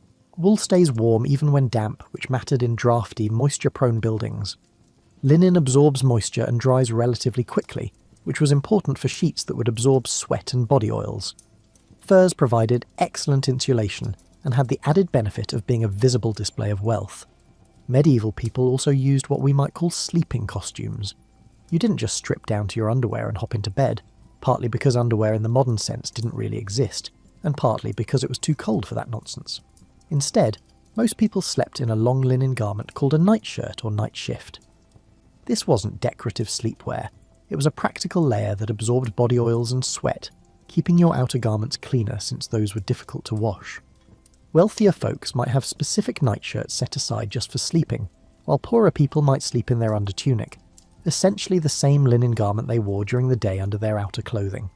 Either way, you were sleeping in something substantial, not naked or nearly naked the way many people do today in their climate-controlled homes. Some people also wore nightcaps, and not just as a quaint medieval fashion statement. A huge amount of body heat escapes through your head, and in a cold room, keeping your head covered while sleeping was just practical. These caps might be simple linen affairs for everyday use or more elaborate for the wealthy, but the principle was the same: trap heat and stay comfortable. The bed itself might also have additional insulation built in. Those curtains around a noble's bed weren't just fabric hanging loosely. They were often made of heavy wool, sometimes lined, creating a thick barrier between the cold chamber and the sleeping space. Opening or closing these curtains was how you adjusted your temperature, like medieval climate control. For extra warmth on particularly cold nights, people used bed warmers, long-handled metal pans filled with hot coals that you'd run between the sheets before getting into bed. This was the medieval version of an electric blanket preheat setting, and it actually worked pretty well, though you had to be careful not to set your straw mattress on fire. More than one medieval house burned down because someone got careless with bedtime heating arrangements. Let's talk about the single most important piece of medieval bedroom equipment, even though it wasn't technically part of the bed: the fire. If medieval sleep comfort had a foundation, it was the ability to keep a fire burning through the night without dying, burning down your house or asphyxiating everyone with smoke. In a peasant cottage, the fire was literally the centre of the home. We're not speaking metaphorically here. The hearth was often in the middle of the single room, with smoke rising up to escape through a hole in the roof or through gaps in the thatched roofing. This seems primitive until you realise the genius of it. The smoke from the fire would rise through the thatch, helping to preserve it and kill off insects, while also providing a sort of fumigation for the whole house. The downside, of course, was that everyone in the house was breathing some amount of smoke all the time. Medieval lungs probably looked like they belonged to modern cigarette smokers, and respiratory problems were common. But the alternative was freezing to death, so most people considered it an acceptable trade-off. Keeping this central fire going overnight was a serious responsibility, usually given to whoever was considered most reliable in the household. The fire couldn't be allowed to go completely out because relighting it was a genuine hassle. Without matches or lighters, you had to use a flint and steel to create sparks, then catch those sparks on tinder, then carefully nurse that tiny ember into an actual flame. It could take considerable time and effort, and on a cold morning, you really didn't want to be starting from scratch. So the technique was to bank the fire for overnight, essentially covering the glowing coals with ash to slow down combustion while keeping the coals alive. Done correctly, you'd wake up to a fire that just needed some stirring, fresh fuel and gentle blowing to spring back to life. Done incorrectly, you'd wake up to cold ashes and face the prospect of starting over, which would make you very unpopular with everyone else in the cold house. The fuel for these fires varied by region and availability. Wood was the obvious choice where forests were accessible, but not all wood burns equally well. Dense hardwoods like oak burn longer and hotter, but are harder to ignite. Softwoods like pine catch quickly but burn fast and produce more smoke. Medieval people knew these properties intimately and chose their firewood accordingly. In areas where wood was scarce, and by the late medieval period, many areas of Europe had been substantially deforested, people burned whatever they could get. Peat was common in boggy regions, cut into blocks and dried for fuel. It burns slowly and produces a distinctive smell that people either love or hate. Dried animal dung was another option in areas where even peat wasn't available. Yes, medieval people sometimes heated their homes by burning manure. It wasn't ideal, but it worked, and when your alternative is freezing, you burn what you have. For the nobility in their castles, the situation was somewhat different. They had actual fireplaces with chimneys, a luxury that became more common from the 12th century onward and represented a huge improvement in indoor air quality. A proper fireplace with a chimney pulled smoke up and out rather than letting it disperse through the room, meaning you could breathe without inhaling quite so much particulate matter. But even castle fireplaces had their challenges. The chimney might draw well when the wind was right, but poorly when conditions weren't optimal, leading to rooms that filled with smoke. Stone castles were notoriously difficult to heat. All that stone absorbed heat without warming up much, and the high ceilings meant warm air rose far above where people were trying to sleep. The solution was multiple smaller fires rather than one large one. A castle might have fireplaces in several chambers, each creating a small zone of warmth in an otherwise cold building. The best chambers had fireplaces, and access to those chambers was a privilege of rank. Lesser members of the household slept in rooms without direct heat, relying on warmer clothing and more bedding to make up the difference. Fire safety was a constant concern in a world where everything was made of combustible materials, and fire suppression technology consisted of buckets of water and prayers. Medieval towns and cities had devastating fires with disturbing regularity. Everyone knew someone who had lost their home to fire, and most people knew someone who had died in one. So sleeping with a fire burning nearby required careful management. The fire had to be far enough from bedding and other flammable materials to be safe but close enough to provide warmth. The floor around the hearth needed to be clear. Candles and rushlights had to be extinguished or placed where they couldn't fall and start a fire if someone bumped into them during a middle-of-the-night trip outside to relieve themselves. Speaking of which, nighttime bathroom trips were another challenge. You'd wake up in the middle of the night needing to use the privy, which in a peasant cottage meant either using a chamber pot kept near the bed or, more commonly, going outside to the designated spot. In winter, this was miserable enough that many people tried to minimise nighttime liquid intake, though that created its own problems. The very wealthy had indoor privies, rooms with seats positioned over shafts that dropped waist down into moats, pits, or outside the castle walls. These were cold, smelly places that weren't exactly pleasant to visit, but they beat stumbling outside in the dark and cold. Still, even with indoor plumbing of sorts, the trip from your warm bed to the cold privy chamber and back was an adventure in temperature shock.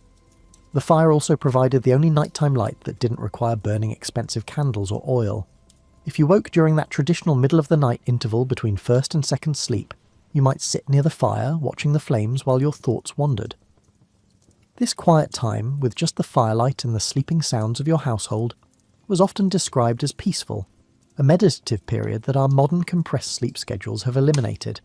Now we're going to talk about something that medieval people took as seriously as physical warmth: spiritual protection during the vulnerable hours of sleep.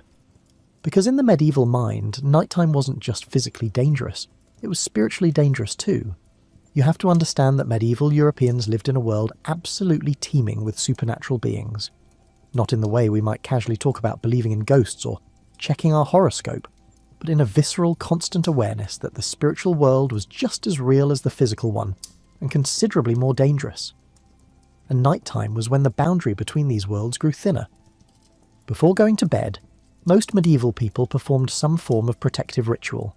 At minimum, this meant prayers. You'd cross yourself, recite a prayer asking for God's protection through the night, and possibly say specific prayers against particular dangers. The Catholic Church encouraged nightly prayers and provided specific devotions for nighttime use. These weren't just abstract spiritual exercises. People genuinely believed that prayers could protect them from very real dangers. Demons, they believed, wandered during the night looking for unprotected souls to torment. Evil spirits might press down on your chest while you sleep, causing nightmares or worse. The devil himself was particularly active during the dark hours, and a soul without proper spiritual protection was vulnerable. Many people made the sign of the cross over their bed before getting in and over their doors and windows. Some marked these thresholds with holy water or blessed salt. These weren't superstitions in the medieval mind, they were practical precautions like locking your doors today.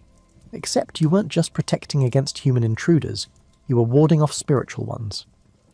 The physical arrangement of the sleeping space often had spiritual significance. Many people positioned their beds so they could face east, toward Jerusalem and the rising sun, believing this orientation offered additional protection. Religious imagery, crosses, icons, or symbols might be placed near the bed or hung on walls. These weren't decorations, they were spiritual security systems. Nightmares were understood completely differently than we understand them today. When you had a bad dream, it wasn't just your subconscious processing daily stress. It might be a demon literally assaulting you during sleep, or a dead person trying to communicate, or a prophetic vision sent by God or intercepted by Satan. Dreams were taken very seriously and often discussed with priests who could help interpret their meaning and advise on protective measures. Some dreams were considered so significant that they were recorded and reported to church authorities.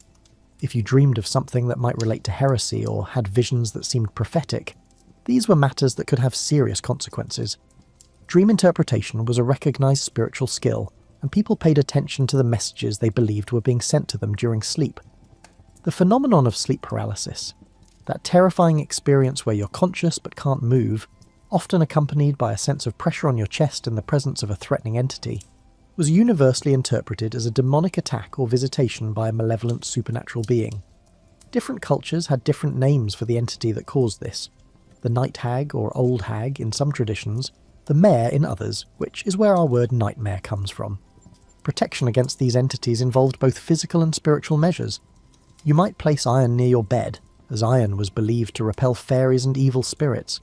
You might wear a blessed amulet or keep a piece of a holy relic nearby. Some people slept with their hands arranged in the shape of a cross to maintain protection, even while unconscious. Children were considered especially vulnerable to spiritual dangers during sleep, partly because they were thought to be more spiritually open, and partly because their souls were so valuable to demonic forces. Parents might perform elaborate bedtime rituals over their children, including blessings, prayers, and the arrangement of protective objects around the sleeping child. The church had mixed feelings about some of these protective practices. Official church doctrine approved of prayers and blessed objects, but frowned on practices that seemed too similar to pre-Christian magic or pagan beliefs.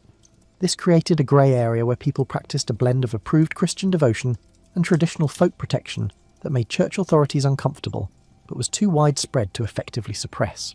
Interestingly, some of these folk practices did have practical benefits, even if the spiritual reasoning behind them was questionable.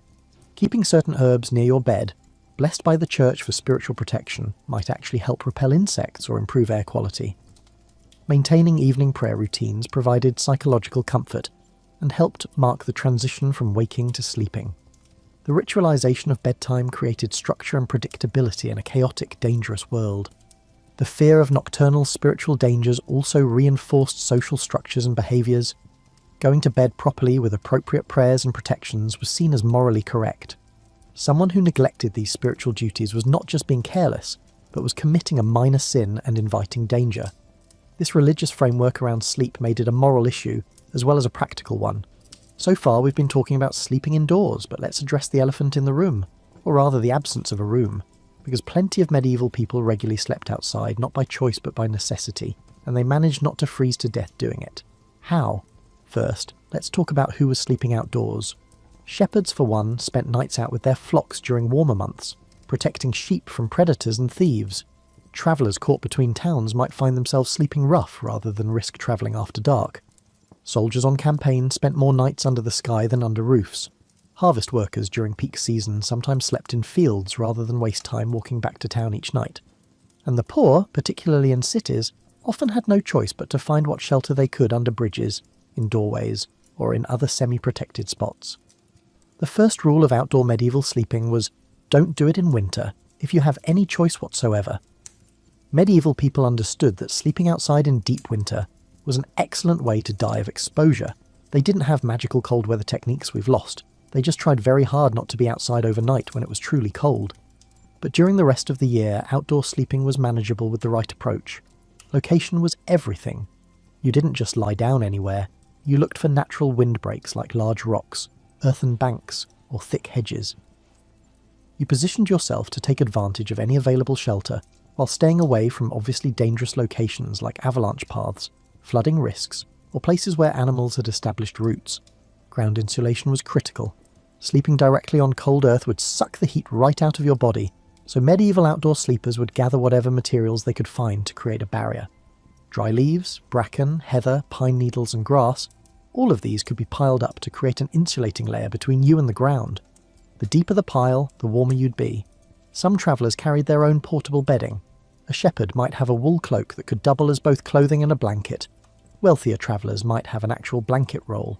Pilgrims, and medieval Europe saw a lot of pilgrimage traffic, often travelled with a cloak designed to serve multiple purposes, wear it during the day and sleep under it at night. The medieval cloak was an underappreciated piece of technology. Made of wool, often with a hood, it could be worn loose for ventilation during the day or wrapped tight for warmth. At night, you could wrap yourself in it like a burrito, pull the hood over your head, and have a surprising amount of warmth. The wealthier you were, the better quality wool you had, which meant warmer, denser fabric that provided better insulation. Fire was even more important when sleeping outdoors than when sleeping inside. A shepherd spending the night in the hills with his flock would build a fire and sleep near it, waking periodically to add fuel. This wasn't comfortable sleep. You'd be too hot on the side facing the fire and too cold on the other side, but it beat freezing. The skill was in building a fire that would last. You wanted substantial fuel that would burn slowly rather than small twigs that would flame out quickly. You'd build up a good bed of coals, then add larger pieces of wood. Some experienced outdoor sleepers would arrange large logs to create a long-burning fire that didn't need constant tending. If sleeping alone outdoors, you'd want your back against something, a rock, a tree, or an earthen bank, so that you were protected from one side and could keep the fire on the other. This also provided psychological comfort because you knew nothing could sneak up behind you. Medieval nights were full of real dangers: wolves, bears, and human bandits, and sleeping in the open meant staying alert to these threats. Groups sleeping outdoors had an advantage: body heat. Shepherds might sleep huddled together with their dogs for warmth. Soldiers on campaign would crowd into tents or under temporary shelters, with the warmth of multiple bodies making up for the lack of other heating. This also meant someone could stand watch while others slept, providing security in a dangerous world. Military campaigns involved a lot of outdoor sleeping, and armies developed systems for managing this. Common soldiers often had basic tents, simple cloth or leather stretched over frames, that provided wind protection even if they didn't offer much insulation. The tent kept off rain and blocked wind, which were the two biggest threats to maintaining body heat. Inside the tent, soldiers would sleep in their cloaks, possibly with additional blankets if they were lucky, packed together for warmth. Officers had better tents, sometimes elaborate pavilions that could be quite comfortable with the right furnishings. A knight on campaign might travel with a tent that included a folding bed, proper bedding, and even portable furniture. But even the best tent wasn't as warm as a proper building, so everyone, regardless of rank, had to deal with being colder than they'd be at home. The reality of outdoor sleeping meant that medieval people were simply tougher about cold and discomfort than most of us are today. They didn't have the option of adjusting a thermostat or adding another electric blanket. They dealt with being cold, being uncomfortable, and sleeping poorly because those were the conditions of life. This doesn't mean they enjoyed it. Medieval sources are full of complaints about miserable nights sleeping rough, but they endured it because they had no choice. Interestingly, some people seem to sleep outdoors by preference, at least during warmer months. Hermits and some extremely devout religious individuals deliberately chose to sleep under the sky as a form of spiritual discipline. They'd find a cave or build a simple shelter and live there, enduring hardship as a way of growing closer to God. This was considered admirable and holy, though also slightly crazy even by medieval standards. For the urban poor, sleeping outdoors was less about spiritual growth and more about having nowhere else to go. Medieval cities had populations of homeless people who slept in doorways, under market stalls, or anywhere they could find a bit of shelter. This was dangerous and uncomfortable, but it was survival. Cities sometimes provided limited charity in the form of hospitality houses or spaces where the poor could sleep indoors, but there was never enough space for everyone who needed it. As dawn approaches in our medieval night, let's talk about waking up and what that morning experience tells us about how different medieval sleep really was from our modern experience. The medieval morning started early, very early by modern standards. Dawn was the natural wake-up time, not because people set alarms, but because light itself was the alarm. Without curtains blocking the sunrise, without artificial light that disrupted natural circadian rhythms, your body simply woke when the sun came up. This meant that wake-up times varied dramatically by season. You might rise at 5 a.m. in summer and 8 a.m. in winter, and everyone considered this completely normal. The first sensations of waking were probably not pleasant. You'd be stiff from sleeping on a surface that ranged from not very comfortable to actively painful. Your body would be cold because the fire had burned low during the night. If you'd slept in a room with other people, which most people did, you'd be surrounded by the sounds and smells of other humans who had spent the night in a room with limited ventilation. Medieval people didn't wake up and immediately jump into their day.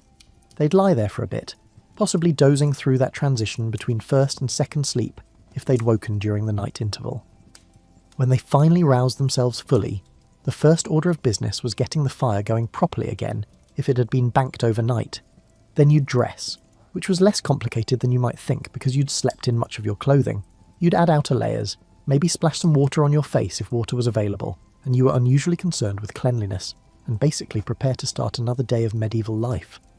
Morning prayers were standard for most people, a quick thanks to God for surviving the night, because in a world where disease and accident could kill you suddenly, surviving the night wasn't something to take for granted. These prayers served both spiritual and practical purposes, marking the transition from sleep to waking, and helping orient your mind toward the day ahead. But here's what's fascinating when you really think about medieval sleep. It worked. Despite all the discomfort, despite the cold, despite sharing sleeping spaces with multiple people and various forms of wildlife, despite the smoke and the danger and the spiritual anxiety, medieval people got enough sleep to function. They built cathedrals, fought wars, created art, raised families, and developed complex societies. They did this all while sleeping in conditions that would have most modern people calling a contractor and investing in better insulation. This tells us something important about human adaptability. Our bodies and minds are remarkably good at adjusting to conditions that seem unbearable at first. Medieval people weren't superhuman, they were just adapted to their circumstances. They found their cold rooms normal because they'd never known anything else. They slept well in crowded conditions because privacy was never an option. They dealt with discomfort because comfort wasn't really on the menu. It also tells us something about what sleep actually requires. We modern people have convinced ourselves that we need perfect conditions, the right temperature, the right mattress, the right pillows, complete darkness, absolute silence, maybe a white noise machine or a specially designed sleep app. Medieval people had none of these things and slept anyway, because fundamentally, human sleep is robust enough to work under surprisingly difficult conditions. The legacy of medieval sleep patterns has left traces in our language and culture that we barely notice. When we talk about having a good night's sleep, we're using a phrase that dates back centuries. The expression burning the midnight oil refers to a time when staying up late actually meant consuming expensive resources. Making your bed comes from an era when this was a genuine daily task that involved tightening ropes and fluffing straw. Even our architecture carries echoes of medieval sleeping arrangements. The four-poster bed design originated in medieval attempts to create warmer sleeping spaces through curtains. The canopy over a bed, now purely decorative, once served the practical purpose of catching falling debris from thatched roofs or crumbling plaster. These functional designs became status symbols and eventually decorative traditions that persist, even though we no longer need them. The medieval approach to sleep also influenced later developments in housing and heating. The recognition that separate bedrooms provided better rest and privacy, even when they weren't strictly necessary for warmth, led to architectural changes as wealth increased. The development of better chimney technology, improved glass-making for windows, and more efficient heating systems all emerged partly from centuries of experience with cold, smoky medieval sleeping conditions. Medieval sleep patterns, specifically that segmented sleep with a wakeful period in the middle of the night, might actually have been more natural for human biology than our modern compressed schedule. Some sleep researchers argue that the medieval pattern matched our circadian rhythms better than forcing ourselves to sleep in one solid block. That middle-of-the-night wakeful period was used for prayer, intimacy, reflection, and dreaming, activities we've lost in our rush to maximise sleep efficiency. There's also something to be said for the medieval acceptance of seasonal variation in sleep patterns.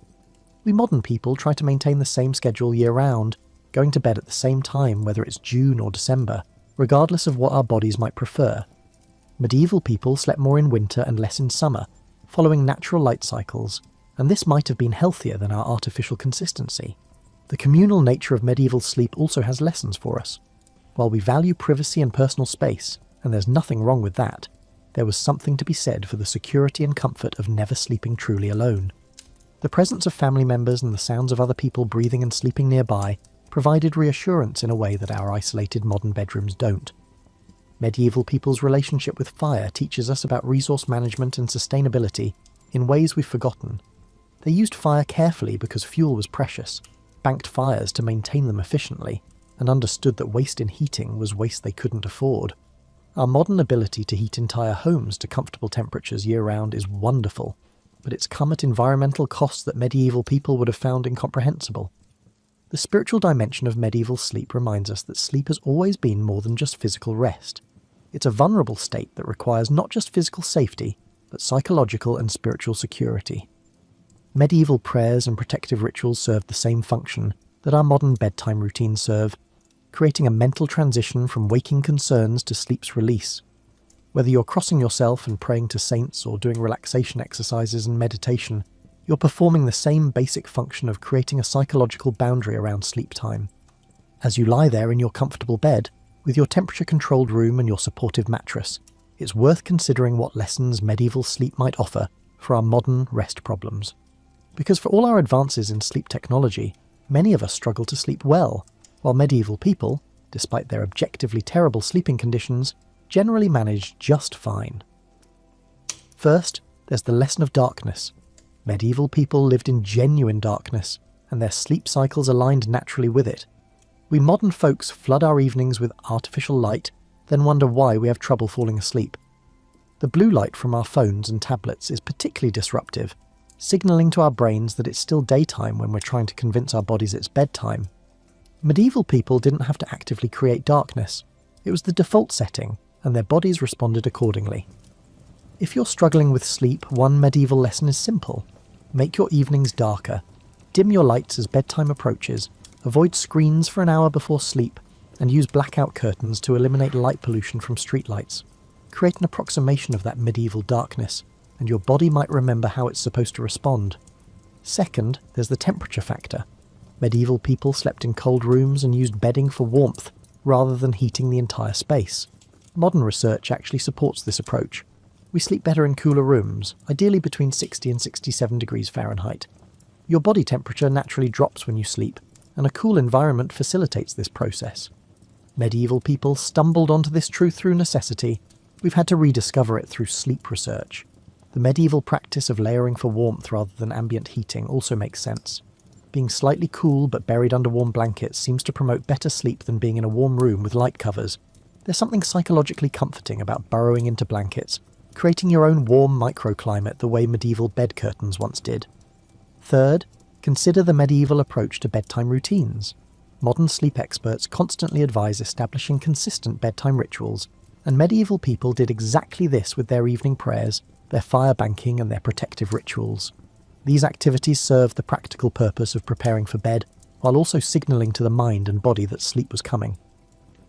The specific content of the ritual mattered less than its consistency, and its role in marking the transition from day to night. You might not want to start crossing yourself and reciting prayers to ward off demons, though if that works for you, go right ahead. But creating your own bedtime ritual serves the same purpose. Making tea, reading a few pages of an actual book, doing some gentle stretching, or even just putting on specific sleepwear, these activities signal to your brain that sleep time is approaching. Fourth, there's something to learn from segmented sleep. While we can't fully recreate medieval sleep patterns in our electric world, there's value in not panicking if you wake up in the middle of the night. Medieval people expected this wakeful period and used it productively and calmly. When we wake at 3 a.m. and immediately start stressing about how we should be asleep, we make the problem worse. If you wake in the night, try adopting a medieval approach.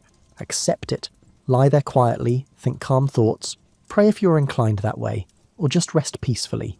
Don't look at your phone, don't turn on bright lights, and don't start your day. Just exist calmly in the darkness for a while, and you'll likely drift back to sleep naturally. Fighting the wakefulness creates anxiety that prevents sleep. Accepting it often allows it to pass. Fifth, medieval people's physical exhaustion from daily labour meant they fell asleep easily, despite uncomfortable conditions. Most of us aren't doing the kind of physical work that left medieval people genuinely tired by bedtime. We're mentally exhausted but physically under-exercised, which is exactly the wrong combination for good sleep. Our brains are wired from screen time and stress, but our bodies haven't done enough to earn physical tiredness. The medieval lesson here is straightforward. Physical activity during the day promotes better sleep at night. You don't need to plough fields or walk 20 miles, but you do need to move your body enough that it's ready for rest. Medieval people didn't need sleep podcasts or meditation apps, because their bodies were genuinely ready to shut down at bedtime. Sixth, there's the matter of expectations. Medieval people didn't expect perfect comfort, complete silence, or ideal conditions. They expected sleep to be somewhat challenging and uncomfortable, and they slept anyway. We modern people have such high expectations for our sleep that we create anxiety around it, and that anxiety itself disrupts our rest.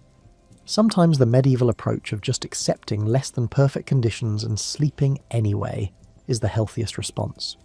Your mattress might not be perfectly suited to your body, your room might not be absolutely silent, and your schedule might not align perfectly with your natural rhythms. And that's okay. Sleep doesn't require perfection, it just requires good enough conditions and a willingness to rest despite minor imperfections. Finally, medieval sleep reminds us that community and connection matter for good rest. Sleeping completely alone in isolated rooms is actually a very modern phenomenon, and it's not necessarily optimal for everyone. The presence of family members, pets, or partners can provide comfort and security that promotes better sleep, even if it also means occasional disruptions. Obviously, we don't need to return to medieval communal sleeping arrangements. Privacy and personal space are valuable, but there's something to be said for not sleeping in complete isolation if it makes you anxious or uncomfortable. That dog on your bed, that partner beside you, that baby monitor connecting you to your children, these connections serve some of the same reassuring functions that communal medieval sleeping once did. Let's take a moment to imagine that you could somehow transport your modern bedroom back to medieval times, or bring a medieval sleeping space into the present. The contrast would be startling, but so would the similarities. A medieval person visiting your bedroom would probably be most amazed by the consistent temperature. The idea that you could keep an entire room warm all night, every night, without anyone tending a fire, would seem like sorcery. They'd be fascinated by your light switches. The ability to banish darkness with a simple gesture would be mind-boggling. Your mattress would feel incredibly soft and supportive, your sheets impossibly smooth and clean. But they might also find your bedroom somewhat puzzling. Why is it so isolated from the rest of the house? Why do you sleep alone when having others nearby would be warmer, safer, and more comforting? Why do you have so much space dedicated solely to sleeping when that space could serve multiple functions? And why are you struggling to fall asleep in these perfect conditions when they could sleep fine on a pile of straw? Conversely, if you were transported to a medieval bedchamber, you'd immediately notice the cold. Not just cool, but genuinely cold, in a way that makes you want to keep all your clothes on, which is exactly what you'd do. The smell would be your next observation. Wood smoke, unwashed bodies, old straw, cooking odours, and various other scents that we've trained ourselves not to tolerate. Your modern nose, accustomed to air fresheners and frequent laundering, would find the medieval bedroom environment challenging. The lack of privacy would probably bother you more than it bothered medieval people. Knowing that you're sharing sleeping space with family members, servants, or even strangers at an inn would feel intrusive. You'd miss your ability to retreat into your own space, close the door, and have genuine solitude. This privacy that we take for granted was a luxury almost unknown in medieval times. You'd also notice the darkness in a way medieval people didn't because they never knew anything else. When the sun set and candles were extinguished, it would be darker than almost anywhere you've experienced in modern life. That darkness would feel oppressive at first, maybe even frightening, until you adjusted to it the way medieval people lived with it every day. The sounds would be different too. Instead of the white noise of HVAC systems, refrigerators humming, or distant traffic, you'd hear the sounds of other people sleeping, breathing, snoring, shifting position, getting up to tend the fire or use the chamber pot. You'd hear animals both inside and outside the dwelling. You'd hear weather more directly because buildings weren't as well sealed. These organic sounds might actually be more soothing than modern mechanical noises, or they might keep you awake all night. People's responses would vary. The physical discomfort would be real and unavoidable. That straw mattress, or even a better wool-stuffed one, would feel lumpy, uneven, and unsupportive compared to your modern mattress with its carefully engineered layers. The blankets would be heavy and scratchy. You'd be cold on one side and too warm on the other. Your body would hurt from the poor support and awkward sleeping position you'd contort yourself into trying to get comfortable. Yet after a few nights, assuming you survived the adjustment period, you'd probably start to adapt. Your body would get used to the temperature variations, the firm sleeping surface, and the various discomforts. You'd find positions that worked reasonably well. You'd develop calluses, both physical and mental, against the conditions. And you'd sleep because fundamentally humans are designed to sleep even in difficult circumstances. This thought experiment reveals something important. Comfort is relative and adaptive. What feels unbearably uncomfortable initially becomes tolerable and eventually normal through repeated exposure. Medieval people weren't tougher than us in any genetic sense. They were just adapted to different conditions. Similarly, we're adapted to our comfortable modern conditions, which is why we find even minor deviations from optimal sleep environments so disturbing. It also highlights how much of sleep quality is mental, rather than purely physical. Medieval people slept in objectively terrible conditions, but didn't lie awake stressing about whether they'd get enough rest, or whether their sleep environment was optimized. They just went to bed and slept.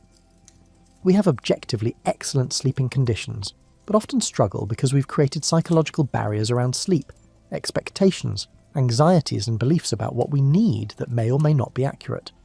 The technological advances we've made in sleep comfort are genuine improvements. Let's not romanticize medieval sleeping conditions, which were often genuinely miserable. But we've also lost some resilience in the process. We've become so dependent on perfect conditions that minor disruptions can ruin our sleep entirely. Medieval people's ability to sleep despite imperfect conditions is worth remembering when our own sleep environment isn't quite ideal. As we near the end of our journey through medieval nights, and as you prepare to drift off in your own comfortable bed, let's reflect on what this exploration of medieval sleep reveals about the human experience of rest across time. Sleep is one of the most fundamental human experiences, something we share with our medieval ancestors and will share with future generations. The specific conditions change dramatically. The materials, the technology, the social arrangements, but the basic human need for rest, safety and renewal remains constant. A medieval person and a modern person both close their eyes at night, both drift into dreams, and both wake to face a new day. There's something oddly comforting about this continuity. For all the ways our world has changed, for all the technology we've developed, and the social structures we've built, we still need sleep just as much as medieval peasants did. We're not so different from them in this fundamental way.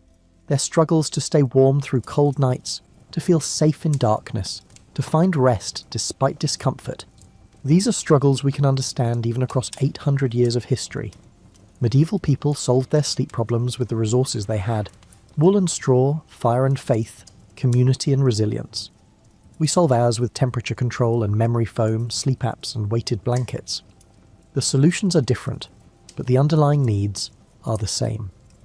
We both seek warmth, safety, comfort, and rest. We both create rituals and routines to ease the transition from waking to sleeping. We both worry about not getting enough sleep, though we probably worry more about it than they did. The medieval relationship with sleep was more pragmatic and less anxious than ours. They didn't have sleep specialists or studies on optimal sleep positions. They just went to bed when it got dark and got up when it got light, with that interesting middle-of-the-night interval that we've lost. Their approach was less scientific, but possibly less stressful. They didn't lie awake worrying about whether they were sleeping correctly, but they also dealt with genuine hardships that we can barely imagine. The cold that seeped into your bones on winter nights, the discomfort of sleeping surfaces that would fail any modern ergonomic test, the smoke that irritated your lungs every day of your life, and the genuine dangers from fire, disease and violence that made every night's rest somewhat precarious. We shouldn't romanticize these difficulties just because medieval people endured them. What we can take from medieval sleep is a sense of proportion. Yes, good sleep conditions matter and are worth pursuing, but perfect conditions aren't necessary for adequate rest, and obsessing over optimization can create more problems than it solves. Medieval people's ability to rest, despite imperfection, is a useful counterpoint to our modern anxiety about getting every detail of our sleep environment exactly right. We can also learn from their acceptance of natural rhythms and seasonal variations. The idea that you might sleep differently in winter than in summer, that you might wake naturally in the middle of the night and that's okay, and that sleep is influenced by natural cycles rather than being a fixed requirement. You must meet precisely every night. These ideas offer a gentler, more flexible approach to rest. The medieval practice of preparing for sleep through ritual, whether prayers, fire banking, or other regular activities, reminds us that sleep doesn't just happen. It's something we prepare for and enter into deliberately. Creating that transition period, marking the boundary between day and night, helps our minds and bodies recognize when it's time to let go of waking concerns and enter into rest. And perhaps most importantly, medieval sleep reminds us that humans are remarkably adaptable.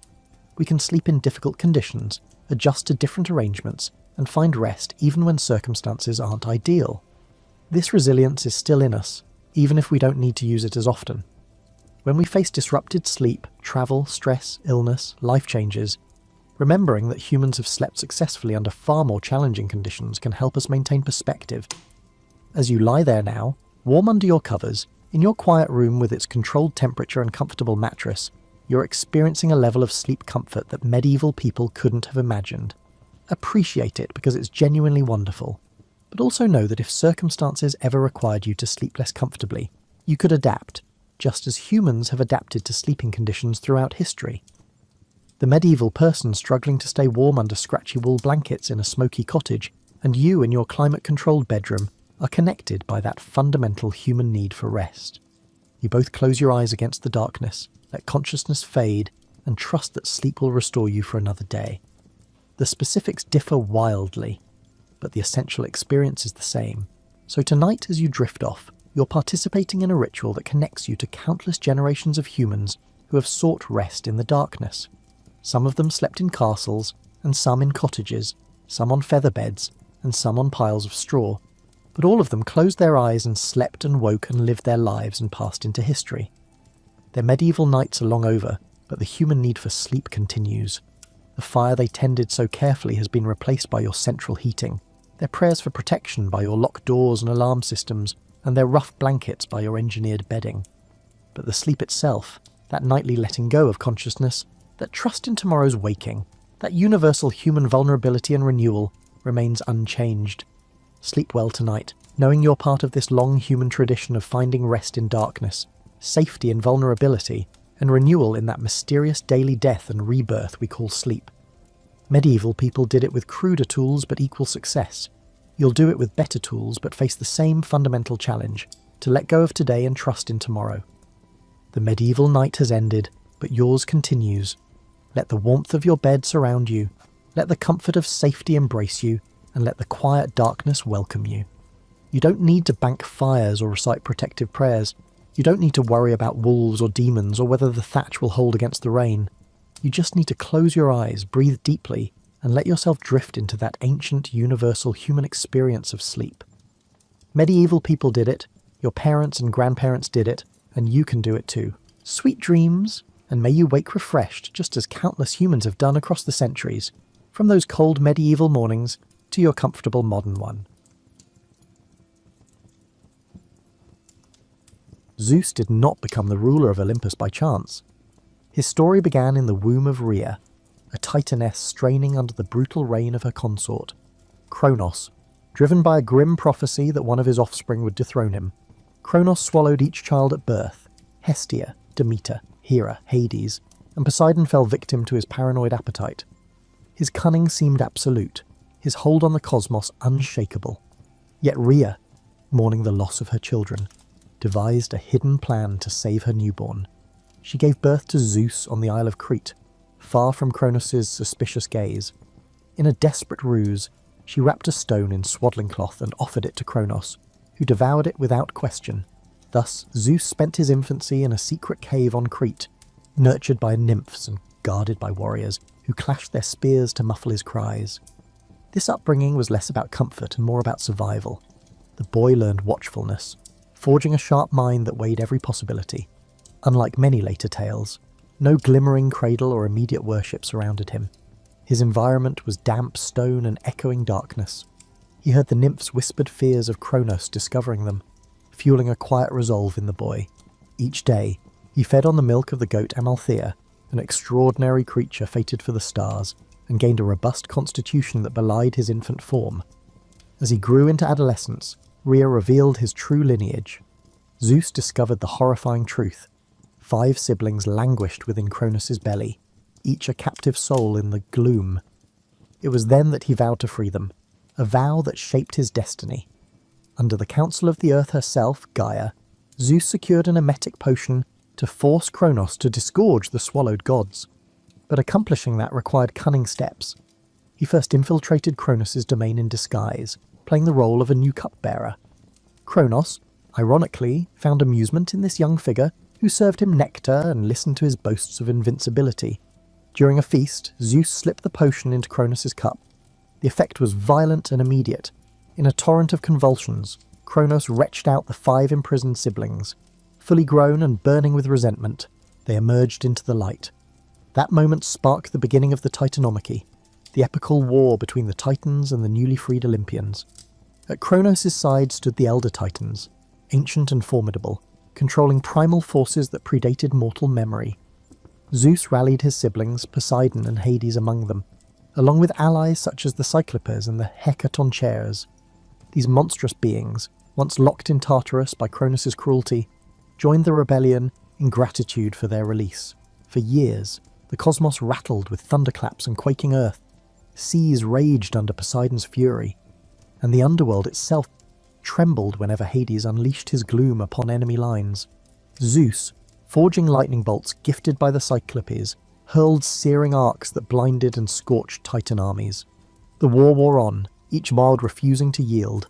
Legends say that mountains were sundered, rivers reversed course, and the sky wept flame. Kronos led Titan legions with unwavering rage, but cracks formed in the Titan ranks. Some disliked Kronos' brutal rule or resented their father Uranos' old curses. In a final cataclysmic confrontation, the Olympians cornered Kronos and his staunchest supporters. With a thunderbolt's final strike, Kronos collapsed, dethroned by his son. Zeus, battered and bloodied, recognized that simply winning the war solved little unless he established a new cosmic order. He hurled the defeated Titans into Tartarus' depths, appointing the Hecatoncheires as eternal wardens.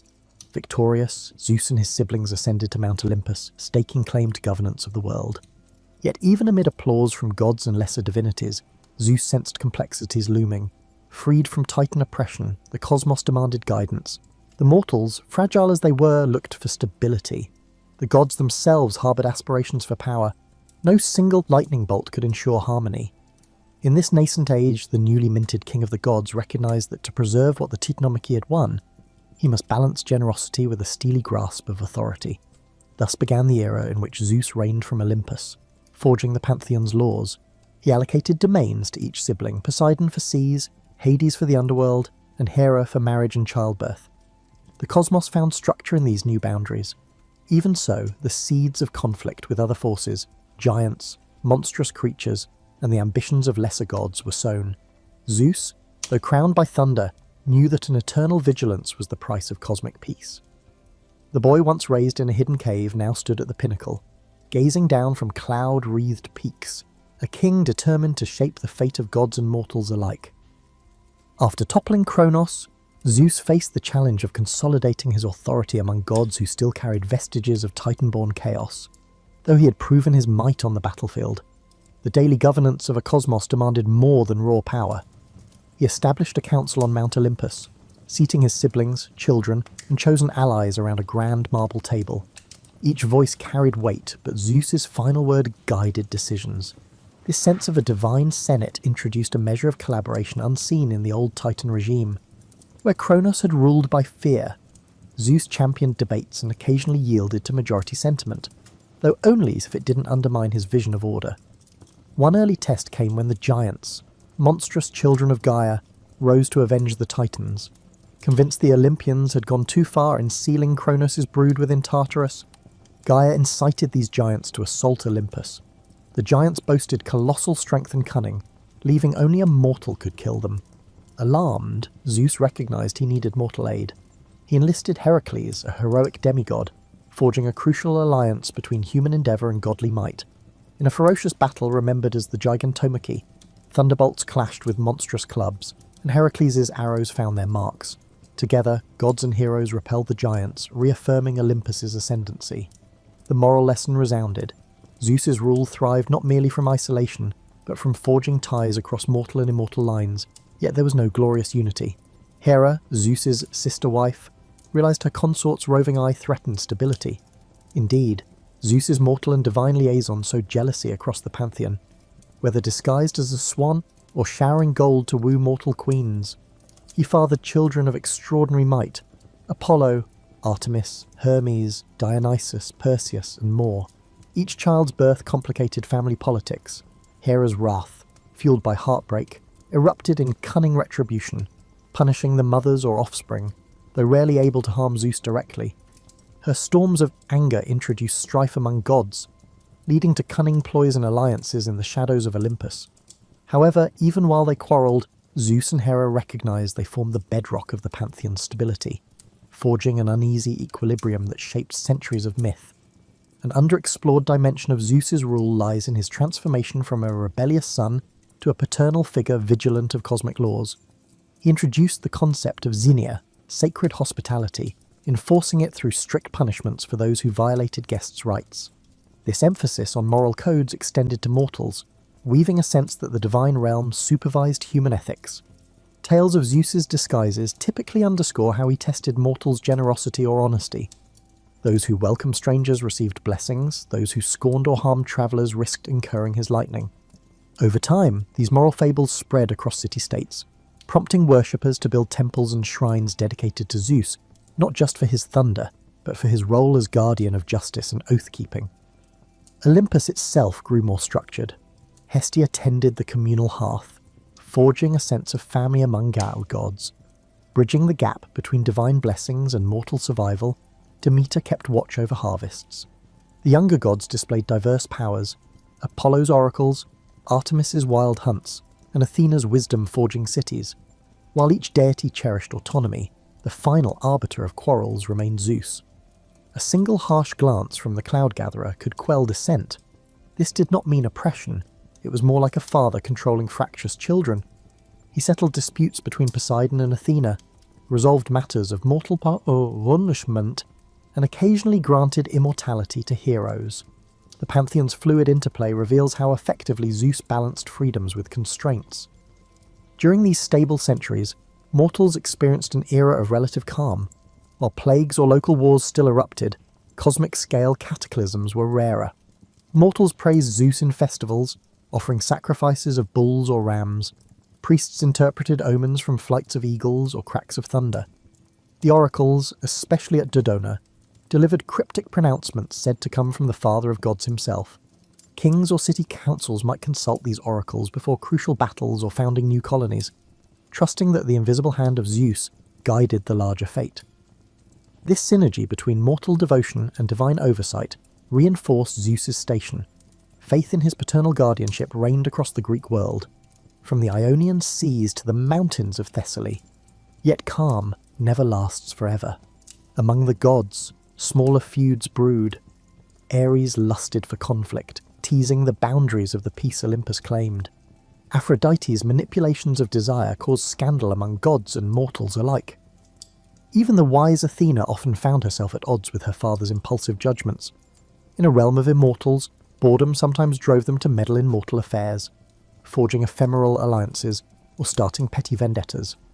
Although each incident seemed trivial compared to the Titan Wars, they risked eroding trust.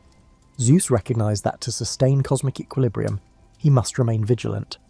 So while banquets on Olympus roared with laughter, the king's stormy eyes always scanned the horizon, prepared to quell any spark that might ignite fresh chaos. Zeus's relationships with mortals, while often described as casual or lustful, carried deeper political significance within the Greek cosmos. Ancient city-states boasted genealogies tracing their founders back to a union with Zeus, solidifying local claims of divine favour. In Arcadia, the mythic king Lycaon tested Zeus's authority by offering him a grisly feast of human flesh, hoping to prove the god's ignorance or gullibility. Outraged, Zeus unleashed a deluge that drowned much of the land, an echo of older flood myths. Lycaon himself was transformed into a wolf. This unsettling incident demonstrated the boundaries. One can amuse the father of gods, but straying into sacrilege invites retributive storms and floods. One frequently overlooked tale recounts Zeus's fleeting connection with the mortal Alcmene, mother to Heracles. Most people are familiar with the general details. Zeus assumed the identity of Alcmene's husband, fathered the future hero, and so on. But lesser known is how meticulously he orchestrated that union, employing illusions and a night stretched unnaturally long. The reason? He intended Heracles to be the champions who would eventually protect gods and men from re-emerging titan or giant threats. The goal wasn't mere lust, it was a pragmatic investment in a demigod, bridging mortal tenacity and divine lineage. Heracles' subsequent feats validated the cosmic insurance plan. That Heracles eventually joined Olympus as an immortal was proof that Zeus's paternal ties could transcend typical mortal boundaries. Zeus's interactions with powerful female figures formed another dimension of his storied existence. Métis, the tightness of clever counsel, was at one point his confidant, but a prophecy said her child would surpass its father. Fearing a recurrence of Cronus' predicament, Zeus consumed Métis in its entirety. Yet from within him, her counsel remained, culminating in Athena's birth from his head. Some interpret the event as an allegory. Wisdom must dwell within leadership, inseparable but not overshadowing the paternal seat of power. Meanwhile, with Themis, the embodiment of divine law, he fathered the Horae and the Moirae, guardians of cosmic order and fate. Such couplings underscored that the paternal authority of Zeus encompassed fundamental principles: wisdom, justice, and order, enabling a balanced realm where not even gods might easily defy destiny. Though revered as the supreme god, Zeus was not immune to drama among lesser immortals. For instance, the cunning firebringer Prometheus defied him by gifting humanity with knowledge. Incensed by mortal empowerment, Zeus bound Prometheus to a crag, subjecting him to perpetual torment by an eagle devouring his regenerating liver. While severe, this punishment revealed Zeus's stance on disobedience. The father of gods championed progress under divine sanction, but unapproved leaps in mortal capacity threatened to upend the cosmic hierarchy. Over epochs, empathy for Prometheus grew, prompting some deities to question if the punishment overshadowed the offence. Yet Zeus remained resolute. Seeing it as a cautionary tale, the Olympian order could not endure if rebellious acts by demigods or lesser gods chipped away at the established order. In daily worship across the Greek world, temples to Zeus soared from hilltops. Olympia's temple, for instance, hosted the famed statue by Phidias. Pilgrims journeyed to these sanctuaries bearing sacrifices, hoping for rains to bless harvests or for oracles to confirm success in commerce or warfare. The intangible link between worshipper and deity manifested in fleeting signs: a thunderclap at dawn, an eagle overhead, a branch of oak leaves stirring with no wind. Interpreted as endorsement or warning, such omens guided civic decisions. This interplay reinforced the sense that Zeus's watchful eye overshadowed every domain of Greek life, from wedding vows to boundary treaties. Even criminals invoked him in oaths to prove innocence, ironically tempting a thunderbolt if they dared lie. Gods sometimes attempted minor insurrections during internal disputes. One legend claims Poseidon, Hera, and Athena conspired to bind Zeus in chains to curb his tyranny. The 100-handed Briareus rescued him at the last moment, freeing the enraged father, who then swiftly put the conspirators in their place without dethroning them. It underscored an enduring theme. Olympus might chafe under Zeus's authority, but no viable alternative emerged. The intangible fear of unleashed chaos, should Zeus fall, overshadowed any dissatisfaction. The pantheon learned to cope with or exploit the status quo, weaving smaller rivalries around the solid core of Zeus's monarchy. By fostering alliances with mortal heroes, forging beneficial unions with other deities, and demonstrating unwavering might when tested, Zeus's dominion seemed unassailable. On the surface, he was the smiling father of the heavens, bestowing blessings. Beneath, he was a vigilant sentinel, ready to subdue any threat with the storm's unrelenting power. This blend of paternal care and raw retribution shaped an abiding equilibrium in the cosmos. Yet as centuries turned, new philosophies, like the rise of rational inquiry in Athens, would question the literal portrayal of gods. Still, as long as thunder rumbled over Greek mountains, hearts recalled the might of Zeus, the regal orchestrator of storms and destinies. As classical Greek civilization expanded, local variations of Zeus worship evolved, each adding nuance to his nature. In Dodona, the oldest oracle in Greece, priests interpreted Zeus's will through the rustling of oak leaves, a mysterious whisper that believers swore held truth. Here, the deity appeared as a somber figure of wisdom and prophecy, bridging primal earth energies. Meanwhile, in Olympia, site of the Pan-Hellenic Games, Zeus reigned as the pinnacle of athletic virtue and unity among warring city-states. Athletes dedicated their triumphs to him, seeking divine favour for pure competition. The famous statue of Zeus at Olympia, towering in ivory and gold, drew pilgrims from distant lands, embodying the god's benevolent majesty. Even as these diverse cults thrived, pockets of intellectual challenge emerged. Philosophers like Xenophon's, or the later Stoics, questioned the morality of a god who, in myths, engaged in trickery or seduction. Did the cosmic ruler truly lower himself to these mortal vices, or were such stories symbolic? The more rational a city-state became, the more old myths met with allegorical reinterpretations. Some insisted that Zeus was but a personification of natural law or the cosmic mind, and the scandalous episodes were poetical flares. Others clung to literal faith, offering an unwavering vow. If a thunderbolt could rend a giant ash tree, no mortal intellect should downplay the father of gods. When Alexander the Great's conquest spread Greek culture across Egypt, Persia and parts of India, new fusions arose. Egyptians equated Zeus with Ammon, forging the syncretic deity Zeus-Ammon. Even Alexander visited the oracle of Siwa in the Libyan desert, seeking confirmation of his semi-divine paternity. Legends flourish that the oracle addressed him as son of Zeus-Ammon, fueling his claim to destiny. This cross-pollination indicated that Zeus's persona could adapt beyond the Aegean, integrating foreign traits to sustain cosmic supremacy. People in far-flung Hellenistic realms recognized his lightning symbol, linking it to local storm gods, forging a mosaic of worship that stretched from the Nile to the Indus. Within Greek heartlands, political upheavals saw city-states overshadowed by Macedonian and later Roman dominion. Under Roman rule, Zeus found an equivalent in Jupiter. Mythic cycles intermingled, with Roman temples adopting Greek iconography. Even as the old city-state system faded, the name of Zeus endured. Philosophers in the Roman era, like the Stoics, advanced a universal interpretation of the god as the supreme cosmic reason. They taught that the Zeus principle guided all nature, from the swirl of galaxies to the growth of vines. This intellectually charged view smoothed contradictions in older myths, positing that comedic or tragic stories about Zeus's escapades were mere allegories for universal truths. Yet not all worshippers cared for philosophical nuances. Festivals continued, with communal sacrifices and vibrant processions. Dramas performed in amphitheatres retold epic sagas of titan wars or comedic spoofs of Zeus's transformations. Even Romans travelling to Greek sanctuaries could sense the abiding aura of an ancient presence. Pilgrims bearing offerings to the shrines still believed wholeheartedly that a bolt from the sky signalled Zeus's judgment. Peasants at harvest time prayed for gentle rains rather than hail, trusting the Sky Father's goodwill.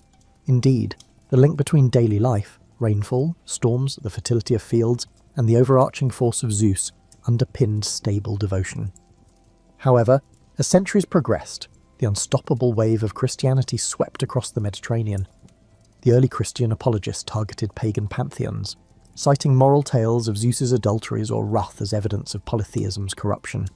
In an evolving empire that embraced monotheism, Olympian shrines lost official support, their clergy overshadowed by bishops. By the 4th century CE, Emperor Theodosius's edicts effectively banned public pagan rites. Once dedicated to Zeus, temples fell scent, repurposed as storerooms or churches, or left in ruin.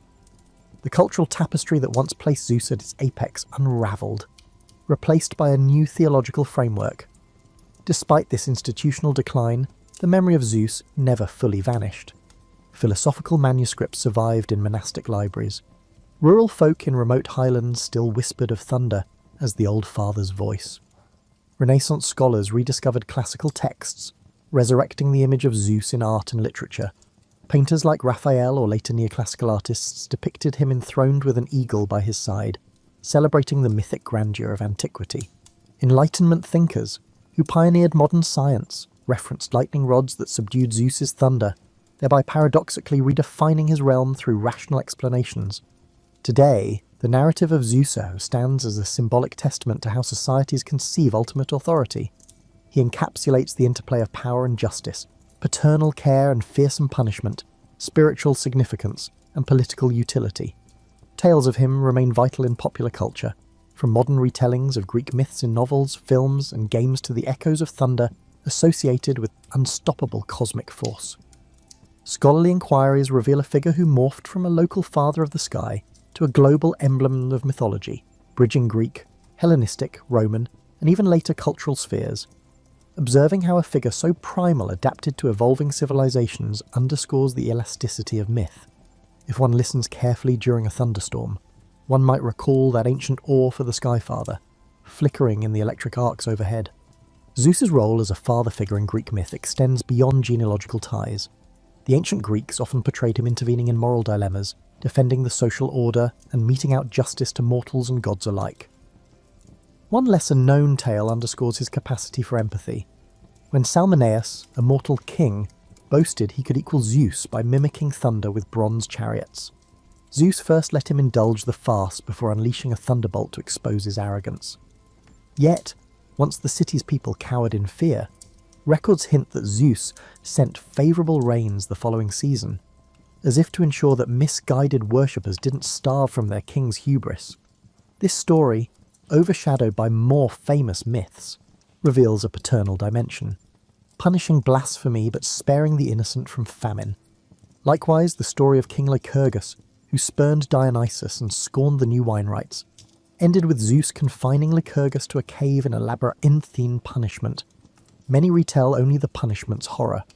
A nearly lost variant suggests that afterwards, Zeus made the farmland around that kingdom flourish unexpectedly, implying that the paternal god softened the blow for ordinary people who were not involved in their ruler's arrogance. Such glimpses, though overshadowed, highlight the tension between wrath and compassion in Zeus's cosmic guardianship. Another dimension of Zeus's paternal persona is his willingness to champion synergy among various gods. Indeed, after the Titanomachy, the pantheon was rife with strong-willed deities such as Poseidon, Artemis, and Aphrodite, each with distinct realms and temperaments. It was under Zeus's oversight that they collectively shaped mortal existence. Rains from Zeus, seas from Poseidon, hunts from Artemis, love from Aphrodite, harvests from Demeter, and so on. The father's role wasn't micromanagement but balancing these powers so none overshadowed the broader cosmic order. That said, friction remained inevitable. Witness Poseidon's quarrels with Athena over patronage of Athens, or Aphrodite's mischief stirring conflicts among mortals. Each time, Zeus either calmly arbitrated or thundered a final verdict if reason failed. Zeus's paternal role extended to dispensing fates. While the Moirai, fates, had the ultimate say on mortal lifespans, Zeus sometimes intervened. For beloved heroes, like Sarpedon in the Trojan War, he felt fatherly sorrow, yet recognised that interfering with fate upset the moral and cosmic fabric. The Iliad captures a poignant moment where Zeus contemplates saving Sarpedon, but relents, reflecting an internal conflict, paternal love clashing with the demands of cosmic law. This acceptance of the greater tapestry underlines how Zeus didn't interpret absolute rule as license to break fundamental rules. Contrarily, lesser gods at times twisted mortal destinies for personal vendettas, but for the father of gods, the big picture overshadowed personal yearnings. Meanwhile, mortal worship evolved, with each polis weaving unique local epithets for Zeus. In Athens, he became Zeus Eleutherios, champion of freedom, after battles with tyranny. In Argos, they hailed him as Zeus Larissaios, a protector of farmland. Shepherd communities in Arcadian highlands revered him as Zeus Lycaios, associated with ancient wolfish rites. Thus, the universal father splintered into myriad local faces, each reflecting a slice of daily existence: grain harvest, communal festivals, protective watch over frontiers, over centuries. These local cults interlinked, preserving an overarching unity within the Greek worldview. One god, many facets, bridging city-state diversity with a sense of shared Hellenic identity. Though paternal benevolence forms a large part of his mythic identity, the Greek tradition never let that overshadow his capacity for cunning. Even after enthronement, Zeus used guile if it served cosmic stability. One anecdote recalls how he tricked the giant Typhon by feigning defeat, luring the monstrous foe into a complacent moment before unleashing a surprise thunderbolt that pinned Typhon beneath Mount Etna. This sly approach reaffirmed that while direct brute force was an option, cunning often staved off prolonged conflict. In a cyclical cosmos prone to rebellion, the father needed more than just a thunderbolt's blast. Cunning ensured foes fell swiftly before they multiplied. Among the pantheon, Hermes admired such cunning. It's said Hermes often joked that he inherited his trickery from the father of gods. Indeed, Hermes' earliest feats, stealing Apollo's cattle, paralleled Zeus's own youthful escapades dethroning Kronos. The father recognised a reflection of his own early rebellious spirit in Hermes, forging a fond bond. This father-child dynamic added comedic undertones to Olympus's gatherings, with Hermes pulling pranks and Zeus looking on half amused, half stern, mindful that chaos had boundaries. Even in the comedic realm, paternal guidance shaped the lines gods dared not cross. Thus the father of gods stands as a figure who never let go of cunning, preserving cosmic order through thunder, but also harnessing paternal wisdom to rectify potential storms before they escalated. This paternal persona was not static. It adapted across centuries and local customs, from punisher of hubris to sponsor of civic festivals, from cunning conspirator to moral anchor. If the Greek cosmos had a pillar, it was Zeus, father, judge, and caretaker, weaving an evolving patchwork of myths that recognized the complexity of divine authority. While the classical Greek world revered Zeus, the Hellenistic and Roman eras reframed his legacy for broader imperial audiences.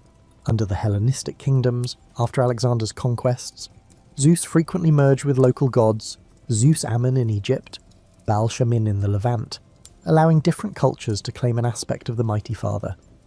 This fusion introduced exotic iconography, temple reliefs showing Zeus with ram horns or Greek inscriptions praising a composite deity bridging Greek and native traditions. It was a practical strategy, smoothing the governance of diverse realms by anchoring them under a universal cosmic father. In Rome, as mentioned, Zeus was equated to Jupiter.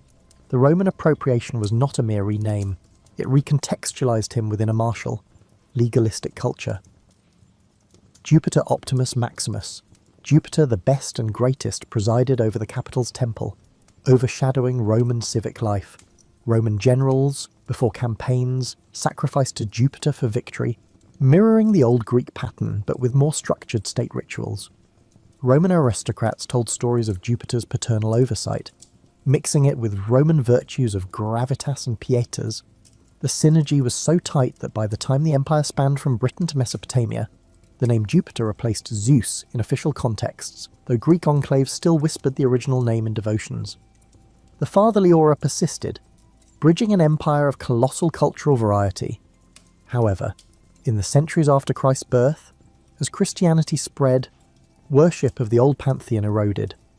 The Christian critique of pagan gods, labelling them either fantasies or demonic illusions, gained official favour once emperors like Constantine pivoted to the new faith. By Theodosius's reign in the late 4th century CE, overt worship of Zeus, or Jupiter, was banned in the Roman realm. Temples were repurposed or abandoned, and oracles were spiritualized. Only in rural pockets, where peasants clung to old ways, did faint echoes of thunder-based superstition linger. And as Christian theology matured, the paternal figure of the Christian god overshadowed Old Father Zeus in the public sphere. Ancient myths slid into legend, sustaining itself primarily in poetic retellings or among scholars preserving classical texts. Remarkably, the medieval Islamic world helped preserve Greek knowledge. Arabic translations of philosophers who referenced Zeus allowed some trace of the old theologies to survive academically, albeit overshadowed by monotheistic frameworks. Then the European Renaissance resurrected classical Greek and Roman sources. Artists like Michelangelo or Titian depicted Zeus, or Jupiter, with powerful imagery, lightning in hand, regal posture, applied more as an artistic motif than a subject of worship. The father of gods became an emblem of classical antiquity's grandeur, fueling the imagination of sculptors, poets, and dramatists. Tapestries displayed the Titanomachy as an allegory for good governance triumphing over tyranny, or reason besting chaos. The Enlightenment intellectuals, grappling with rationalist skepticism, saw in Zeus an anthropomorphic concept, one that earlier cultures used to explain natural phenomena, like lightning and storms. Philosophers like Voltaire or Diderot occasionally cited him in satirical jabs, highlighting the contradictions in pagan religion. Yet ironically, the notion of a father god punishing hubris or rewarding virtue found echoes in an Enlightenment moral thought, only now couched in secular concepts of justice or universal law. Meanwhile, hidden among esoteric circles, a mystical fascination with ancient pantheons persisted, forging secret societies that revered old deities as archetypes of cosmic forces. In that environment, Zeus was studied less for worship and more as a symbolic template for leadership or paternal authority. By the 19th and 20th centuries, archaeologists rediscovered the physical traces of Zeus's worship, the scattered columns of the Temple of Zeus at Olympia, the Doric remains at Nemea, and the ravaged altars on Crete where legend said he was born. Scholarly works meticulously catalogued myths, comparing them with parallels from other Indo-European traditions. They found that father-ski motifs recurred across cultures, suggesting a Proto-Indo-European root of sky fathers. Zeus thus became a testament to how deeply humanity has craved a paternal guardian to quell nature's fury and social discord. Modern pop culture frames Zeus in myriad ways. Hollywood depicts him as a bearded giant hurling thunder, wrestling with moral ambiguities, or comedic hijinks. Video games harness his iconography for immersive mythical worlds, letting players channel lightning as they battle monstrous foes. Children's books distill him to a wise or sometimes comedic father figure, ignoring the complexities of old Greek tradition. Even New Age spiritual movements interpret him as an archetype of masculine power, balancing energies of creation and destruction.